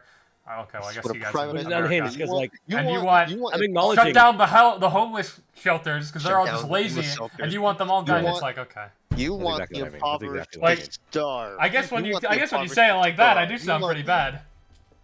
You want the mentally unwell to roam among the streets instead of getting the proper care they need. Melancholia. It is like I the it want is like to the see it's literally suffering. it's almost like calling something woke just on the other side of the political spectrum. It is just like this bad word bad put word you bad yeah. You It's like word, such a straw man. It's just you word bad, you word good. Just find your buzzword and then boom you're destroyed because now it's crazy because I'm not even saying that like Atlas should always do re-releases. Yeah, nobody is. I like it's like unhinged to think that they always should and they're always justified. It's just like I guess what I'm saying about metaphor is like if they've determined that that's what fits their vision more and we see it if it happens. I'm saying when, like it's confirmed. It's not technically, but if it happens and we see it and it turns out, oh, this wasn't a good use of those resources. It felt pointless and I paid more money for something that really wasn't worth all that. I'm like, okay, then that re-release was bad. But it's not re-releases are fundamentally bad. It's just this one wasn't worth it. On the flip side, if it's super transformative and it made the money that we found in the extra budget that goes to the re-release like justified, then it's great. That's what we wanted. This guy's. I need to put. We were gonna put. I've just realized. Why don't it's metaphor gameplay on the early game metaphor on the screen? That's better to look at than fucking Minecraft, which isn't related to the conversation at all. I actually agree with that. That's the first boss. That's in the prologue. Yeah, Wait, it's in the prologue. I actually forgot. It's not in the prologue, but it's literally the first arc of the game. Sure. So. Fuck. Now I forgot what I was gonna say. What did you say? I was ranting about how if it turns out it's justified, then great. Then it should have been a re-release. If it turns out it's not, then it shouldn't have been a re-release. It's that simple. It's not that re-release is fundamentally bad or good. It just needs to be used correctly and be justified when it comes out, Like Royal. You're going to be hard-pressed to find someone who says Royal was not a worthwhile re-release. Third Semester is one of the most praised things universally among the Persona community. I mean, you're going to see some revisionists who are going to say, oh, it could have been DLC. But I mean... But it couldn't. Like they think it could, but they don't know how it works. It could. Like it not more, in the same state. You always make them concede that they should. Not like if it was DLC. One, Royal wouldn't have been as expansive as it was, and two, if it was like the third semester DLC, even that wouldn't have been as big as it was. Like a lower budget with less time, you're going to get a worse product. Obviously, that's just how it were. Like you just have to make them go. Like, do you think a DLC would get the same amount, the same budget and time as a re-release would have? Well, obviously the answer is objectively no, right? Because it's being sold for less. So it's going to make less money, so it's going to have less, right? And then you go, okay, do you think that it would have been as expansive and as big as it is right now if it was, if it had a lower budget and less time? Obviously the answer is no. We already know that a shit ton of things were cut from Royal, right? Like, they cut half the fucking expansion at that point, if you look in the files, so... And that had the full re-release and the time and the thing, they still cut a lot, so... Yeah. Someone in chat said P5R is like the platonic ideal of a re-release. To be fair, yeah, Atlas has had pretty some stinkers in terms of re-releases, but as of late, like the record, also, like Vengeance is good. It's the best example because Vengeance is an expansion to a game that had a lot of like issues with not being finished in some areas, and Persona 5 I don't even know if not being finished. I don't even know if not being finished is like. I think for the story, that's probably a fair way. I think it's I think it's undercooked, but I don't know if it's unfinished because like it has a beginning, middle, and end. Like I mean, I think it feels when like people some use areas are too unfinished, empty. like Cyberpunk technically had a beginning, middle, and end, but like the thing The is, issue was you couldn't get to the fucking end on launch. You just couldn't. Like, I think when we call something unfinished, it's just like, it doesn't feel like a finish, but like it's clearly nothing. Like the Kanye Vultures 2, right? Yeah, Yeah, like he'll call that an unfinished album because it was like, it's just it has AI in it. yeah, it has the AI like it has fucking it has like it just could like an undercooked like they like yeah. I guess they're kind of synonyms in a way, and unfinished in this sense is like subjective. Like even if we were to we can't even go by necessarily developers saying, oh yeah, that game was unfinished, right? Because then what if developers just don't admit their game wasn't unfinished and is it just not unfinished? So like it But is no, kind of an they opinion. kind of admitted it. Like they kind of admitted No, it. for Like, Vengeance they admitted did, it. but I'm just saying, even if Yeah. they didn't, like we can't just Oh, go I by see, I developer see. name alone. But I think, generally speaking, like I don't think I think it's probably fair if you want to call Five's story unfinished.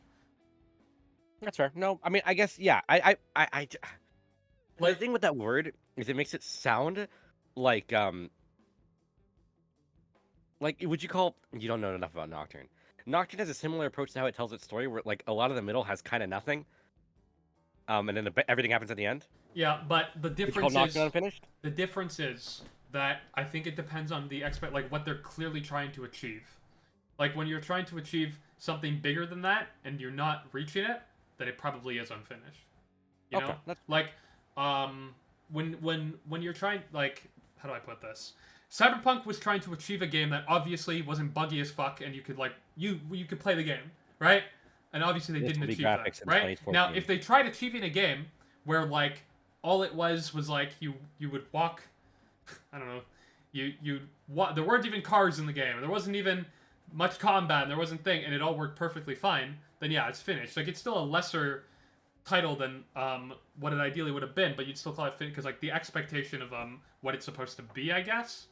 Yeah, it's how much it makes you. Like if Nocturne Yeah, wasn't sorry. trying to do anything crazy in the middle of their story, then I guess it wasn't probably unfinished, right? Because like they weren't trying to achieve something there. True. Yeah, that's true. True. Like it is a matter of opinion, which is what makes it so fucky. Because like we all kind of have Yeah. to collectively agree, and it's really easy to get people to agree with SMT5 story being unfinished because at least most people disagree that's kind of just bad. So Yeah, but people, you have like cucks like saying like metaphor, like Dirt Act was rushed, and it was rushed. I agree. It was like it feels a bit too briskly paced. You don't have enough time to settle on things. But we were calling it unfinished, and I think that's crazy. That's insane. I saw someone like say that like obviously hyperbole, but saying that like they forgot to write the game after August, which is crazy to me. And you're gonna have people who use that argument to say, "Oh, the re-release is just here to patch up something that an incomplete product they released," which is crazy because Metaphor is obviously a complete product. Like, there's no question. I think like unless you're chronically online and on Twitter, you're not going to be coming out of Metaphor thinking, "Oh wow, that felt unfinished as fuck." yeah, I think when we use the word unfinished, we should probably be pretty safe about it. Like the examples where they come out and say, "Yeah, we literally didn't have time to finish it" or whatever. Those are probably Yeah. safe examples. If it's like clear, like Cyberpunk, like on release, like Yeah. clearly, like okay, something's obviously like this isn't obviously the state it was supposed to release in. That's pretty obviously unfinished. Yeah. Yeah. Like, and you can like, I don't like people just saying when it gets updated afterwards that means that equals unfinished. But I Crazy. like there is certain things that can be updated that can give you the idea that it could have been unfinished. Like obviously Cyberpunk was updated to be finished now. Obviously all those updates were made because the game was unfinished. So that those are updates we can look at and be like, yes, these updates are happening because it's unfinished, right? Obviously. Yes, of course. But you can't. The problem I have is people are retroactively calling it unfinished now that there's a re-release. Yeah, You that's should the be thing. able to identify that it's unfinished without that being a criteria. You should be able to identify this is an unfinished game. How can how can it retroactively become unfinished? Doesn't make any sense. No, yeah, you're right. It doesn't. Like things they confuse iteration and what the fuck's the other word? Expansion. They confuse expansion and iteration for meaning that the original thing was unfinished and it needed that. And when in reality, that the initial release was complete.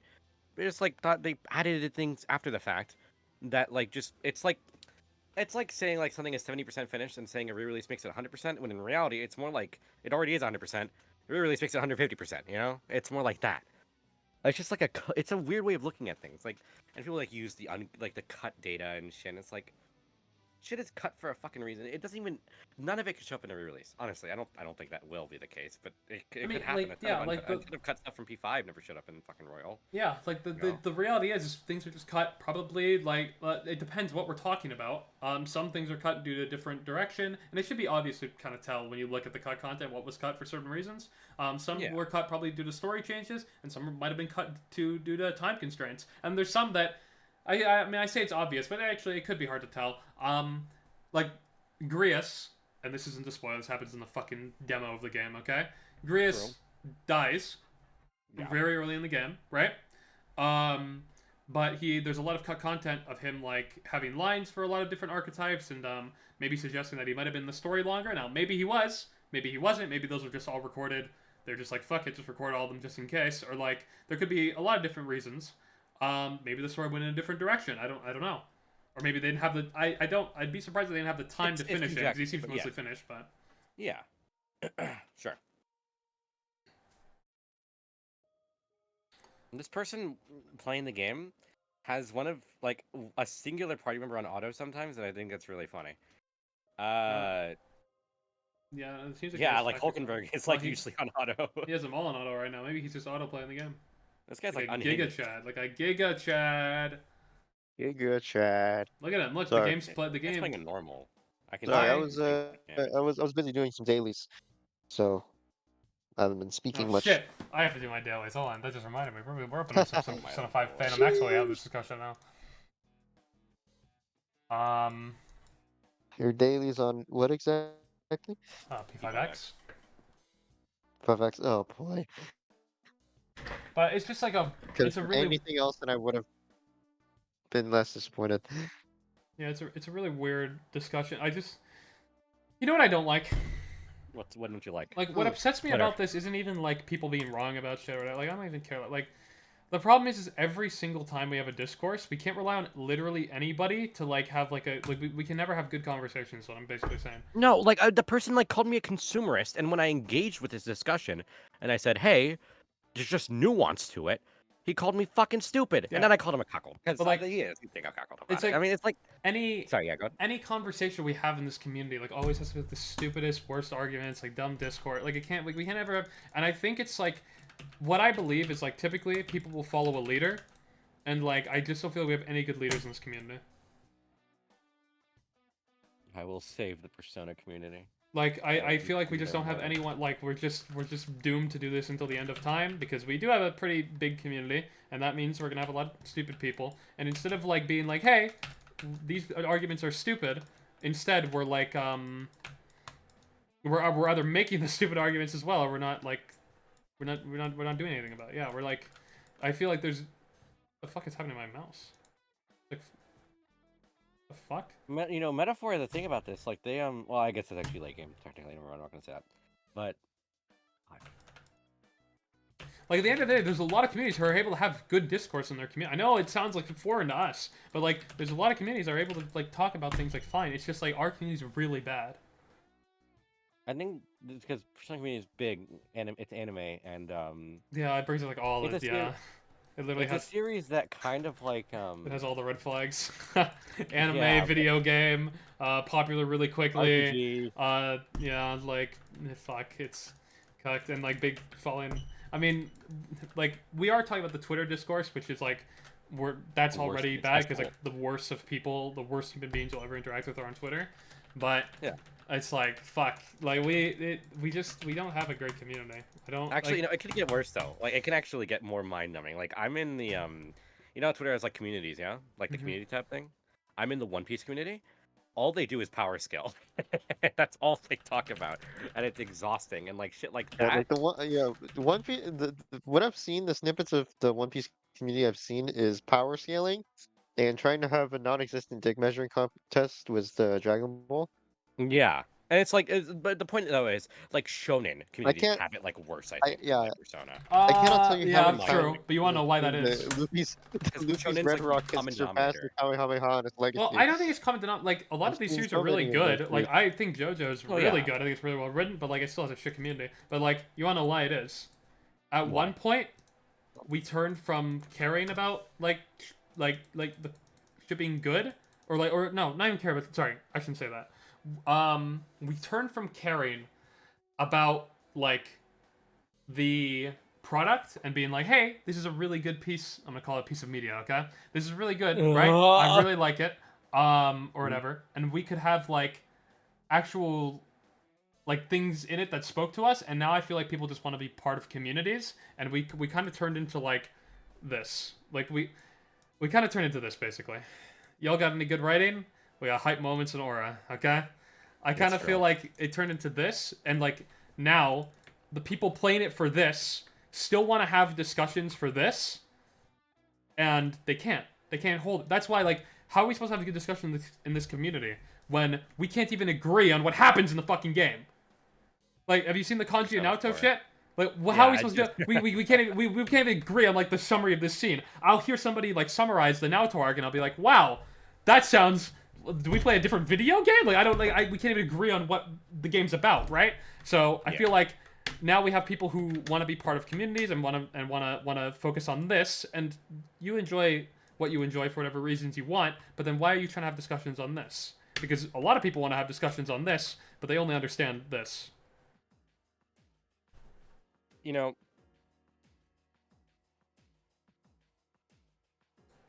we should burn it all down. You know what? And build it anew, surely. You know what? Actually, that's a spoiler. Fuck. The chat needs to finish Metaphor. There's like barely any people in chat, but everyone here needs to finish Metaphor. When I finish it, we're taking the spoiler chains off. Alright? Even though I don't care about spoilers. But I just don't want to kill people in chat. I'd feel bad. We will burn no, it I know, all but I'm down saying and when build I it finish anew. it, I'm gonna take the spoiler chains off my stream probably. I mean, just Metaphor say it, is fuck so it. good. Just say it, but make it... Actually, no, fuck it, don't say Metaphor, it. more We like don't care, meta actually. lame. Luis is right. Luis is right. Okay, if he saw Persona Twitter, he'd actually like completely agree with me. I guess. That's Or, literally... sorry, Hold on. he'd This is completely, what like, he'd happens in reinforce every Luis. fucking Atlas game where the Twitter community proves the antagonist right. It happened with Yaldabaoth, It's happened actually with true. Izanami. Yaldabaoth is actually so Yeah, true. this happens Oh every my time. God. Like, It's like that's a little Mankind is crazy. doomed. you play Persona 5, you're like, damn, this Yaldabaoth guy, he's not going about shit the right, this is terrible, right? And then you log onto Twitter and you're like, man, he's starting to make a lot of sense. The masses. You know, it's not like the masses know what they want. Even if a path of ruin laid bare, these lemmings would just walk fuck. March forth without a single thought. Yeah, a lot of. The quote. Yeah, it's cinema. He's actually right. Like, He's it's crazy. so right. It's crazy. It's crazy. Like the Mementos Depths Palace is like it's too real now. It is. It was It's too always real. real. It was always real. Every day people realized always Persona 5 real. was more right about everything. Oh my god, the election was such a black pill. God, man. There's no way they'll vote for him if Ignorant they find out he's a masses, criminal, etc., right? etc. Troll face. I'd actually Theme- rather themes vote and for such, Luis Guillermo Themes over and Donald Trump. such. Unironically. Maybe. At least Luis Guillermo believes in something. Hey, at least Luis has some good policies. Yeah, I'm not saying I agree with him. I'm just saying, I mean, who else? he's got a few. I mean, Luis has some pretty good policies. I mean, who else is going to protect us from the humans, right? No, you're right. Actually, that's a good thing to consider. Like, I mean, Who what, else the is gonna king protect- just sat on his fat ass doing I'm nothing. yeah, is a king. Yeah, dude. Like, I'm just a humble Ishkia man. It's like, this You know guy's what? this guy's I have to making say that sense. I don't This feel guy's making comfortable sense. with an elder boy. As a what? I don't feel comfortable As with an a elder what? boy as president. As a president? Yeah, I mean, Well, I mean, I have nothing against them. I just don't want to see them in positions of power. all I'm saying, right? Is just like he can come into my shop and everything. it's fine. But like, I just wasn't I might. expecting it to be Elden. He's just gonna make everyone uncomfortable, is all.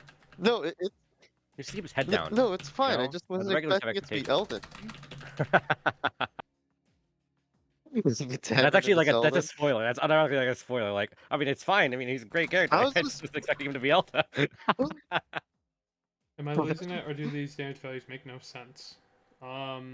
They don't. No, they're just in like P5X? ridiculously No, high. they're just They're just just high high. number equals dopamine equals gotcha game. Yeah. It is true, and You everything. know what? Good, by the way. You know what, Screen? You know what, Screen? I've got something to give you. I've got a juicy video idea for you. Oh, All right. God. I'll Here's write what it you do. down. You compare the races in metaphor to Oh real my world god. races. No, stop. Oh, okay, hold on, wait. I like this idea. Hold on. And then we could do No, like a I'm not. tier list of them, Yeah, right? yeah, yeah. Yeah, and then we can like Yeah, rank. tier list. Yeah. I'm just saying, design-wise, I don't mean to be a racist, but the fucking fuck, what's nearest again? I'm muting. Okay. These are all memes. These are all Issue? jokes. If you take these Yeah, seriously, that's design-wise. we don't The want you in fucking this wings look community. so Okay. cool, Thank dude. you. Rella too. Yeah, the wings are so I don't cool. need to be racist when you're complimenting an entire race. Well, it implies that I'm bringing down the other races. Fuck the Rusant. You know what? I've had enough of them. Fuck the Rusant. All right. I got their Restaurant. high Hey, horses. hey, chill on the restaurant, dude. You know, I happen to have a restaurant friend, and he's pretty cool. Yeah, I have a few Rusant friends too, but like He's one of the good ones, as they say. the thing is, they call me one of the good ones. And That's the some of problem. the All my one of Rusant the friends are like, couple of the yeah, good ones. he's one of the good ones.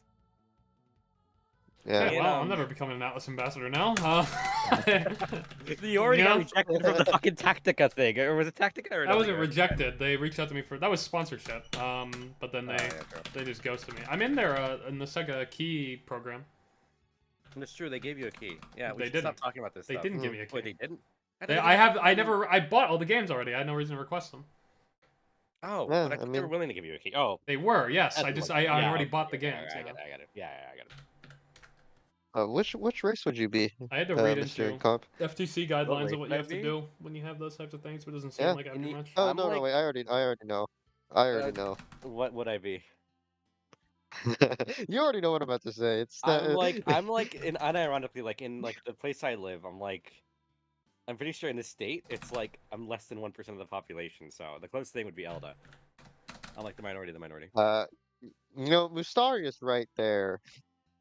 I'm sorry, but like they're not Wait, the what the fuck are minority's you feel? minority. I'm not ranking minority. Never mind, I'm gonna stop talking. I'm just gonna stop talking. You know, Ricky? No, this is. We need to have some uncomfortable discussions. Well, well, I don't know if there's a conversation that has to be had. Yeah, I agree. Actually, I don't think they need to hear this. At least not right now. At least not right now. Did you get At least Sumi not right screen? now. Maybe in the future. No, Dude, pull for her. I got her. yeah, go fuck yourself. Okay. I lost my 50-50, and then the single pull afterward, I got her anyway. Let me ask you a so good question. Do they have slurs in the metaphor world? I was thinking about that the other day on our run. Okay, I was Because like, like why they would kind of have talk slurs? down to them a lot, right? Yeah. They'll like load certain terms. They'll be like dirty Saying, Elda, like, or dirty? like certain Dirty like, Elda certain- feels really loaded. Yeah, but like, I don't know if they have Like, like actual whoa, like slur dude. words, do they? I don't think I remember any. No, they don't. That's a. I mean, I feel like that we'll, could have been we'll something look. that We'll look should've in been the. portrayed We'll look in properly. the event files. We'll find something. We'll find an unused event where someone calls the protagonist a slur. Yeah. I was actually. I want to look more into The files and I name's want to post more Fox. stuff because like Fox some people are actually McCloud. pretty like My father is dead. I some of the forgot unused about that things. alert. But what alert did you get? Oh my God! Big Cheese came through again with guess what? 30 Canadian fucking Canucks. Can you believe Is it? that what they're called? Yeah, that's what we call them here. We call them Canucks. Is yeah. that- Wait, are you That's what serious? your cur- Yeah, that's but you didn't what- know that? We call them Canucks That's here, what yeah. the currency is called. Your Yes. country isn't Canucks? fucking real. Your In- country isn't fucking real. In No, in no, yes. no way. We Because call at them least in Yeah, we call them Canucks. I go to the store and I'm like, yeah, like I don't if you Hey, buy can I get something. some 5 Canucks for this Tim Yeah, they'll Hortons? be eh? like, oh, this will cost you 5 Canucks, sir. 28 Yeah. Canadian dollars and 78 Uh, cents for your oh, boy. this will call you. Did This will the cost you Gallica 5 commands Canucks. get eh? dropped? Yeah. Dell told That's me fine, that get it you with my both card. you did the vegetable and fruit tier list like just when you were hanging out. I was like, oh, that's what we did. I was like, he dislikes any fruit or vegetable if he can't buy it like something with like from like the if you can't get it at Tim Hortons, you don't fucking like it. And I'm actually so right. It's actually so fucking true. If it's not at Tim Hortons, you don't want it. This man lives, eats, and breathes Tim Hortons. Like I was thinking that was just like, oh, haha, Canadians love Tim Hortons. You know, it's just a funny joke. No, apparently they just do because every When's the last time you Canadian had I've Tim ever Hortons, Trin? met, I've talked to them about.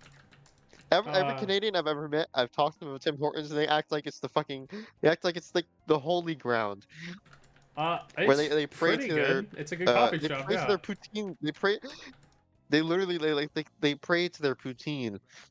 Timor doesn't even serve poutine, dipshit. Okay. Most Canadian place Well, how ever. would I They know don't that? serve I don't fucking live in poutine. Canada. I don't live in Canada. Because it's a and I fucking don't coffee use your shop. Who's getting fancy- poutine your- with their coffee? You get I don't sandwiches there, you use- cuck. Who gets fucking? You have that's food. You get a yeah. It's like lunch, and you want a fucking sandwich. Do people not eat poutine for lunch? I did. Well, Okay, how they am I do, supposed but to know fuck Tim you. Hortons is You're a a coffee cock. shop, okay?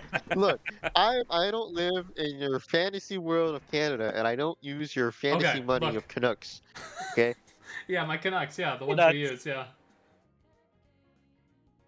Do you live in a fucking ice mountain?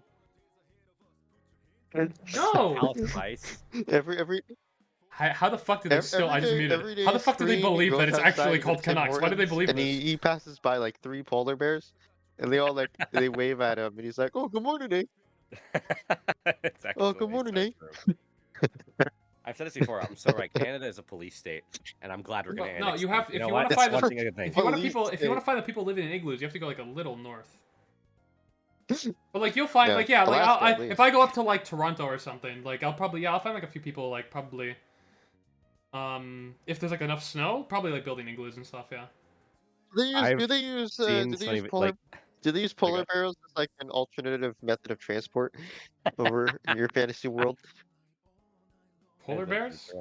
Yeah, polar Imagine bears. imagine how cool that would be though, like just like domesticating a bear and just riding it around. Because like, what the fuck what's the police gonna do about that?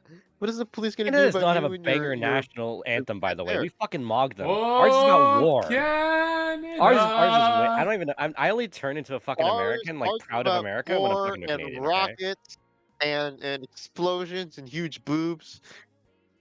I don't remember that part of the Constitution. You know, Look, but you know, I, it was in the it was in the it was cut content. Remember, what? cut content, what- baby. what was Cut cut content in the content? Constitution. The Constitution?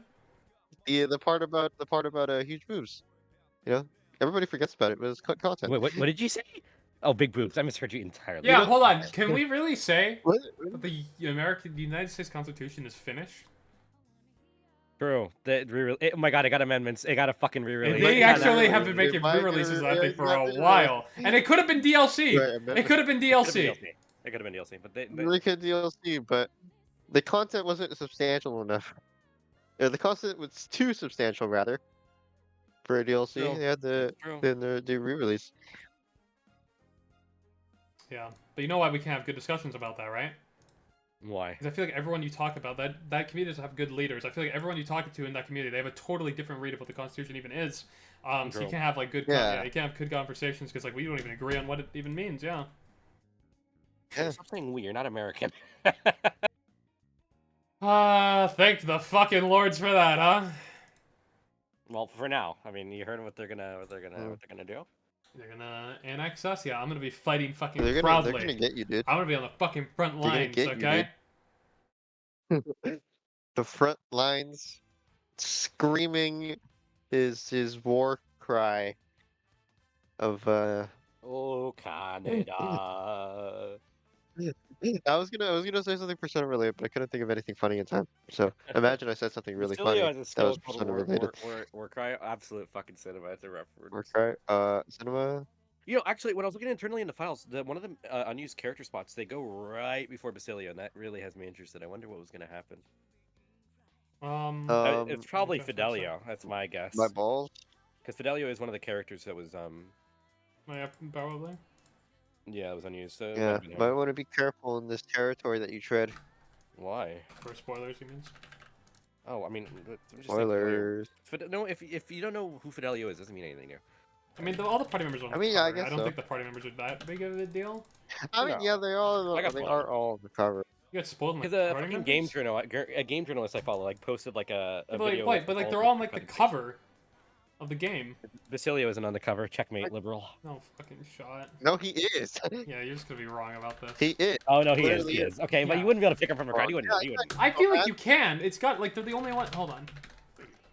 I mean, I guess there's some characters that you could. Typically, I don't consider party members that big of a spoil. Like they're in like all the promo art typically, and like hold on, we're gonna find them. Where's the cover? I don't see Parapus as people. I mean, Sorry. to be fair, a I lot mean, of there. the I guess promo you art could for Metaphor misinterpret was some just other characters as party members here, so maybe. look, I guess something look. like P5R Yeah. is an easier I will example. say, a good Agree like I can disagree. a good Someone else portion said, of the Grace, okay. promo stuff. I mean, Grease is a party member. Yeah, though. a good portion Yeah, of the no, I know. promo I stuff just I didn't catch saw on. for Metaphor, it had just the protagonist Tolkienberg and Stroll. Like a I lot of the love promo fucking art Akechi's look in the initially that I saw. P5 cover so much. Yeah, it's a good little smile. To be fair, it is a little sinister of a smile. I can't lie. I'm a bit Well, surprised. that's probably the double meme, right? But also, Yeah, he has like yeah, a, I'm sure, he but- like he gets to blend it a little bit because when you meet him and he's in his prince thing, he has a kind of a narcissistic personality. I mean, He my does. skills My exceed skills yours. exceed Yeah. yours. I mean, that is his actual personality too, right? But like, you're like, oh, Yeah. okay, he's a little bit of a dickhead. All right, so you don't think much of it. There's no reality. That's the exact same fucking voice line we both immediately jumped to. I mean, that's the easiest one, but there's a lot like that. I actually love that line, dude. I was so obsessed with Akechi when I first played P5. Oh my god. I still love him. He's still my favorite character. He's like I flip flop between him being my favorite and Marky. It's tough. Mark is like my number. He's up there. He's up there. I don't know where. I like a lot of characters. I really like Yusuke too. Or like Ryuji. Imagine Metaphor re-release has like third semester tier content. Imagine, just for a minute. Oh, fucking Vikito. Third semester tier? Yeah. Like level, no. like quality. Yeah, that's what I mean. Do we think Persona 5 Royal director, like the Ito, is doing P6? I don't know. We like literally know so little about that game. It's like we have like leak information to go off, but I don't think Atlas has ever been public about who's actually working on the game. We can make some assumptions based off Reload because we know Reload is a. I want it to be the Royal guy just because he fucking killed Roy. He understood P5 so well. He iterated on it. Ito was an amazing planner. He Did a really he good got job. it. He was like. Sorry, I was looking. Oh, yeah, keep going. Keep going. I'll talk about this afterwards. Yeah, you continue. It's okay. What's up? Yeah, no, I was just looking. So I had to reinstall Windows recently. Horrible fucking experience. But I'm looking through my files on my drive, right? And I'm just looking at a bunch of old video clips. And I have a clip of you losing your mind about Asuka in Strive. That clip is actually so fucking funny. It's Guilty Gear. This is not a Guilty Gear chat, but it was a funny clip. It was really funny. I made reference to the lore. This guy just took a picture of a random old man on the fucking street. That was my objective, dude. You're just a fucking bad person. Did he give you consent? You don't even know the language. You have no idea. Imagine being a no foreigner, idea. just going up to a random old Japanese man and taking a picture and walking away. Good Chad. But they're all speaking Korean anyways, so even if I was Japanese, I wouldn't know. Well, yeah, I know, but fuck you. It takes place in Japan, so they're in lore speaking Japanese. I don't believe you. Okay. That bit in P5R when like they go to Hawaii and they have a little issue because like in Hawaii they speak English, but the game is dubbed in English. So you have like characters speaking English being like, "Whoa, dude, is that English?" It's a difficult one. It's a tough one. There's no It's real tough to good way do, of yeah. doing it. I think that's just the best way you should do it. Just fucking Yeah, be no, I like, know. they'll get it. They'll understand. Hold on. I have one Destiny card. We're gonna get Kasumi. Actually, I have to do a future one first. Hold on. We're gonna get Morgana right now. We got him. There he is. Alright, Morgana incoming. Hold on. Fuck. Chat, did you guys know if you play P5X, healing can crit in this game for some reason? Fucking everything you crit in this goddamn game. That's actually raw. Hold on. The boy. This is super cool. Wild Woody, yeah. I think more games need like magic that can crit. Like healing that can crit is insane. Now it would be even better if you got like a critical healing and it gave you like overhealth. That'd Damn be it, key. that's not fucking me.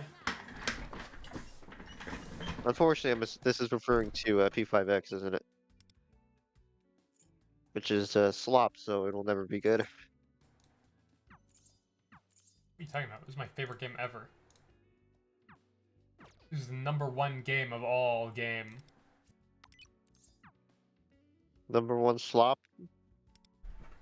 Of all the slop, it's #1. Oh, the slop in the world.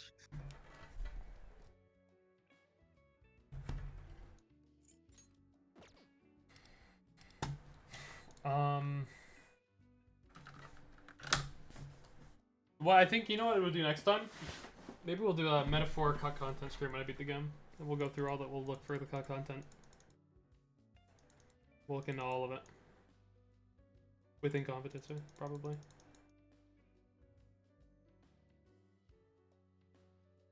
And even say like, as a Vengeance Dick Rider, that could have easily been a DLC and not an update patch, like, and an update patch.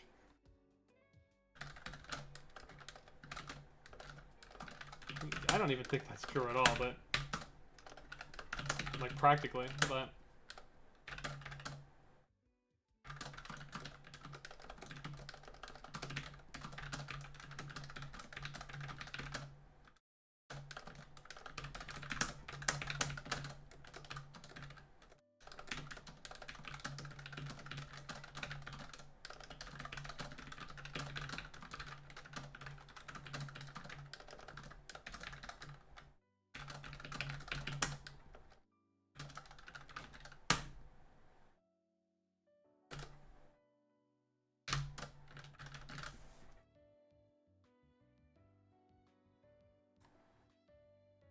I just don't see how it needs to be re-released. I think that's kind of a crazy take. There's nothing stopping from doing expensive DLC. Like, what do you mean by expensive? Like $60? Like the price of the game? Jesus Christ, that Hashi no cock must taste real good. Like, dude.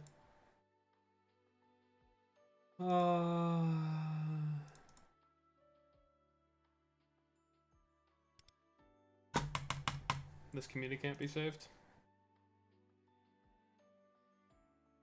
It cannot be saved. Is everyone like just gone? I'm the only one in this Discord now? Fine, fuck both of you. What? No? What? Oh, sorry, I was just watching a clip of me doing the coolest thing ever. Okay.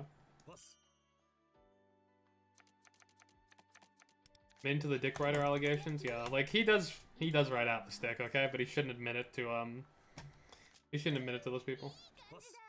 They don't deserve to have it. Like, you know what we need? We need a word that's like equal to Dick Rider, but on the other side. Because like right now, you can make like an argument about like the thing, and you just be like, "Oh, you're just an Atlas Dick Rider, dude," and it's like, what are you then? You're literally just like the opposite. You're just like of like an anti-Dick Rider. I don't know. You're like, we're just like, you guys hate cock. Like, if you're just like nihilistically hating for like no fucking good reason, I guess it just seems kind of dumb. Mr. Electric.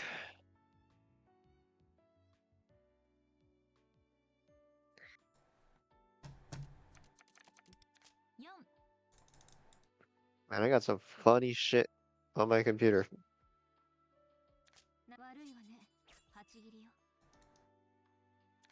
Oh. Sorry. Ow. That was very loud.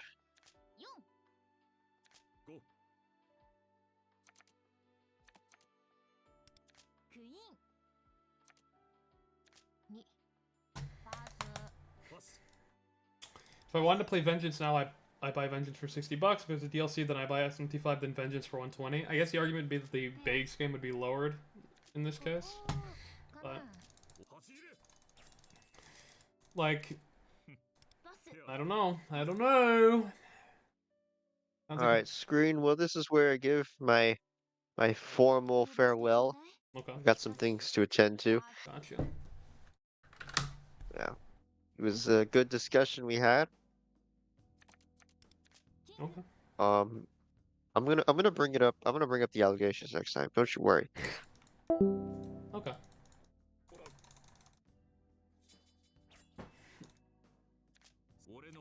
Damn it.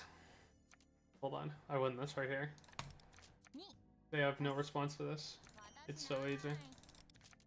We'll take second place on round 1.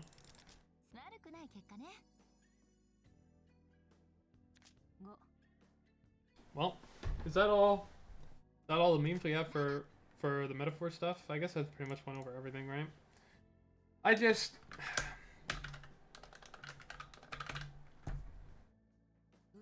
we're trying our best here, okay? In this community, we're gonna change the narrative for some people, and it'll be enough. The problem is, you know what it's gonna be?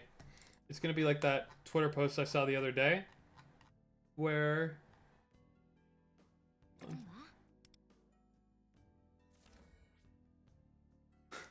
Well, this person was like, P5 fans or something else, man. Entire 2-hour essays on the character with such ass writing. And it's like, they didn't watch the video, they admit to it. And then also, this isn't even a video about Makoto. It just uses in the thumbnail. It's gonna be like that. I'm gonna be like, here's why Metaphor Refantasio re-release could be a good thing. And they're gonna be like, oh my god, how could you say that? This is... Oh, the Metaphor dick right there. And they're not gonna watch the video, yeah. So, but that's what you do. Alright? Ignore the arguments like a Giga Chad. And just Shadowbox. And just destroy strawmans and you win. Yeah, like you couldn't pay me to watch this video and like all the dunks, right? It's always dunk brain. Always remember. It's always dunk brain. Always. Always, always, always. Get your dunk. But remember, just because we don't want to watch them doesn't mean we don't want to comment on them, right? We want to talk about things we know nothing about. That's my favorite time to talk about things. So we still have to go. We still have to go make tweets about it. We still have to go, this argument doesn't work, etc, etc, right? We have to do like all this. We don't want to watch it, but we do want to talk about it. That's like a problem in a lot of community. Even like the gaming community in general has this problem, right? Where like everyone just wants to like latch on to like big hate waves and shit on the game and they haven't even played it. And like, guys, it's okay to admit you just don't know enough to talk about something. I think people would have infinitely more respect for people who do that than the alternative. I certainly would. Negativity is so much more common. Well, it depends. Like, if I'm talking to someone like this, like I was just talking to like these people in the Discord, right? People are typically like less confrontational like this, but on Twitter, people want their banger tweets, right? So they like, it serves to be as hyperbolic and as... Fuck, there's a word for it. Provocative as possible, and B is just like, just make these crazy blanket statements and all this crazy, like, out there, claims, yeah.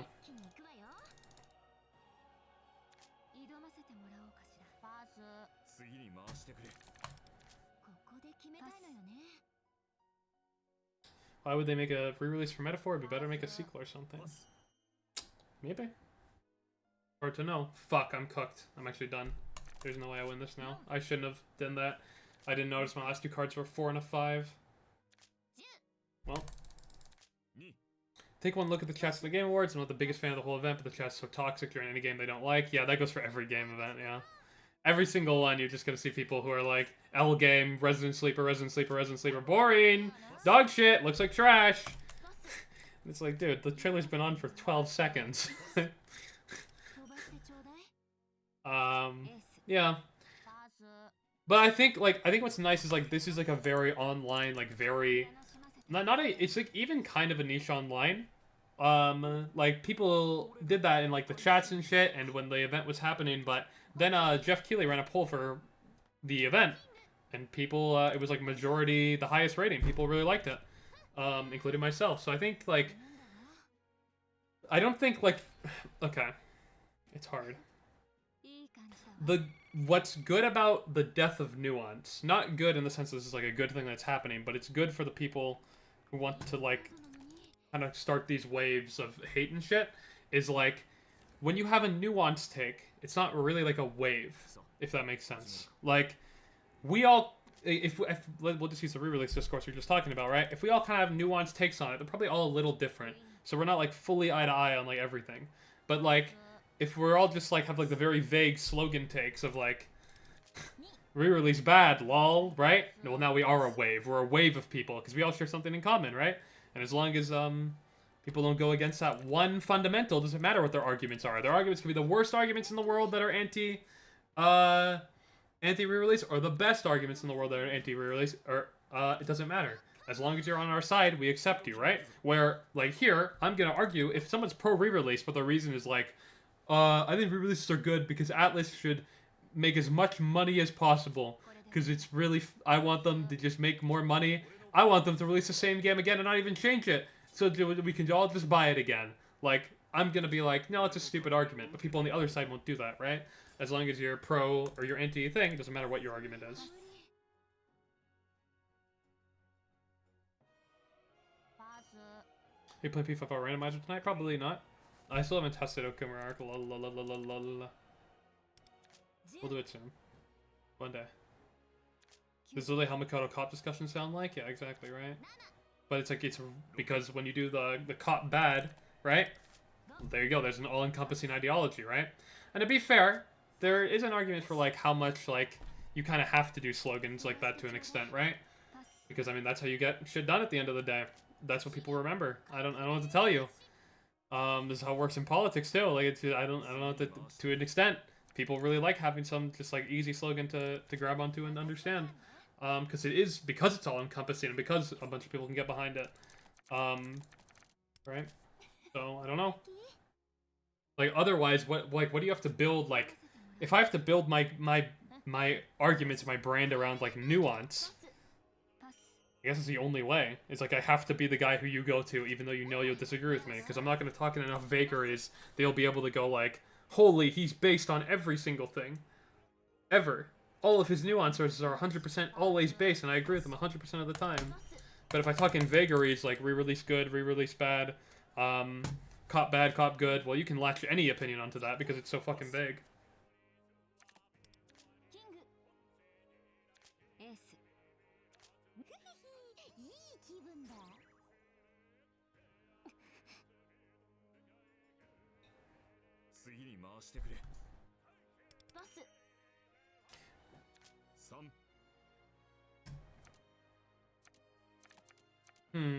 Do I want...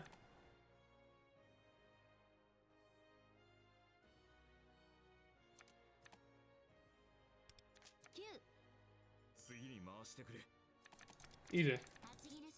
I'm getting cooked, though. On a stack.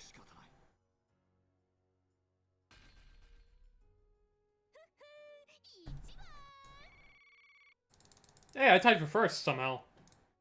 Not bad. Not bad at all, brother.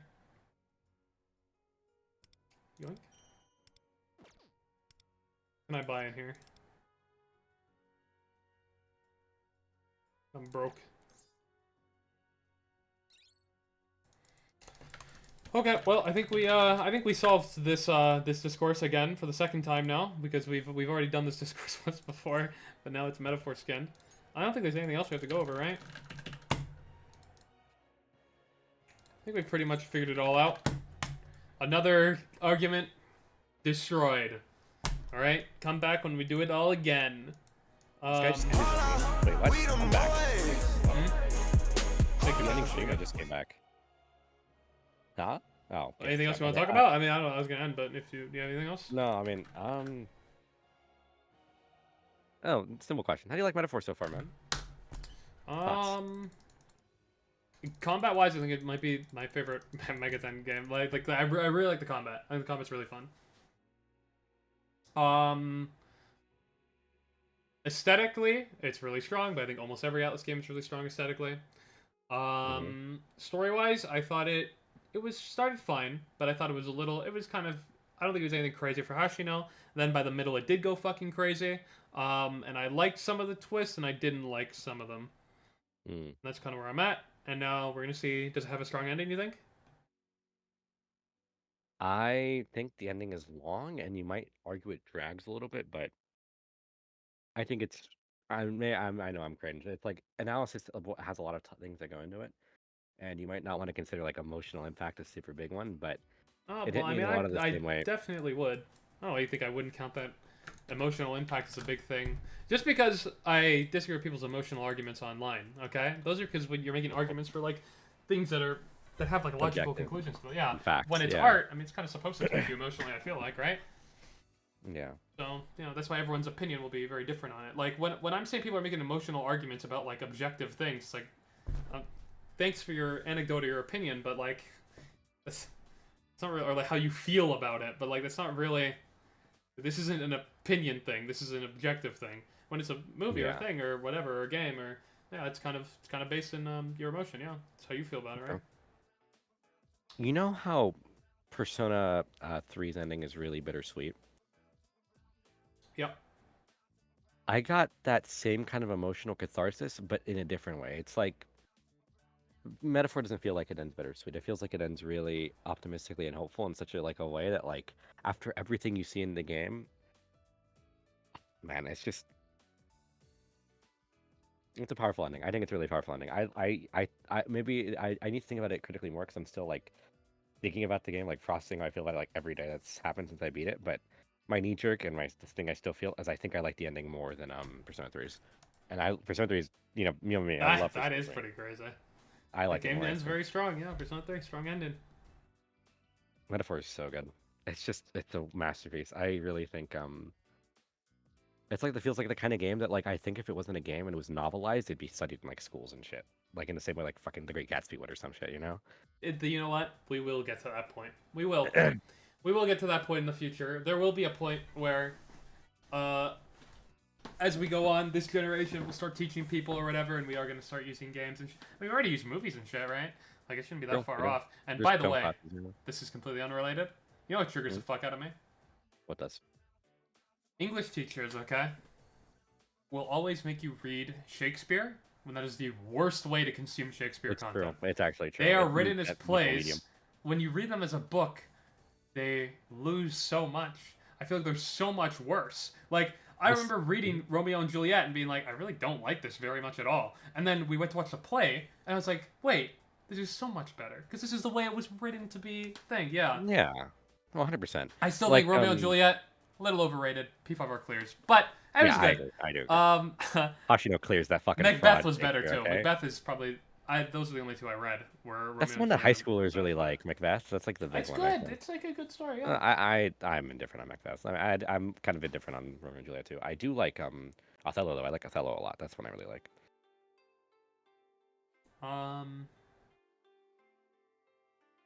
That's pretty cool. I do remember there was I had an English teacher who wanted to show us a Kendrick Lamar song for really? for a thing. Yeah, Yeah. but like this is why high schoolers, maybe they don't deserve this actually. People are being like really cringe about it, and then she turned it off. I was like, aw. Wait, you went to a Catholic school, yeah? Yeah.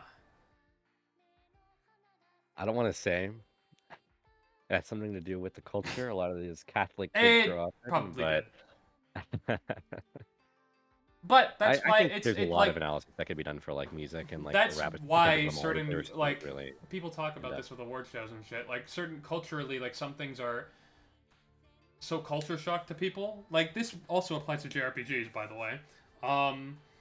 Things are like really Japanese or really, in that case, really black or like certain they really touch on a certain culture. They're going to be harder for people who don't understand anything about that culture to get into. But it's just cringe. How could you? Why would you try? I don't know. Why would you fucking try? you have to open. You're missing out so much, right? Metaphor is a lot about being open to different perspectives. I feel like a lot of people could take something from that. But that was really cool, and that would have been a really cool thing to go over too, because I think using newer media, like, no offense to the Shakespeare stuff, because some of it is good, but like using shit from like our generation and stuff, like I'll watch anything or consume it. It doesn't matter the age of it to me, right? But I do think when you're teaching, like, we do also want our own things to look back on as like this was our generation stuff, right?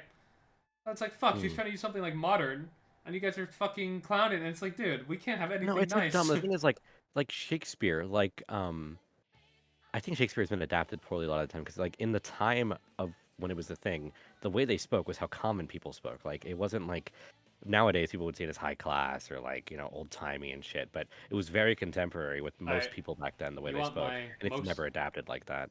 pretentious Shakespeare take? Oh gosh. People what? say it's really hard to understand what they're saying. I really don't think that's true. Like, I it think is when takes they getting use used to. like outdated words and shit, but like when they're using like some of like a lot of it is just like the structure of the language is the same, right? Like if it's thou art doth I like when they're getting to that point, like that's not really hard to understand. Like they're still structured the same way we'd write a sentence, right? No, I agree. Like it's just only, but like I get some of the words are a little, but it's not because the story is like super complicated. It's more so just like some of the words you probably never heard in your life and probably will never hear again. Yeah. When I say they should be like adapted, I don't mean from a place of like, oh, it's hard to understand. I just mean more like it was done in the most accessible way for common people back then. So you should maintain that same spirit now, like localize it, but for the same language, I guess. Well, I mean, I feel like when you watch it as a play, it's really easy to understand too. Way easier to understand No, when it you read is. the book because that's how it was fucking written, right? Like, Yeah. it's pretty easy. I think the to second best thing is like audio, but like if you can't like get a play for them, just get like an audiobook at where like they're actually acting out what they say like verbally. I think actually, that'd be better than reading. I'll admit, people ask me, "Do you read books?" I'm like, "Yeah," but I actually, like if it's like a manga or something that has like there's a visual component to it, I'll always opt for an audiobook. Always. That's crazy to me, actually. I'm not a big audiobook guy. I think I my issue with them. Yeah, it's okay. Okay, go ahead. I was gonna say I think they're too slow. That's like been the issue I had with them since I was a kid. You can like two I guess times do speed it something if else, you maybe. really care. Yeah, but I don't like hearing the fucking Alvin and Chipmunk's voice for the fucking Well, guy. no, it doesn't raise the pitch if it's a good service. YouTube doesn't raise the pitch when you two times a video. I'm being hyperbolic, but I just don't like the sound of like. It's also just like. I think. I when mean, you I read don't do inside it, Your head, when you but- read inside your head, you have the opportunity to give anyone the voice that you like, and I like that experience. I like a lot of the imaginative stuff that comes when you read on your own. That is true. No, you're right. That is a pro of actually reading it. But it's just nice because like I can just listen to it like on a walk or like when I'm doing something else, and like I don't have to be like, okay, I'm gonna sit down, I'm gonna read this book now, and this is the only thing I can focus on. Maybe some music in the background, maybe, because I have to focus on this book. If I have it playing in my ears, then I can still be doing literally something else while That's true. That's true. I don't know. When it comes to walks, I just like to listen to music more than anything else. I don't really care for Spotify has audiobooks, by the way. I feel like no one knows this. It's like am sure it does. exclusively where I never listen felt to them. anything. You have to have When they, premium, but When they novelize metaphor, make an audiobook, you got me. surely one day And- they'll release the book that he reads in the game. Oh my god! Actually, unironically, I actually really want that to be a book. That like I Didn't hope they have that's something in like the collector's edition that was like that? It's on the collector. Oh, actually, it might be. I don't know. I do have the physical like book he reads and like the game like at Anime Expo when you like when you went to the panel for metaphor they had on every seat they had like a physical like notebook that's like designed like the Yeah, but it's not like, actually the like stuff. inside. It's just a notebook, right? Oh no, yeah, inside it's just a notebook. Yeah, I don't think they have the actual book like in existence anywhere though. I don't think it was a collector's edition. What's this What? Let me see. on the screen? Oh, that's steelbook, no? I thought that was a steelbook. Oh wait, no. Steelbook's No, in there. it could be. I can't tell. Oh, no, this is a No, steelbook. This might be the art yeah. book. Yeah, I think probably art book. No, the art book's down there. Wait, what the fuck is that then? Oh, is this just a case that I'll... Hold on. We're gonna... They don't even talk about it. Metaphor ReFantazio Collector's Edition unboxing. Here we go. Advertisement, hold on. Is this Jinx? From... It is, Arcane. What the fuck? What is this ad? Nah, I couldn't tell you. Okay, I'm skipping it. But I'm... Oh my god, what the fuck is that, Jinx? Oh my god, it's terrifying. Welcome. We're muting Oh it. yeah, it is. Oh, It's is like it a just jump a scare. box? So like, oh, and you take... I bet you the P5R Steelbook works the same way. You can like slide this PS5 thing off, probably. That's actually hard. That's hard. Oh god, I really wish I got this version, man. I was so broke when Metaphor dropped and like this PC. Yeah, version was, like, you know what? I wanted this version, but I buy all my games on PC. Then they said, "Hey guys, we're doing a collector's edition for the PC version of the game. There'll be like a Steam key inside." I'm like, "Yes!" And I think you even still got a. I think you still got a case for the game still. You do. You You do. And I'm like, "Perfect." And then they said it's US only, and I was like, "Okay." Thanks for nothing, I guess. Okay, open the thing up. It's wordless. Oh Fuck, yeah, Metaphor you is do so good. slide it off. Yeah. It's a cool case for it at least. It's very cool. I like I'm the art. Australian and I got it. Wait, I thought it was US only. Well, you might not be talking about the PC version. To be fair. Oh, yeah, well, probably, yeah. If it's not the PC version, then probably.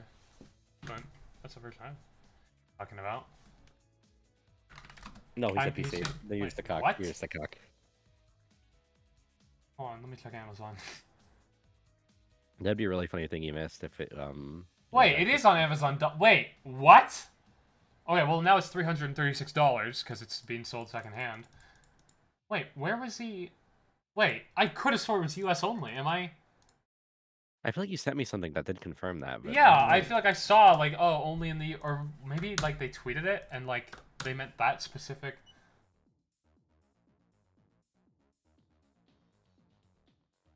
I don't know now.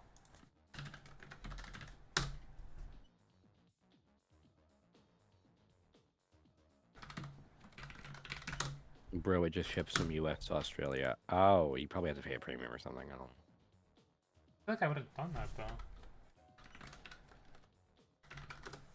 I can't find it. Metaphor collectors. Maybe I'm crazy. Maybe this never happened, and I just like I like have like an illusion. But I feel like I remember seeing that as U.S. only. But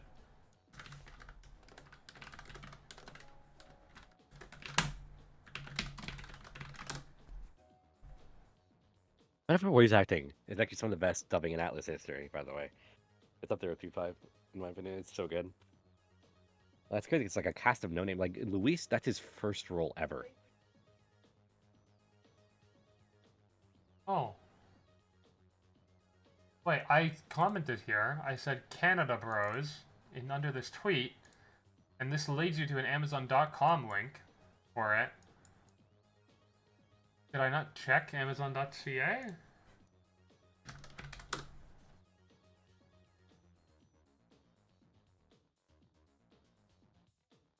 I don't. You know what? Yeah, the fucking Luis guy, his first role. That's crazy to me. That's insane. Imagine having that as your first I role. mean, it's pretty good. ever. I think P5 is better dumbing that. This guy played the game like with the like cutscenes in English and like the voices in Japanese for some fucking reason. By the way. Bass. That- After you a can while, tell I it don't came know. from Just hearing the Japanese, same yeah. voice lines over and over pissed me off. I liked all the voices very much. The protagonist, I really love his voice. I actually love it a lot. It's really good. Our usual tactic should work. I like when he says that.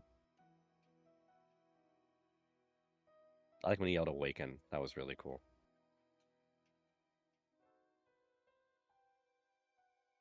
Screen, I don't know. it's too late. You gotta stop. You gotta stop mulling Yeah, over this you're one. right, It's too you're late. right, It already you're right. spilled milk. Spilled milk. Ah, da, da, da, da, da. Ah, da, da, da. Well, Dude, I'm actually so sick of Twitter discussion, man. When I called that person out for ad homming me, and he called me stupid, and then I insulted him back. Someone said, "Guy who talks about ad hom using ad hom." Motherfucker, he insulted me first. What do you want for whatever? I'm sorry, not the point. no, you're not allowed to. Ah, you're too mean. Ah. I gotta stop getting one. Cry bully. That's the word of the day. It's a word every day on Twitter. Yeah, you just kind of. Sometimes you just have to take a step back and be like, none of these people are real. These are all actors, and we're good. It is actually very true. Let's see if say Arma's arguing against. Here we go. Maybe I they saw- should allocate more budget to DLC instead of re-releases. The DLC is always going to be something that is priced lower, so naturally will make less money. Will always have a lower budget. Charging a higher price means you can also afford a higher budget. This should be a simple concept, no? Tell that shit to like Phantom Liberty, which was marketed extremely well and breathing new life into an existing game. Wait, hold on. I love when people bring up Cyberpunk into this because it's like really hard for me not to like be like a piece of shit and just say, okay, can you bring up a game that doesn't suck though?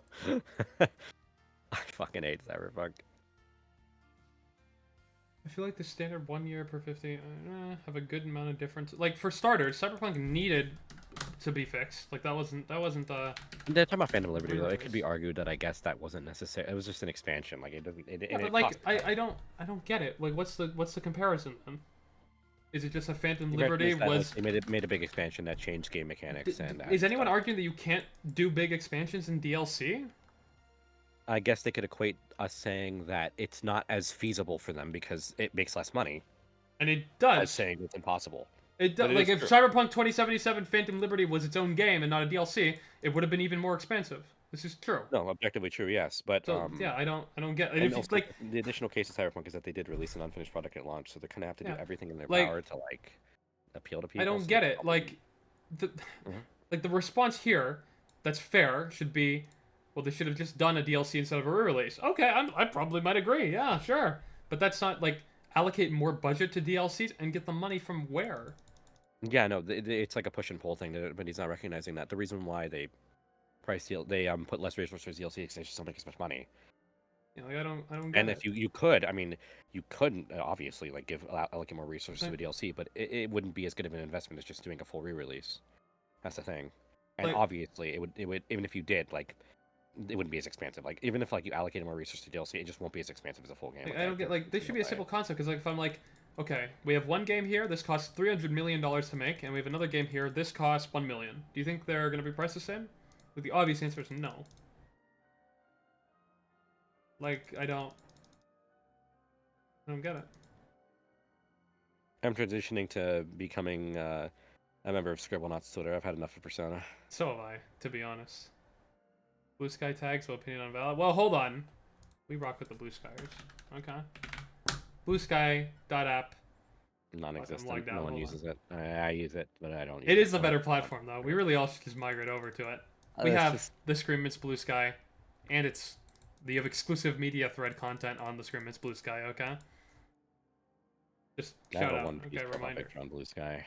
Hmm? I have a One Piece profile picture on Blue Sky. That's like the biggest thing about it for me. I wish. I mean, a lot of people have moved over to it, to be honest. I just wish more. I wish I could leave. I mean, I can. I'm saying like I can't. I don't have a choice. I like having a big following here. I'll I admit actually it. can't I'm leave. chained down I by have it. to- I have to save everyone. If I had a have to do small it. following, then I probably would just straight up leave on it. But I have a big following here. Dude, I'll I'm admit getting a corporate dick sucker for like objectively pointing out the truth. It's just so tiring.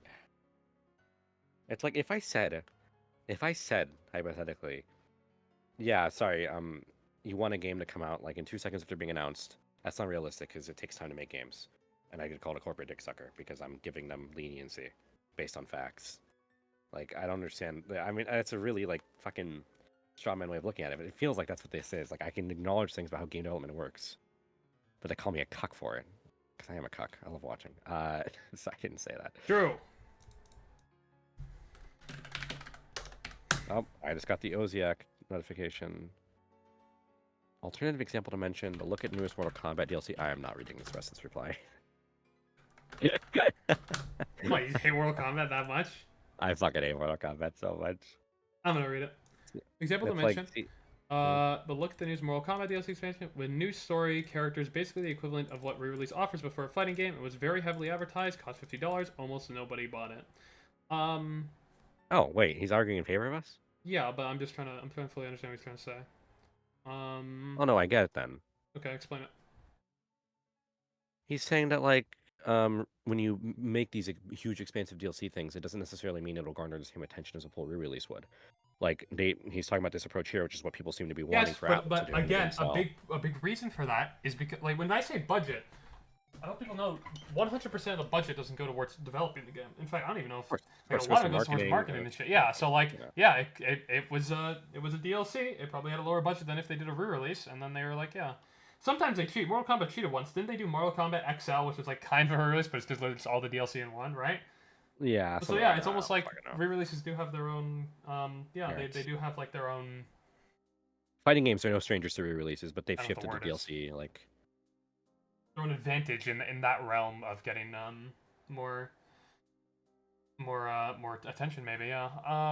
I don't know. Like I don't know anything about the Mortal Kombat DLC, so it's hard for me to say like why it fit. Like there could have been a lot of reasons. I don't know if like does Mortal Kombat have like particularly high retention? That can be a big reason people won't buy your DLC in this case. Like I don't know if these are good or bad numbers for Mortal Kombat. I have no idea. They look decent, but also this is a multiplayer game, so this might not be that good. I don't know. I've waited on the discussion. I just don't know when the DLCs were released. I don't know any like the extent. Like there could be a lot of factors here that made it fail outside of just being DLC. And I think generally speaking, I think fighting games probably should more often than not go the DLC route because it doesn't seem like a lot of the stuff in there justifies a re-release, right? If you're just releasing characters, then yeah, it probably does make more sense as DLC. But who knows? But yeah, generally he's arguing in favor of this, yeah. Yeah, I didn't. I honestly saw Mortal Kombat and my brain shut off. I made a good reply though.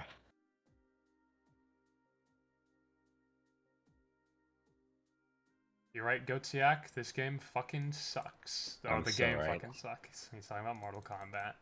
Oh. Fuck Mortal Kombat. To clarify, this isn't a defense of Atlas and how they do this stuff, if they're even planning to continue to do so, but rather, I don't think your argument for an alternative is especially realistic for actually keeping a studio afloat. I mean, look, oh, sorry, I missed one. And also, worth noting, unlike Cyberpunk, MK1 already had a pretty great public reception at launch and sold fairly well. To clarify, I think the game kind of sucks, but I'm a minority there. Oh, that's what you replied to. Okay. Yeah. Yeah, like, I mean, look, you can do the DLC and stuff, and, like, not tank your whole company doing it. Like, apparently, Mortal Kombat, I guess, did, according to, if I'm reading this right.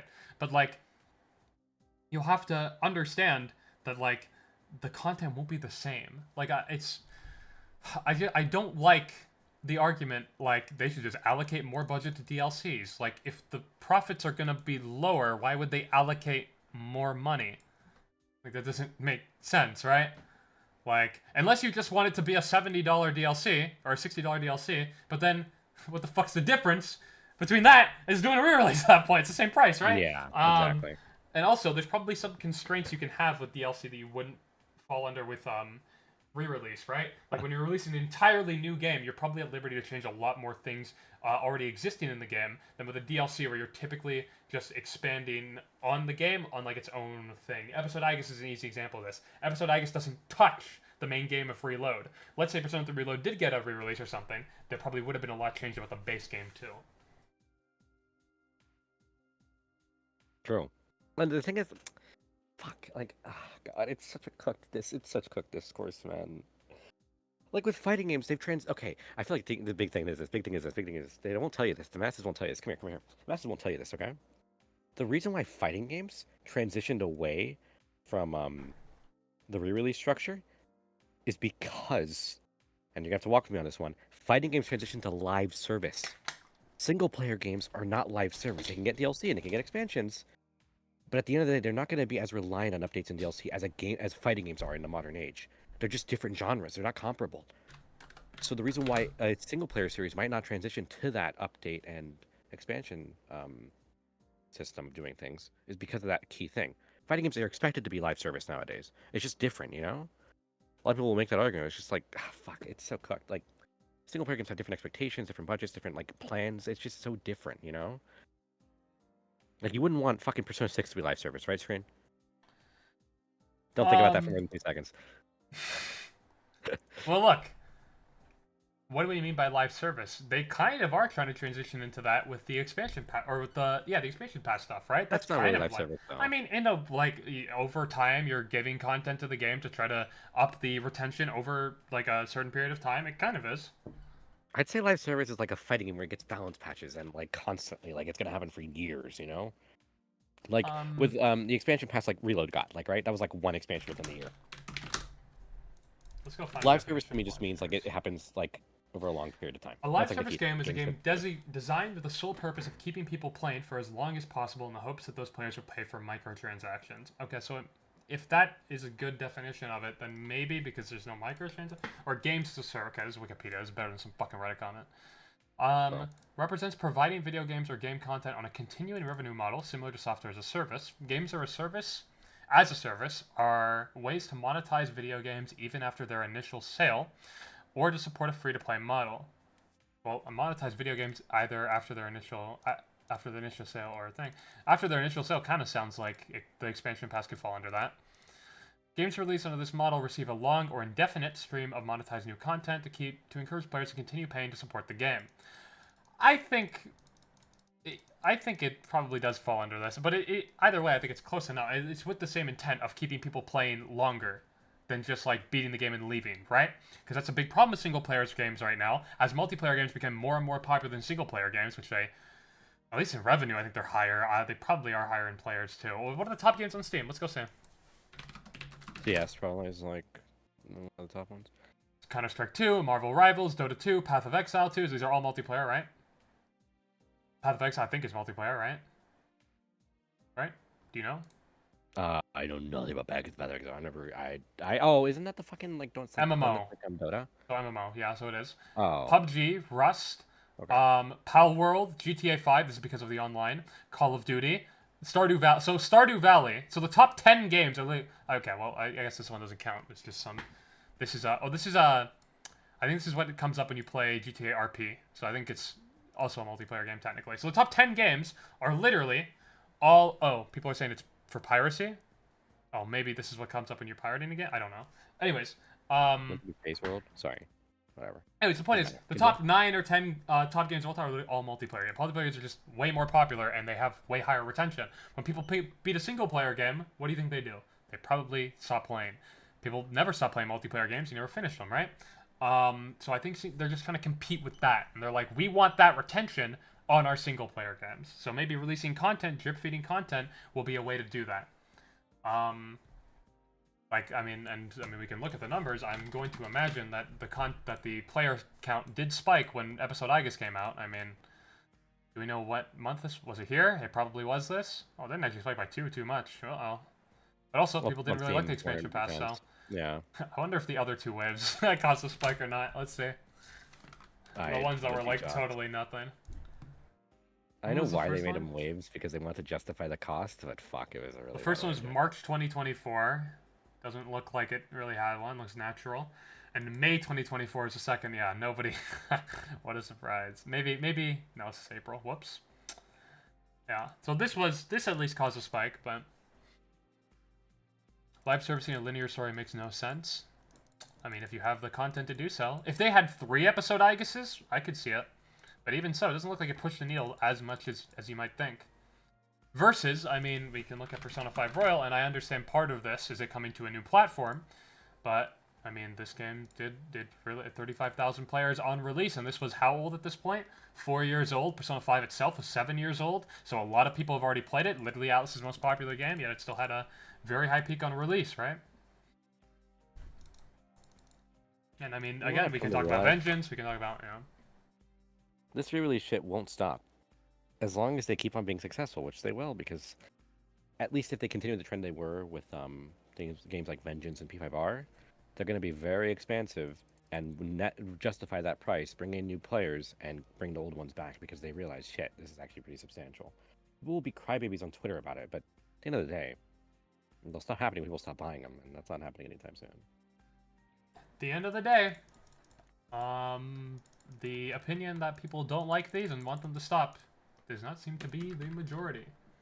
That's got a fucking Monopoly ad on your goddamn stream. Monopoly. Oh, I fucking hate Twitch. I love Metaphor, though. Big fan. Guys, can you tell Serena to finish Metaphor? He hasn't finished it yet. I'll finish it. I've had, like, no time this week. It's been fucking holidays all week, dude. I opened the game yesterday for an hour, and then I joined a Discord call, and I literally didn't open it. I didn't play. I literally didn't move. I had it open for an hour and did nothing. That's why you have more hours than me, because you just idle. I know. I get distracted. People are distracting me, okay? What do you want from me? You have 181 hours It's in the game. all the fault of somebody else, surely. No, I know. I open games and I'll do other things on my PC and I'll just have them open, so I'll idle a fuck ton of hours. Yeah, I don't know what you want, okay? Don't know what you want from me. Okay, and I think I fell asleep with that game open a few times. So... Who just starts games? No, that's not true. No, I don't start other games. I barely played any other fucking game in that time. Barely. All the games I played in that time were like 2-3 hours long. You played like Sworny Pants like 10 times, right? During that time? Well, that is the best game of all time. True. It's true, actually. You said you started Etrian Odyssey? Yeah, okay. I did, but I played like an hour of it.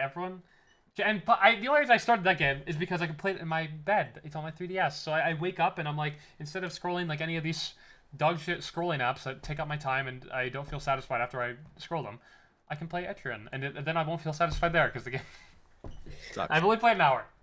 I've only played it. Maybe it gets better. It's only an hour. I will never make a judgment on an hour of a game unless it's an hour long. The artist for that game like draws like fucking gross shit, by the way. Like, he's not a good guy. The what? The artist for Etrian Odyssey, he draws pretty gross shit. He's not a great guy. Like not in the games, but in general, I mean.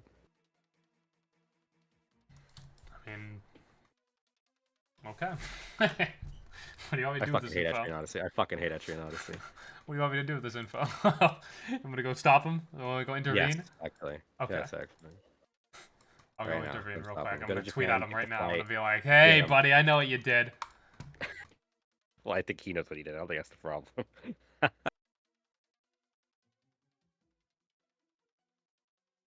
Fuck, man. I want to play Metaphor again. Like, that game was so good. You think if I make this into a YouTube video, I don't think I should do the full stream. Maybe the first hour. You think? No, wait. You should include the section where you where I talk about how they're all cuckolds. I think that's really We'll important. put it in the VOD. It'll be in the VOD channel. Oh, that's true. Yeah, People it's true. won't engage if it's 4 hours. Our original debate was too long. We had to get in and get out on that one. We had to do the thing where we discuss absolutely nothing, and then we leave. And that's that. I think the run gameplay really distracted you from real discussion there. You think so? Well, why'd you get think fucking so. demolished, huh? I can admit when I'm wrong. I've definitely softened my stance big time on that. Yeah, I was mostly memeing, but true. That being was said, right. I do still maintain my stance that upgrade paths should be a thing. I feel. I mean, I'm not opposed to that. Yeah, I mean, I use the Steam bundle thing. I think like you should probably be. I think that could probably be good because people will you might have more people buying the game overall if you do these little bundle things. I think they should do these on all platforms really. Even if you have another game by a developer, like it's kind of like a hey, you bought this, you know, maybe you want to buy this too. Here's like a mini discount that applies all year round. You know, that's kind of nice. I agree. That is based. They did that with Persona 4 and Persona 3 when those came out on Steam. Yeah, they did it with Metaphor and P5R. They did it with a lot of games. Yeah, P4 Arena Ultimax I think even had it. Yeah. Raincoat has something similar too. I know it's not Atlas, but yeah, like because I mean at the end of the day it'll inspire you to play. Like I bought this fucking piece of dog shit game, Ultra Despair Girls, just because it was in one of those bundles, and I was like, well, I mean, I already all know the other ones, and I can get it for slightly cheaper. I think I know what game you're streaming next. We're never playing this game on stream. I played like a few hours of this, and it was not very fun. Wait, hold on. Faz just made a tweet. The Kiryu voice actor is an antagonist in P5X. Like, one of the next antagonists is voiced by Kiryu. Wait, P5X? They don't have any for VA though. No, in Japanese. Oh, I see. Okay. That's actually funny as fuck.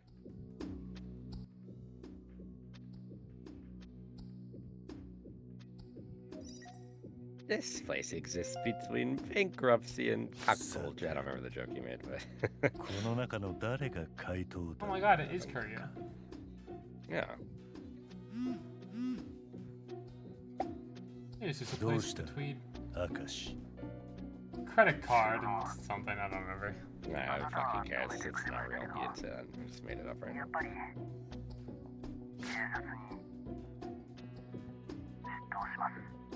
We need to petition the Spotify to make social links happen. We can just do it. Do it. Here, we should. Every what day do you want to do it? Every week. Weekly podcast. Friday. Or Monday, Friday. At the end of the week or at the beginning of the week, no between. I'm never gonna be able to commit to it. Whatever day we want. It's like a real social. No, social links have schedules. Never mind. Ignore that. What's a good day? No, not one day a week. Whenever we feel like it. The best podcast with no schedule. That'll be successful. Yeah, it will be.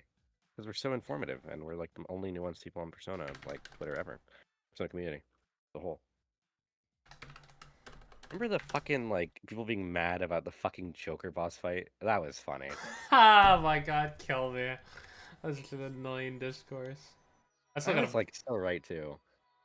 Oh my god.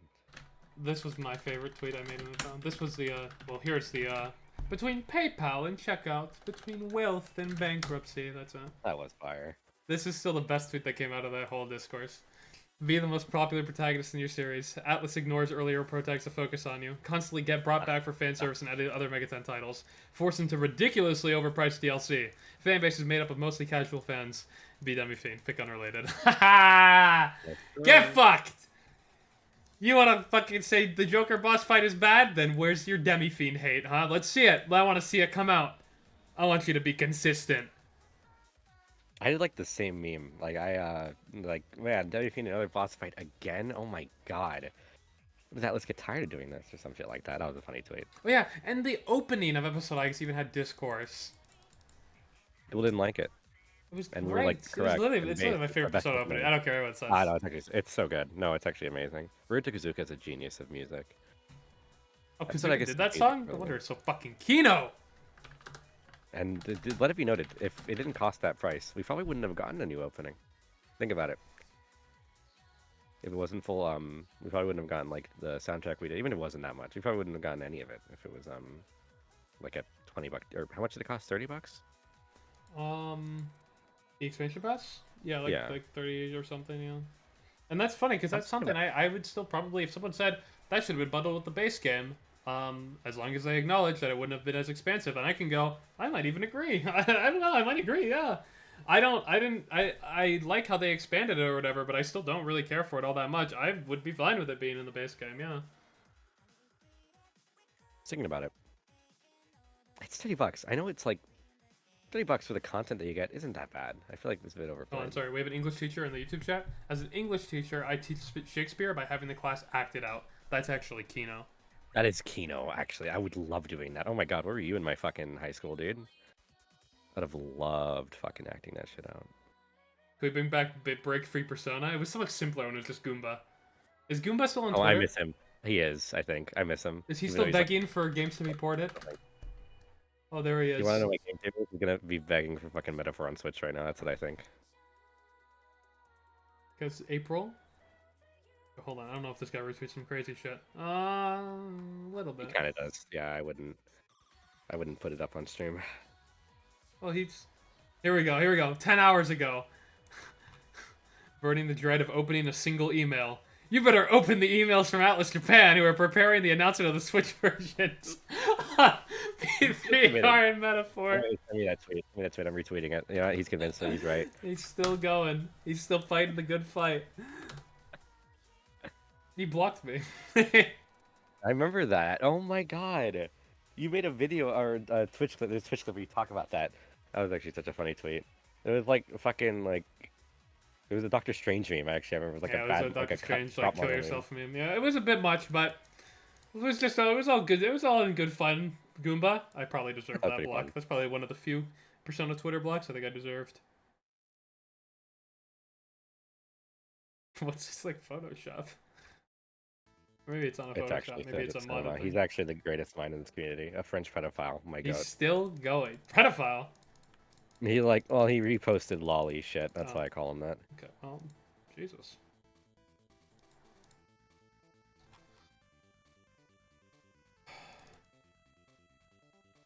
You excited for the Switch too? I am actually. It's like the thing is like I think you'll be fine every console generation if you just own a PC and like the Nintendo system for that generation. You know what we need more good, like, Persona content creators.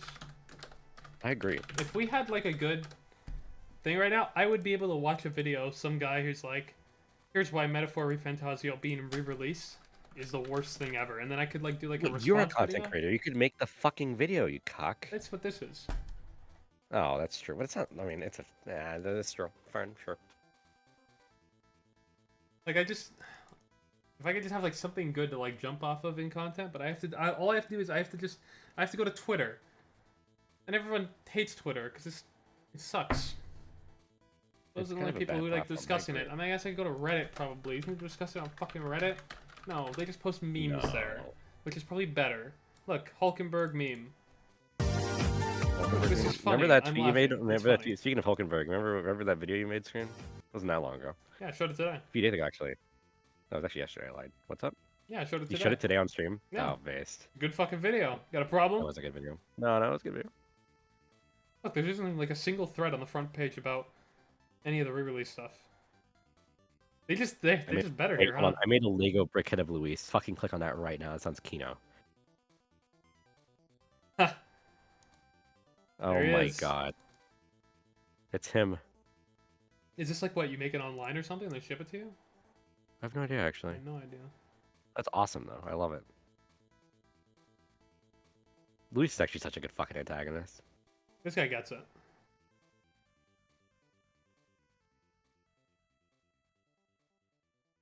Who's the bigger Yeah. dick rider?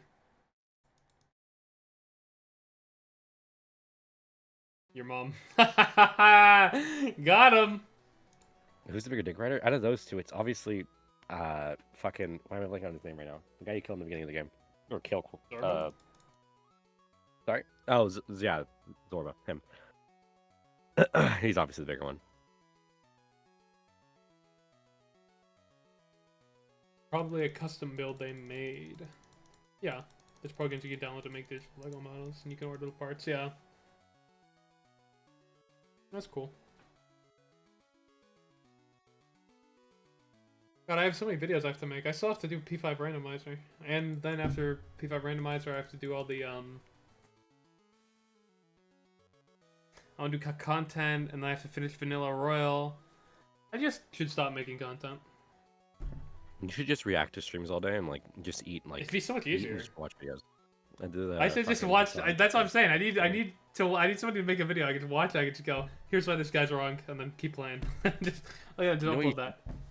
Just like pull up a video of just someone playing Metaphor and just pretend like they're talking about something. Like dub for them. Just dub what they're saying.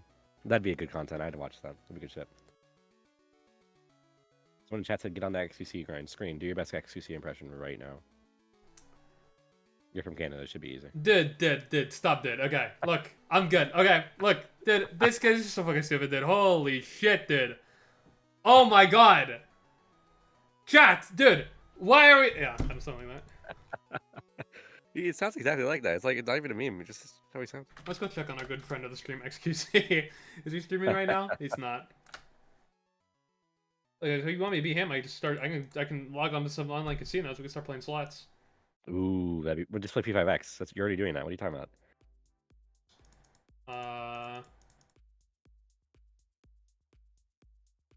Girl, not wrong. It's not wrong to be honest. This is genuinely what it feels like for the Persona 6 era. I don't get it. What's the joke? Am I missing something? The idea is that like everyone's changed, but P5 is still the last Persona game to come out, I guess. Bad joke, because Reload did come out, and that's a Persona game technically. It's not a new one, but I mean it's a remake. Still, new game. It's not a funny meme. This is like Reddit shit. Yeah, I don't like this meme. It's not funny. Squid Games. Quid game. I feel like you don't really have a Canadian accent. What, you think I don't have a Canadian accent, eh? When I go up to the mountains and they fuck my wife, eh? Why the moment you put on a Canadian accent, he becomes a cuck? What are you trying to say? Hey, at least it, you know, as long as he donated to the natives, eh? That's all good for me. You wanna... Nobody sounds like that unless you go super up north. That's like they make up like no, less than like they have like American. they make up accents so where you little just- of the fucking Canadian population. Well, there's actually another Canadian, the Toronto accent. Screen, you're pretty well versed in the Toronto accent now. I hate all the slang. All Mandem. cringe. Mandem, fucking get my sneaky links and not kill me. What the fuck is a sneaky link? I think it's like when you go to hook up with someone on the down sneaky link. Hold on.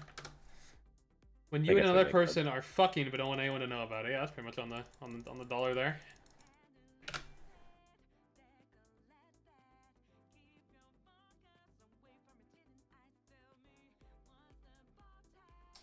Okay. Well, we got anything else? I think that was good.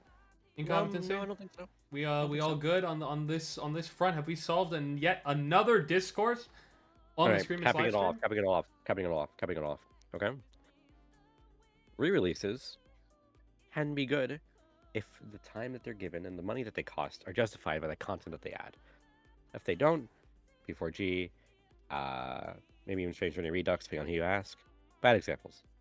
good examples of re-releases done right. P5R, Vengeance, big expansive re-releases that add a lot of content to the game that is very well received.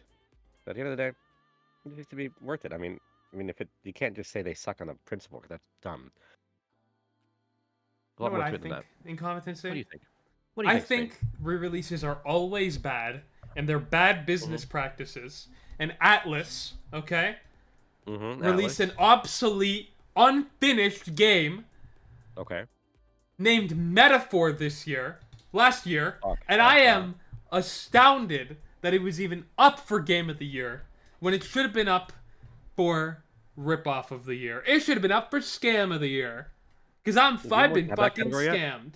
And you know what? You know what I'm gonna do about it? You know what I'm gonna do about it? What are you gonna do about it? You wanna know what I'm gonna do? What are you gonna do? I'm gonna buy Retold. Cinema.